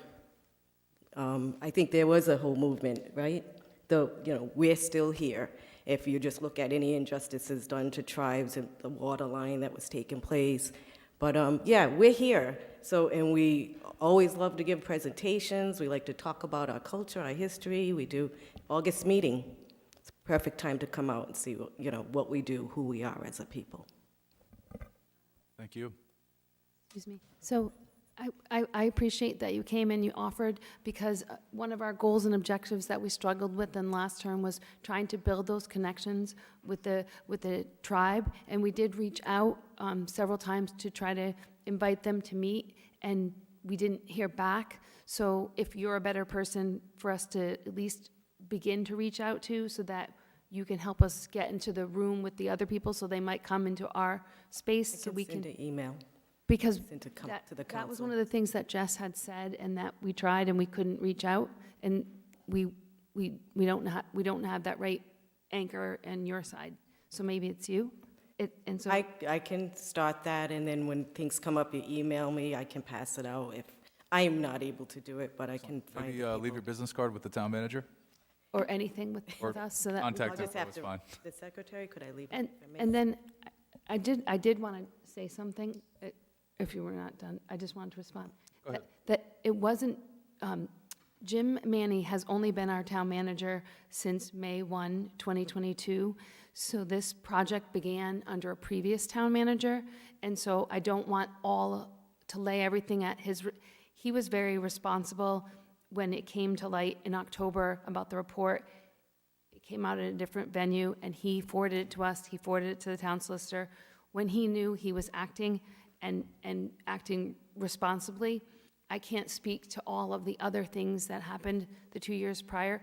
We as a council didn't know, I didn't know until October, and we did talk about it at that meeting, or November, and it was very disturbing to me, like you said, to think about that we could go in this project. We didn't have that information, nor did he, and neither is Attorney Ursillo responsible for shepherding the project forward.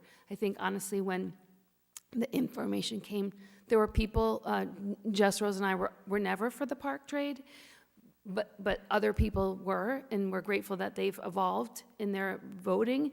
But when we got this additional piece of information, I think the vote became clear that this was not the plan to go for. So I don't want to blame anybody that was on the town, and I just wanted to address, he is speaking with the hospital. He's not trying to, at our direction, to work out a better solution. He's not trying to work a backroom deal. We've directed him in public to explore every other option because the hospital is a very important resource to all of us. We don't want to go to the ER to Westerly or to Kent for stitches or any sort of problem. We do need a community hospital here, so we do need to help solve the hospital's problem, but not at the expense of the park and your ancestors. And I respectfully, humbly say that. Okay, Thank you, Deb. thanks. All right, come on up. Hi. So again, I'd like to say thank you for voting against it. But I do have some concerns with the fact that it's something that could possibly be brought up in the near future. Like, there's laws against this everywhere else, so I'm a little confused as how if there's remains somewhere that you can't put something in place for future people or future, whether it's the council or whether it's something in place, because it makes no sense to me that there's been laws passed for this. I mean, not just the Narragansett Indians have gone through this, but we have lost so much land, and it's proven over and over again when you guys finally constantly find pieces of our ancestors in the ground and then say that our land wasn't stolen, but obviously it was because we were there. And now this is also going to show so much more proof of what really goes on, what has happened in South County, and the fact that a lot of times, not the council, but in general, South Kingstown itself, the fact that it was even brought to that point, and it was even the fact that it had to even be voted against, it shouldn't even had to be. When somebody's body is in the ground, nothing should be desecrated. It's just simple as that. You can't bring, especially Native American culture, taking a body out of the ground and moving it, you're disturbing that soul, that spirit, everything about that. So the fact that that possibly could be brought up, and you're saying like the possibility of it is very, very slim, but it's still a possibility. So for me to go sleeping at home at night knowing that my ancestors are in the ground and that they could possibly be paved over or moved or disturbed because the convenience of having a whatever's next, I don't know, a Costco, I don't know, but that's what it comes down to. It's like, our people or this, and like I said, I appreciate you guys voting against it, but it concerns me that we were even here in the first place, because we shouldn't be. And as South County already having a lot of problems with minorities not really being in South County, in schools and stuff like that, and also not having the culture of the Narragansett Indians and African Americans in the school as much as it should be already, when we have a lot of these things going on, but we're kind of blind and naive to it and don't really do anything about it, I think it's a problem. Like, we have come, like the school system itself has constantly battled it back and forth with bringing culture into the school, but bringing culture and bringing different type of, what's the word I'm looking for? Experiences, but really it doesn't. Like, it doesn't show what we come from. It doesn't respect us as people, as who we are. And I'm not just Narragansett Indian. I'm Indian Taino, and I'm Pequot, and I'm Narragansett. And the fact of the matter is, Taino Indians were almost wiped out. Narragansett Indians were almost, like, we at this point, we as a whole all need to take responsibility and action for this not to ever get brought up again. Because it's not okay. Because as everybody else says, would you want that to happen to your family member? Imagine your great-great Aunt Annie being in the ground and then being told that they're going to pave over it. Sorry. And then, you know, luckily you guys voted against it, but to me, it's just mind-baffling that it has to be voted against when we know that there are people who were already there. So technically that land is not the hospital's land. Technically, it was stolen land. So it's kind of mind-baffling to me. And again, it shows proof that we as people were in these places that multiple people throughout history have said we weren't there. So I think we should take all those things into consideration and also take into consideration how we start to educate our children and how we educate ourselves in knowing what's going on and what's going on with the culture of our people. Because you guys voting against it is great, and you guys wanting to know about our culture is wonderful. It shows that you guys are progressive and actually don't want to be ignorant or naive to the situation, which I appreciate. But I also, like I said, I would be lying if I didn't have reservations about the fact that our family members could still be brought back to this again later on in the future with nothing really there to, except for hopefully the next council would be just as, yeah, it's that, so it concerns me. Like, how would anybody else feel here knowing that possibly it could happen to your, like. So, sorry, I don't mean to interrupt you. You are past the 5 minutes. I just want to politely ask you to sort of conclude. I'm just asking, like, how would you all, like, feel knowing that it could possibly be brought back up if it was your family grave site? I just feel like there's a resolution to it for it never to be built on. Can it be declared a cemetery? What is the procedure for that? Mike, that's a question for you.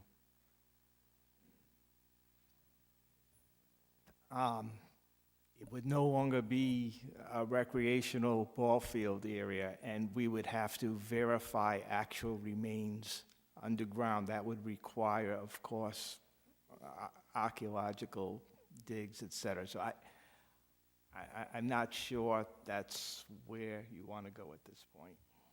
So I think the way to feel like this is never going to happen again is that a lot of people have been educated, eyes are wide open about the impact of that area, the importance of it in our history. So everyone is going to hold everyone accountable. Whoever sits here in the future, a whole bunch of other people that sit in the audience know what that land was 500 years ago. It's not, I just can't imagine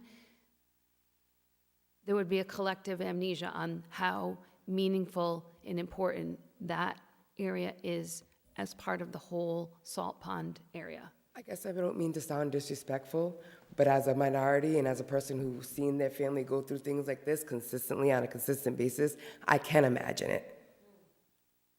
Can't lie.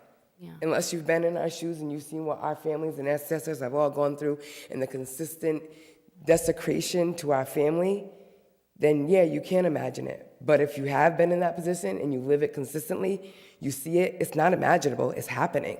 I hear you. Thank you. Thank you. Gerald, come on up.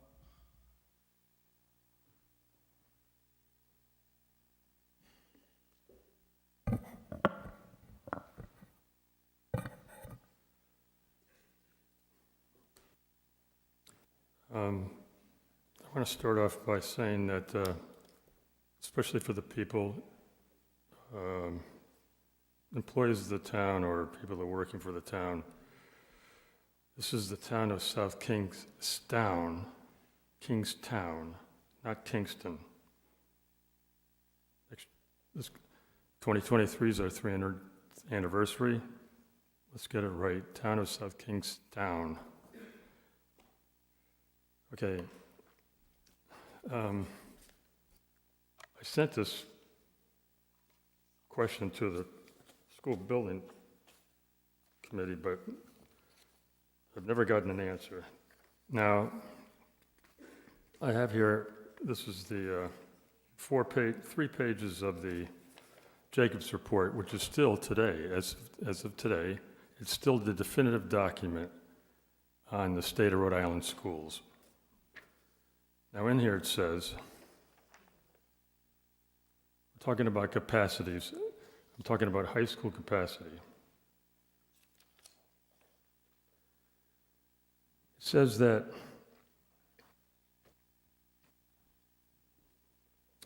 because it's different that from when you're in an elementary school, because the students just stay in those classrooms all day long. But in the middle school and high schools, students move from classroom to classroom.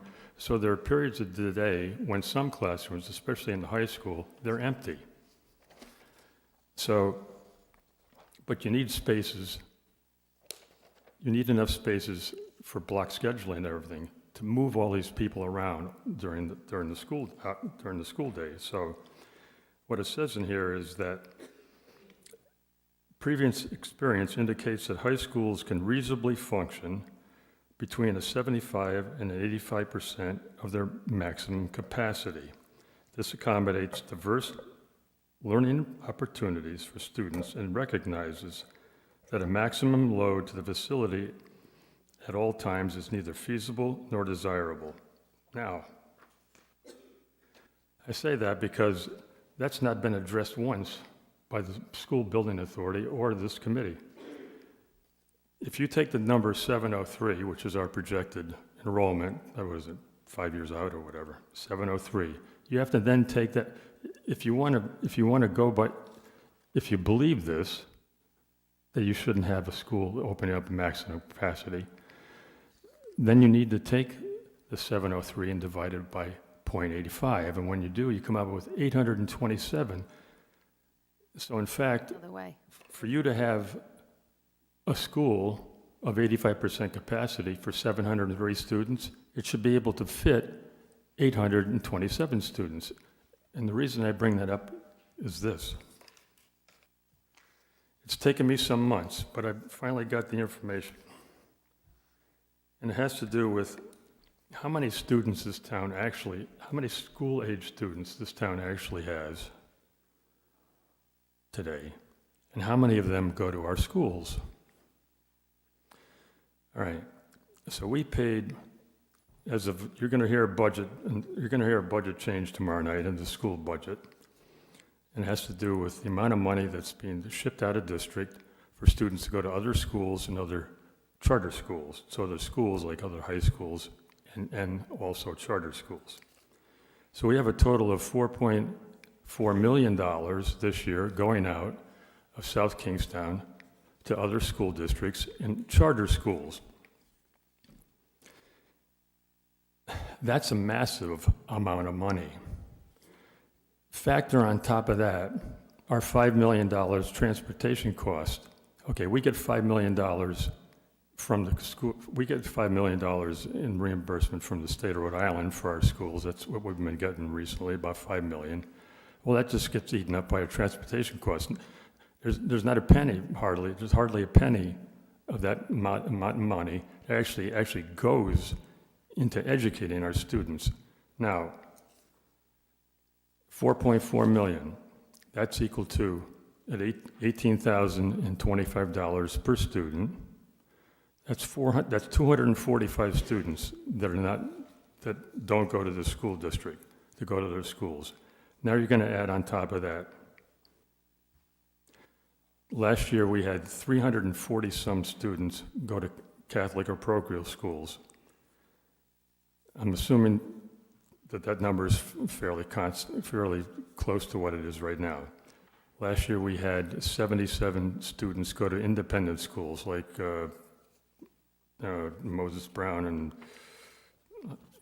private schools and stuff. We also had 54 students that were homeschooled. Now, when you add all this together, you come out to about 600 students. So it's possible that right now in this town, we actually have 3,100 school-age students but only 2,500 of them go to our schools. Gerald, Now- you are past the 5. Just want to politely ask you to conclude. Oof, that's a toughie. All right, now, over the last 20 years, I've given this number here so many times, it's actually, you're probably sick of hearing it, but as of this year, over the last 21 years, we've lost 43% of our school-age students. So we used to have 4,400, now we have 25, but we know we have like 3,100. If we build a brand-new high school and do it right, and it has adjoining athletic facilities, and we don't scrimp on it, we're going to have students come back.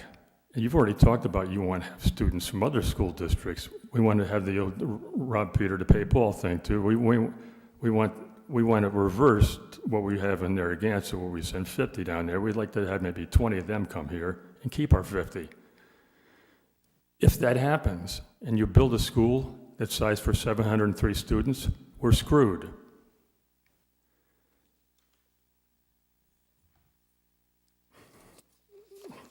I could be up for 15 minutes tonight. I got so much stuff to talk to you about. It's insane. Thank you, Doral. Anyone else in the audience wish to speak? Roberta, come on up. Thank you. You know, Doral and I have been in this chamber since we were both the young people in this chambers. It's really good to see the 5 of you working together. That's my perception, and I have watched for a long time, many councils. I want to thank you for that.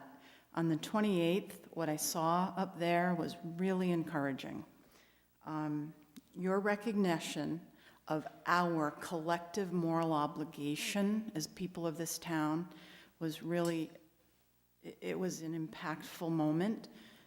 Councilwoman Alley, you speaking from your heart, we don't always hear that. That was an impactful moment. I want to thank you for that, and I hope you continue to work together, all of you. You've really impressed. I want to thank you for your consideration about the cannabis regulations and your willingness to work together and talk about it. Something we haven't seen in many years at that council table is council people actually exchanging ideas and thoughts and talking. And good stuff is coming out of it. Thank you for that. You know what I thought when you came to that conclusion, you've got timelines, you've got a lot of stuff, but we're going to do it. We're going to get it done. We're going to get it done right. You're going to try anyway, and that's positive. And lastly, I don't know how it got on your agenda, but thank you for that resolution about Mrs. Vieira. If you don't have the pleasure of knowing Mrs. Vieira, I wish you did. She's a wonderful woman, and I love that you put that resolution on there for her. Thank you. Thank you for your work, Jim. Thank you. Good evening, Andrew Prescott, General Counsel at South County Health. I'm a big believer in once the judge has made up his mind, I'm a lawyer, that you move on to the next issue. And we as an institution have pivoted to working with you and the town manager to look for alternatives to the land swap now that that's been put behind us. And believe me, we have no interest in continuing to pursue something that's a dead end.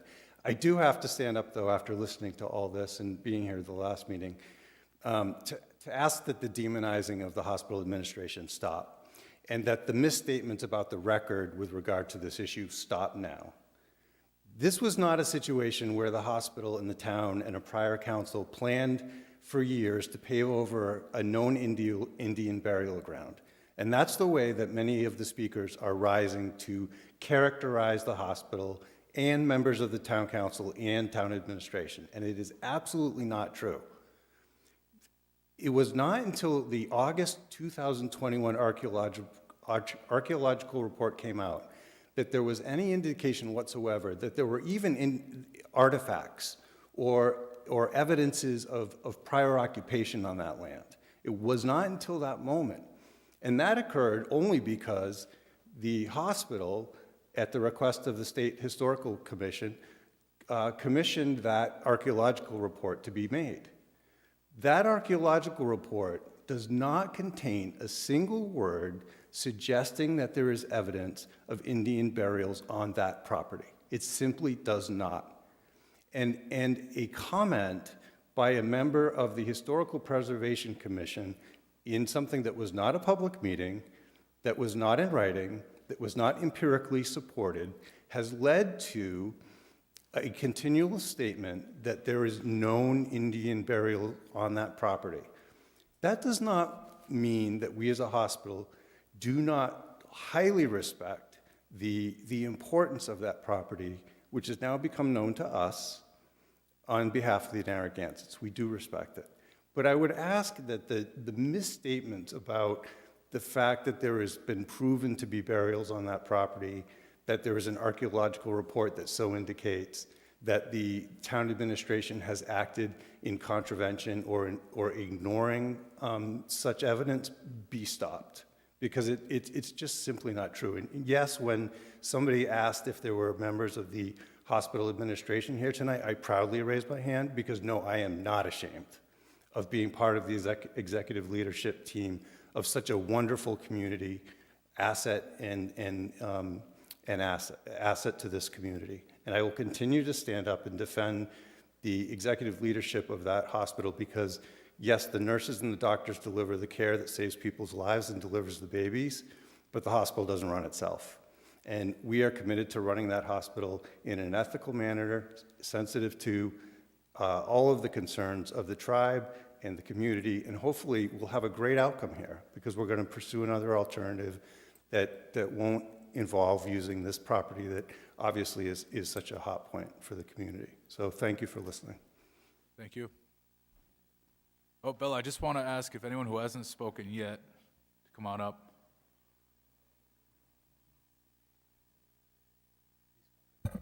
Good evening, Council. Ronald Bergeron. I'm actually here on a different matter.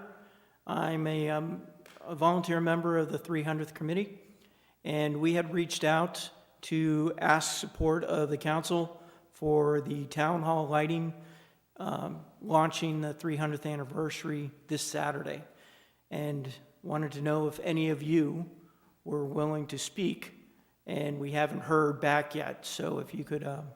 Yes, I will be there. All right. That's 3. I'm coming. All right, all 4 of you. 5 of you, thank you. I can't count.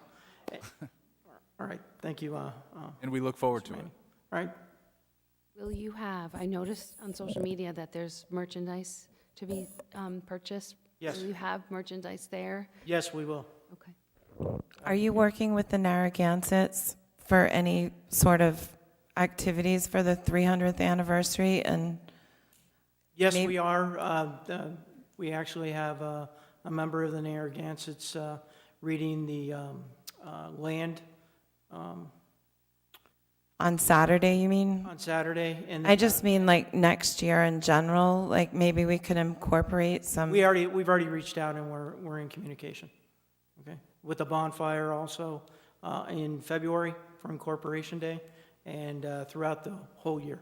So yes, okay, we are in cohort. All right, thank you. Thank you. All right. Shane Vasquez, come on up.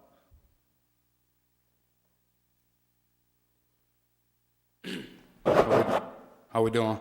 Shane Vasquez, resident of South Kingston my whole life, born and raised here. I just have 2 points to get to. Thank you guys again for voting against it. I just want to say, I believe it was Patricia, you had a very, a good, I don't know how you want to explain it, but you said, oh, maybe we should think about, you know, putting up a sign or making sure that if it is Native American land, it is. The gentleman over here says, oh, that would involve digging, and you don't want to do that. If you feel that that's how you really feel, then that's something you should think about as a whole, you guys as a whole, because that's how we feel about it. You know, when I'm walking out of here, I wanted a resolution, you know, like that land, whether it's not ours or someone else's, I wanted a resolution. So if that is what you're thinking, you know, to put up a sign to say, like you guys have out here, you have a graveyard out here, we know that's a graveyard. Well, of course we don't know that's a graveyard because we don't see it. So I respect you for that, and if that's how you're thinking, that's something that you guys should come together and think of. Don't let anybody tell you that's not the right way to go about it, because then you're gonna be in a different jam or something like that. Think for yourselves, you know, and I respect that. Second of all, to these young gentlemen here and trying to bring South Kingston back, I graduated a class of 350. You know, I'm just getting back into youth sports with my children. I coach an AAU basketball team, the Rhode Island Wildcats. And when I talk about sports and community and building, there's nothing better. So when these guys are over here talking about building a new school, I know it sounds like a lot, but if you build it the right way, they'll come. You know, and educational-wise, yes, but a big part of it in other schools competing with each other is the athletics. So if you build something where you're going to make revenue off of this thing, you know, like the rec center, great idea, just was the wrong, it didn't work out. It's too small. I travel to Mass, Rory, play basketball, I know, you know, but we'll go out, and we're talking about go to Tiverton, you go to a place over there, there's 7 to 10 basketball courts, 2 football fields. You know, they're playing hockey on the other side of it. Like, that's revenue, that's money that's gonna be brought in. So when we're thinking about the school, think about that. You know, you have Pierce Field, where I went to high school, well, I went to South Kingston, but we played up there our Super Bowls. Now it's at Cranston Stadium. Why? Because it's a great stadium. So if you want to don't be scared to bring the revenue, you know, you have to build it in order for them to come. And I understand it's a lot of money, but sports, great education brings that. I love South Kingston, born and raised here.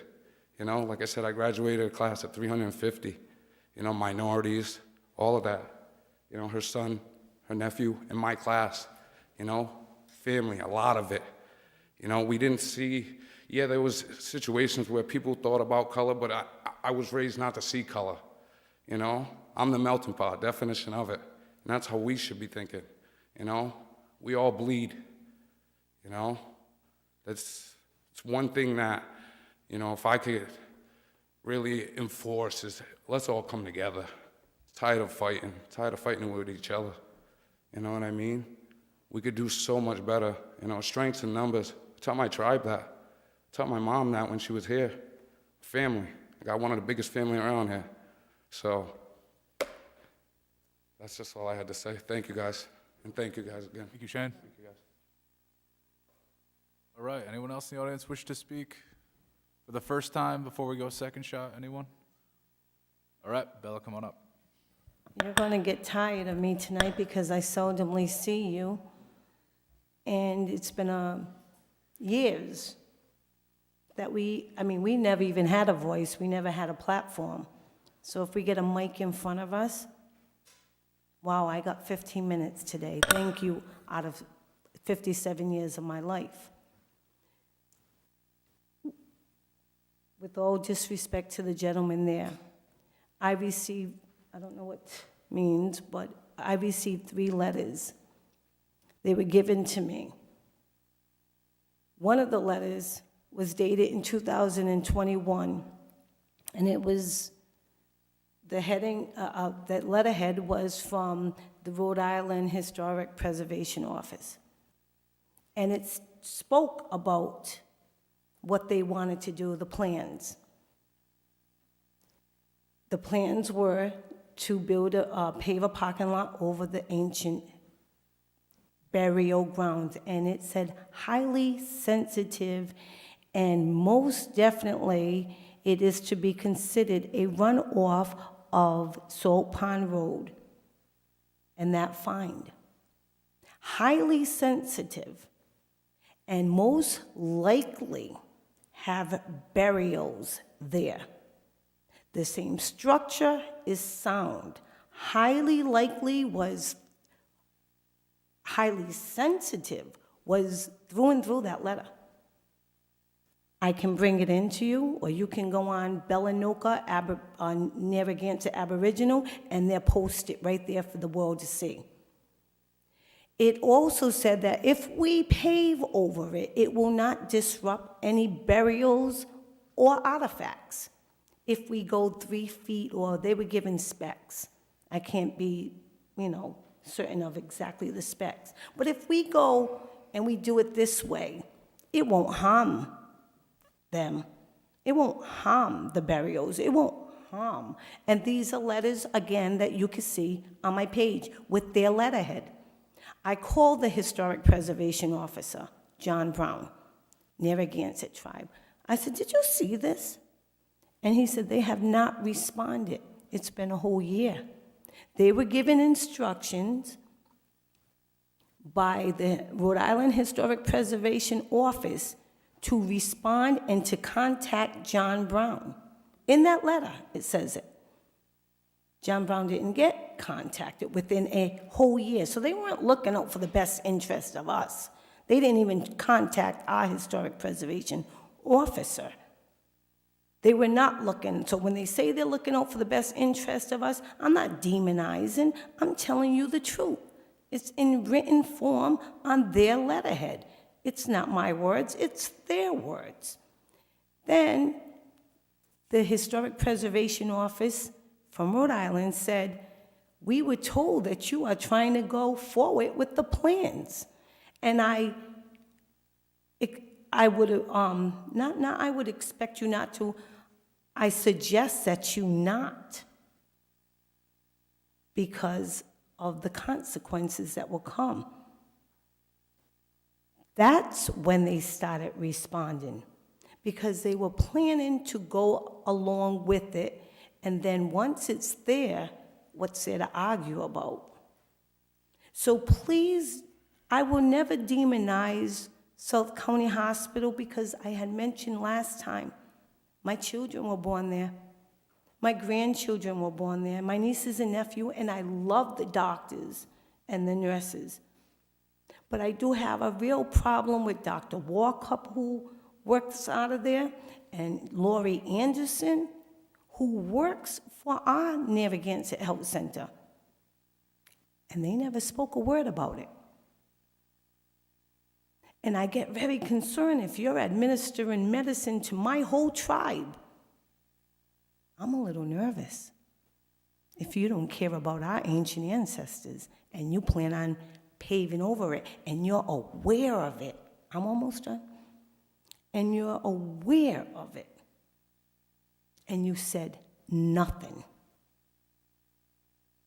Would you go to a doctor who would pave over your grandparents? Would you trust them with your health when you're at the most fragile point in your life, or the birth of your child? I don't think so.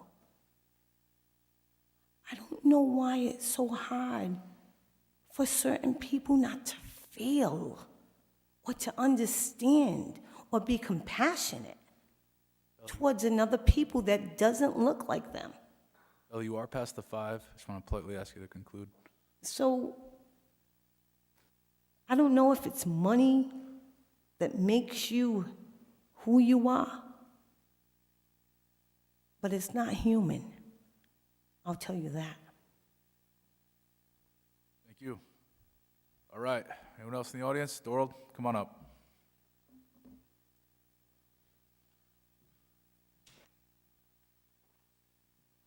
Last crack, Doral. We're going to give you 5 minutes. And All right. I think I got my motor mouth moving here. So Murray, you said earlier that everything was open to the public. Well, not everything. Becoming a member of the school building committee was not open to the public.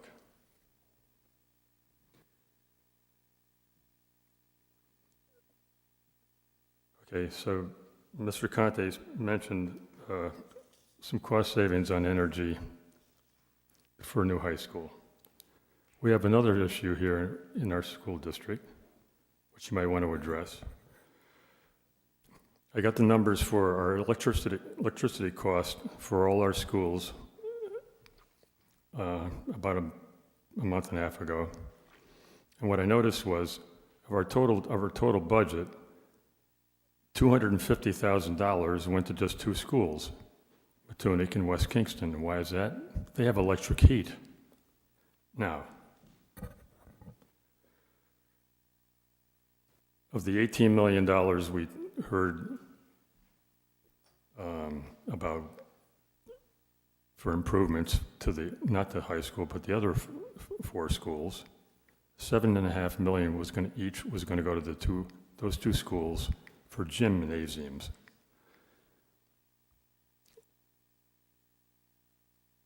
Wouldn't converting those schools from electric heat to another form of energy, heating and cooling energy, be prudent?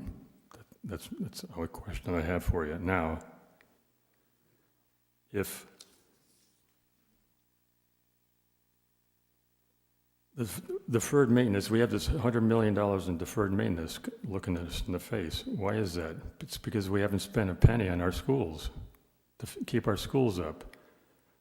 But today we have $28,000 per student cost, the highest average salaries of teachers in Rhode Island this year,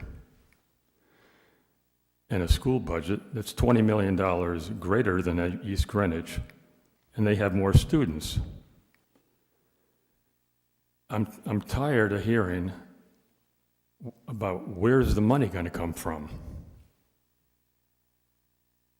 I'm sick and tired of it. You know where the money has to come from. It has to come from reduced overhead in our school district. We have too many people working here for the number of students. Over the time that we've lost 43% of our students, it's only gone down 25% for the people that work here. But year after year, you level fund them. You've funded them year after year without asking any questions about where the money's going. Our students are not doing well on the assessment test. When the school reports come out this month, they're supposed to come out this month, the STAR reports and the district's report, I have a feeling we're not going to be happy. Now, we have the highest paid teachers in Rhode Island, and a lot of them. We have probably the lowest class size in our elementary schools of any public school district in Rhode Island. How is it possible that those 2 things then equate to students that are not performing well on the assessment test? But year after year, you keep level funding the school districts, but you never ask that question. When are you going to start asking the question? The cost benefit is not, there's no cost benefit that equals the amount of money that we're sending to our schools. If you want to build a new high school, it's going to cost a lot of money. Now, we have the money. As far as the debt service goes, let's say you have, so I heard the $5 million, okay? $5 million a year. Oh, by the way, Roy, a 30-year projection, that's too far. 25 is the max. All right, now, we have the schools. Oh, my brain just fried. I knew it was going to happen. Oh, man. What did they just say before I started? Come on, help me out here. No. Nothing good happens after midnight. I'm fried. Man, oh man. All right, What's that? Charles. Yes, okay, my last thing. So the $5 million, thank you. I owe you one, maybe 2. All right, now, the $5 million a year in debt service. But you got to remember, if it's a 20-year bond, every year $5 million comes off. So every 2 years, it's $10 million. So if you started with $140 million, in 2 years, it's $130. As it drops, that amount of money comes off of your debt service, and it drops quickly. So when you look at the big number, since I know the number we heard was that what we could afford was closer to 200 million, I don't see how 123 or somewhere in that number is an issue. All right, thank you, Doral. Somebody's notes were left up here. Greg? No? Greg Sweet? Oh, maybe. I know his name's on here. I don't know. All right. Oh, Bella, we have kind of limited it to max 2. Okay.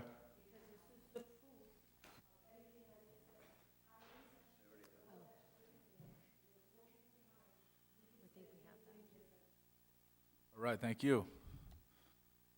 All right, at this point, we're going to move on. So one, Oh, any thoughts from council members? Go ahead. so it's very late, and then Jim, if in January, 2 years ago when we were the new council, we met as a work session and worked on goals and objectives, could we just put it in the future that we are going to sit as a council and identify the goals and objectives we want to accomplish?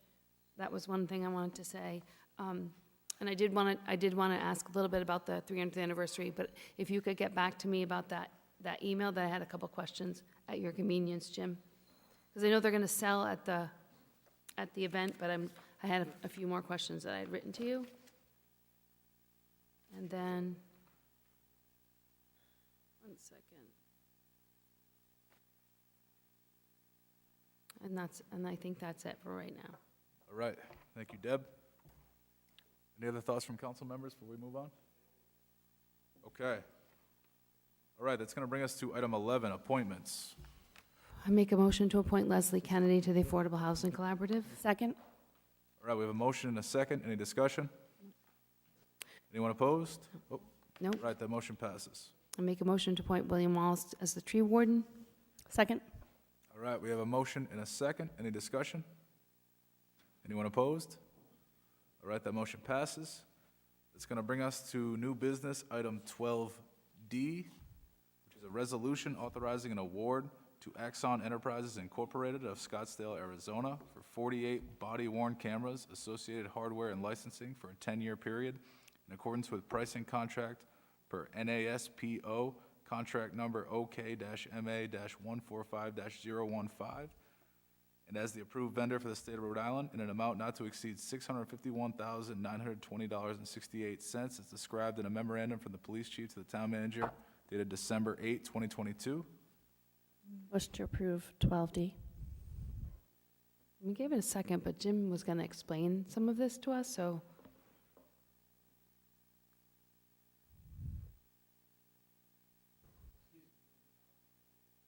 I don't know if there's, he pushed it off to explain it. All right, Jim, this is item 12D. Just want to sort of brief us on this one. Body cameras? Yep, this could take like an hour. Oh, really? Well, we got so much. You did say on Thursday that you were giving us a light agenda so that we could work on building. Yeah, it was in the mail on that, wasn't it? Yeah. I didn't realize you were joking. So I was instrumental when I was on the state police to studying the body-worn cameras. I have to tell you this because it's a lot of money, and I'm sure there's people that are going to want the answers on this. Rhode Island State Police was the last state police agency in the United States to get body-worn cameras. They're getting them now. We looked for a way to fund it. The General Assembly was very kind to us, all law enforcement in the state, and they allocated $15 million over 5 years to help pay for this. That is where this money is coming from for the 5-year program, is about $420,000 to help pay South Kingston for 48 cameras with the infrastructure and all the other stuff that goes along with it. We can't afford not to get these. We need these. We have to have these for transparency, for safety, for so many different things. So I know it's a lot of money. It's sticker shock, and Chief Moynihan did his best to really get this number down. We were only supposed to get like 20-something cameras, and then we ended up with 48, so which outfitted everyone except for the command staff. He did work out so what you're seeing on this agenda item is you're seeing a 10-year plan which saves approximately $40,000 over that 10 years. So Axon is the best camera made right now. And there's 13 agencies in the state around that are going to this camera. So the number's high, but it's still a good deal that the chief got for us, and I highly recommend that you approve this. Thank you, Jim. All right, we do have a motion. Is there a second? I seconded it already. Any discussion? Anyone opposed? All right, that motion passes. That's going to bring us to the end of this meeting here. Now we need a motion to enter closed executive session. Motion. We got to read it. It It's, has to be read. welcome to the council. Pursuant to Rhode Island General Law 42-46-5A2 to discuss matters pertaining to litigation regarding Town of South Kingstown versus D'Amber Construction and regarding Town of South Kingstown versus 138 Development Associates LLC, and pursuant to Rhode Island General Law 42-46-5A2 to discuss matters pertaining to collective bargaining regarding IBPO Local 489. All right, we have a motion Second. and a second. Any discussion? Anyone opposed? All right, the motion passes. We will now enter closed executive session. Thank you, everyone, for coming.